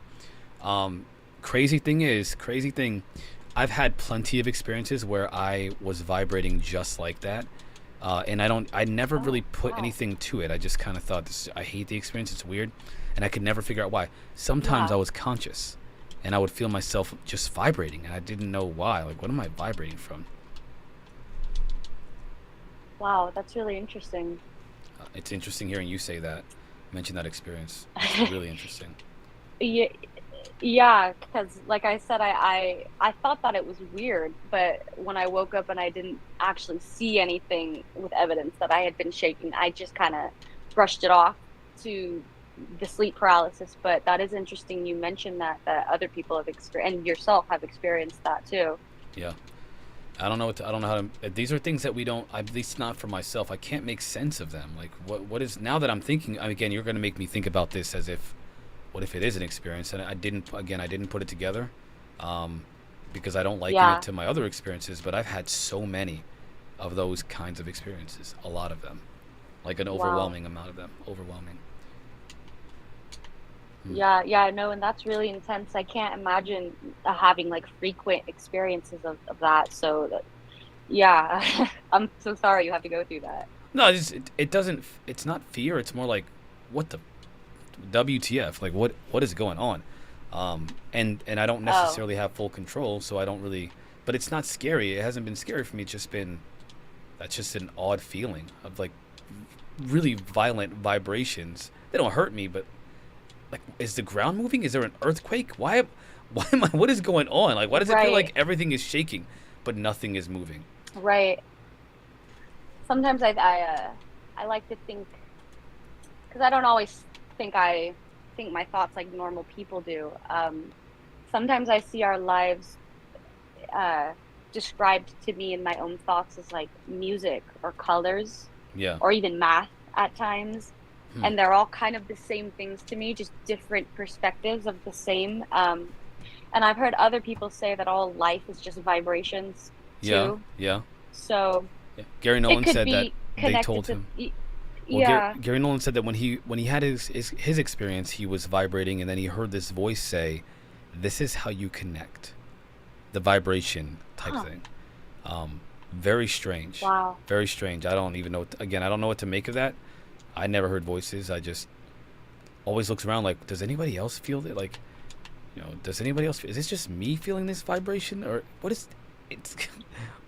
But yeah, Gary Nolan said he had the same experience that you just mentioned too. So you're not alone. That's so crazy, and it's nice. I mean, I wouldn't wish this on anyone, but it is nice to know that I'm not alone. You know. You're not alone. Well, we are. Yeah. We're 5 minutes until the end of the show. Do you want to talk about any more experiences? Because trust me when I tell you, I'm cool with going over. If you wanna share more, by all means share more. It's entirely up to you. Oh, sure. I mean, the last point I had to bring up, I didn't realize how much I was talking there. Sorry, I didn't Isn't it? See, we're see, at I'm glad 1 you had a o'clock great here now, my time. Awesome. Yeah, if you guys don't mind staying a little bit longer, I did have one more, the grand finale of all events, if you will. The grand finale. The one By that the way, I have the most proof for. Your accent is, it's so interesting. I can't tell what it is, but obviously maybe it's a California thing, right? I don't know, but I think so. I didn't realize I had an accent until people started telling me that it's heavy. It's heavy. It's so interesting. I love it. It's great. It's great. We all talk like Kardashians over here. All right, let's hear this fun now. Let's give us the grand finale. All right. Yeah, this is my favorite memory, by the way. I'm so excited to get to share this with you guys. Awesome. And the reason why I have the most quote-unquote proof for this one is because my husband, who is here in the chat, by the way. What's up, man? What's your husband's name? What's your husband's name? He's Marco. Marco. There. What's up, Marco? Welcome to the chat. That's awesome. That is fantastic. Talk about this. I just told you have a beautiful family. Your husband's supporting you right now. That is so awesome. Oh no, he's the best. That is I love so him. awesome. I love him to pieces. Fantastic. I literally feel like we met for a reason. But so, what's up, my love? Get ready for our experience here. Just to go back a little bit, I began studying the stars in 2015, and I live in a very wide open valley where I get to see the whole sky. And I have done so much stargazing, in fact, that I have seen every odd thing in the sky. You know, plastic bags, balloons, owls, drones, even like kites or garbage. I have seen them all. And so now we fast forward to 2019, where I am with my husband. He's my boyfriend at the time. And we're getting out of the car. I don't know where we were. Not important. So we're getting out of the car, and it's late. It's like 10 or 11 p.m. And so I do what I have been doing at that time for 4 years. I look up at the sky just to see where we're at, what the constellations are, yada, yada, yada. Not thinking anything of it. But when I look up, I see before me about 12 white oval objects. That's how they looked to me at the time. Just gliding by in the sky. And I stop and I look at them. And it's amazing how quickly the brain can try to figure something out in just a matter of seconds, because I was thinking several things at once. The one thing I thought of was to grab my phone and immediately take a recording of it, but I was able to understand at the speed of which they were going and the amount of visible sky we had because of the houses. By the time I took up my phone and got the camera going, they would have been gone. And even if I did manage to catch it, I don't think you would have been able to see it. So I preferred to really, really, really burn this, what was happening at that time, into my brain. And at the same time, I was also trying to figure out what they were. The way that they were flying should not have been possible from just my own common sense and understanding of how the laws of physics work. It should not have been possible because they were almost going kind of slow, and yet they were going in a line, and they were clearly flying with purpose. And I was able to see them quite clearly. I did not see any wings, no propellers. I didn't see lights. I didn't see any like contrails. There was nothing on them that should have been allowing them to fly the Wow. way that they were. Wow. This is... And so my brain thinks all these things in a matter of seconds, right? As I'm watching them. Yeah. Yeah. And my husband, he's getting out of the car and he's walking up and I say, "What the heck is that?" And he says, "What?" And I point and I say, "There, right there." And he looks up and we just watch them fly by. And granted, he saw the tail end of it, but he sees exactly what I see. And all we do is just watch in silence as these things fly by, you know, and then they go over the houses and we can't see them anymore. And I remember actually we ran into the house and immediately we tell everyone who's in there, "Well, we just saw UFOs, guys." It's so excited, right? And everyone's just kind of like, "Oh, cool." Nonchalant. Of course. I mean, of course I wasn't thinking this at the time. I was so excited and I'm like, "What? Oh, like, oh, you're not excited too? Like, what?" And what's odd about that is my husband and I end up kind of forgetting about this experience for about a year, I'd say. Where we just, it's like, it just poof, gone from our memory. Yeah. Until, I don't know if it was actually like the disclosure starting to come out around 2020 that made me remember it. And where one day I just say to my husband, I'm like, "Hey, wait, that happened, right? And you saw it the way I saw it, right?" And he's like, "No, yeah, that definitely happened." And that kind of sent me on this whole crazy fiasco of like, oh, it had meaning. We saw that for a reason. And he was more on the spectrum of like, I feel like we were not supposed to see that. It doesn't matter. It is what it is. Just live your life. And I honestly, I was like, how can you think that? Is this not there's got to be more to the it than that, greatest blessing to have seen this? Because I was still working at that same restaurant, like I mentioned before, and I was getting so angry with what we were doing to our planet. And I was genuinely trying to think of something where we could have our precious little capitalism but not kill the planet. Yeah. And the thing that I had thought of, because you know, I'm just an average person, right? I'm not a scientist. I'm not a physicist. I'm not qualified to try to figure this out. But the thing that I came up with back then was, oh, well, maybe we could somehow use magnets, or maybe something to do with our Earth's core and harnessing some sort of something. I was literally begging something to be like, please, like, it can't just all be fossil fuels and finite resources. There has to be something. Come on. Yeah. And sure enough, that same year, I go ahead and I see that. So to me, if it does have meaning, it could be something was showing us that, like, hey, yeah, you guys, you could totally do this, but you're not going to do it, are you? Yeah. There is greater stuff out there, but we can't help you until you help yourself. And that's what scares me. It's because if I know anything about our species, is that we don't learn. We're always gonna fall back to us, and slow to learn, or just don't do it at all, because we are stubborn and we're just humans at the end of the day. So that was the craziest experience out of everything that I mentioned today. That one is going to stick with me to the day I die. And I'm not kidding. I go out every night hoping again to see something. So you want to see it? You want to see something again?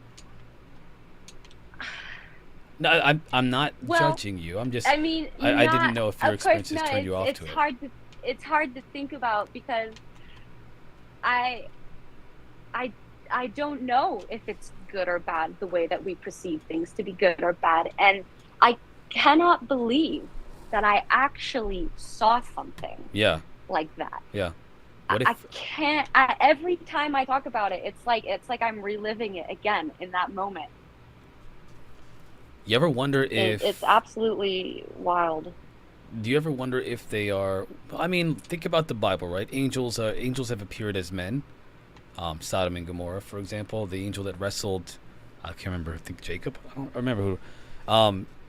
The angel. Yeah. You know, there are plenty of examples of angels coming, and appearing as men.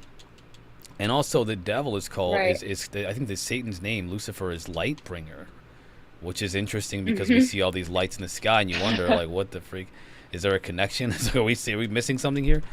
But like the idea that what if they are angels and demons and gods, as has been stated by, again, Stanford professor Gary Nolan, we're delving into the realm of that kind of talk, where before they were angels and demons, but now we see them as craft, and we think of them as technology, or maybe they're manifesting themselves as technology. Do you think that that's possible?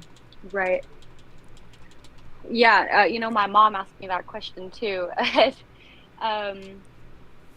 I had a good point I was going to bring up there. What was it? 1 second. Let me try to gather my thoughts Sure.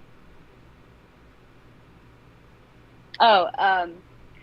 What scares me about this whole not being able to understand if it's good or bad religion or aliens or whatever is what I got from the Bible is both Jesus and Satan want your soul. They both kind of want the same thing when you think about it. And I was like, why? I think there's a nuance in perspective. So, for example, Jesus is giving you a choice to give yourself to God, or in his name, because there's a place that you can go that's supposed to be wonderful and live forever. There's eternal life, whereas Satan is like wants to drag you to the place of eternal torment, by means of allowing you to have whatever pleasures you want in this life. Jesus is saying to resist the pleasures of this life, the vanity of this life, because there's something even greater afterwards. I think there's a qualitative difference between the two of those desires, and also there's also the idea of free will. Like, it's your choice to decide whether or not. Right. But at the end of the day, they still both. Have to do with you're our right. souls. I thought that was interesting when you said that. Like, wow, that is. I didn't even think about it that way. I never even thought of it that way. It scares the living daylights out of me, because I'm not afraid aliens want to eat us until I start thinking about how God often refers to his Christians as the fruit of the vine. And what do we do with fruit? Why do we grow fruit? Eat it. To nourish our bodies. Yeah. So I'm not gonna lie, that scares me just a little bit. You're gonna be in for a surprise tomorrow, because we're gonna talk about that. Tom DeLonge. All right, yeah, because that's get ready. something I'm still trying to figure out. But when you mentioned that place of like heaven, what people describe as heaven, or just a place of peace and love and wonderful things, I believe that's what I was referring to when I was a child, and I didn't bring this up, I meant to, where I would look out the window or look at the stars, and I'd tell my parents, I want to go home. And, they'd just look at me and be like, well, baby, you are home. And I'd just kind of look at them and say, no, I'm not. I'm here. I might be in this house, but this is not where I came from. This is not that my was planet, the most Mom. information I could give them. Gotta go build a and rocket. I've learned to love this planet. And I couldn't tell you where home is. I don't actually think it's in space or anywhere that we could get to in this 3D world. Hence why I believe I started thinking those thoughts. But yeah, those are pretty much all the interesting experiences I felt would be interesting for your channel to hear. Well, they were awesome. The chat was blowing up with your conversation. So thank you, chat. Everyone was being so. Again, I appreciate when people are being kind and friendly to my guest. It's important. This is our thing here. We are doing this together. Yes, I'm up here talking, but again, if it wasn't for you, I'd be talking to myself. And when you're in the chat, if it wasn't for you, then I'd also be talking to myself. So, this is ours. This is our thing here. We do this together. In my opinion, I feel like this is a group thing. We just have different positions. For sure, yeah. So. Yeah, no, definitely. It's nice to have an accepting community. Absolutely. Red Peanut, thank you so much for coming on to the show, and I really, really appreciate you sharing your experience. I appreciate you reaching out to me. That means a lot to me. I was literally just like talking about it all last night. Like, I can't believe somebody actually feels comfortable enough to come on to all the jokes that I make about anal probing, and this is crazy. So I have the Mick West getting breastfed by his mom. I can't believe it. So thank you for looking past my humor and realizing there's something here. Of course, humor's the best medicine. It is the best medicine. Yeah. Yeah. So, thank you. Well, thank you so much for having me. Thank you to the chat. Thank you to everyone. This has been a really fun experience, and I hope it helps someone too. I guarantee you that if only one person, I think the same thing about myself. You have helped someone today. You have helped someone today. Yeah. So. Thank you. All right, Peanut. Take care. Thank Peace. you so much for having me, guys. We love you. Peace. All right. Bye. Everybody, I want you to give a very, very, very special thanks to Rat Peanut for having the courage to come over onto the show and have this conversation in public on the internet, on the interweb. Okay, it's a big deal to come forward and talk about your experiences. It is no small task. It is no small task to do so. So that took bravery, and courage. So thank you for that, Rat Peanut. Chat, please give a special thanks to Rat Peanut. Now, thank you so much. I freaking love that name. That name is awesome. Rat Peanut is so freaking awesome.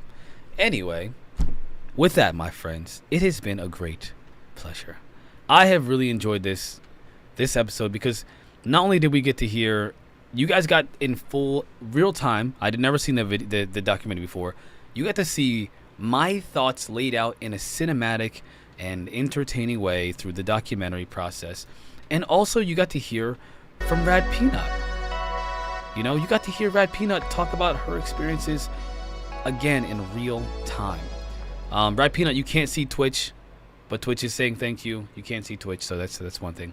But yes, this was so much fun. I had a great time. And I'm glad that I got a chance to speak to another experiencer, somebody that's had experiences that you can't really prove what you've been through, but you still share it because there are so many people out there who have had similar experiences as well.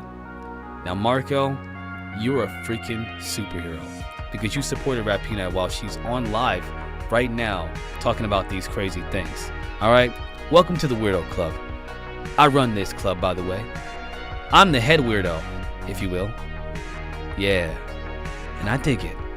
I really do.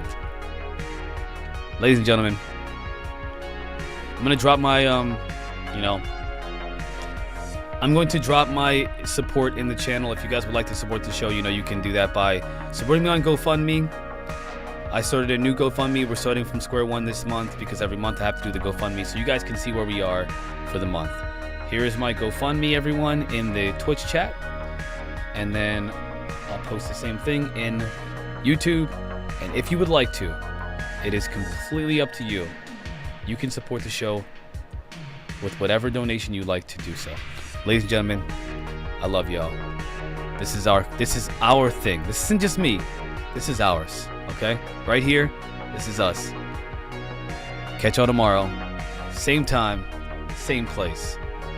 Dr. Doors out. Peace.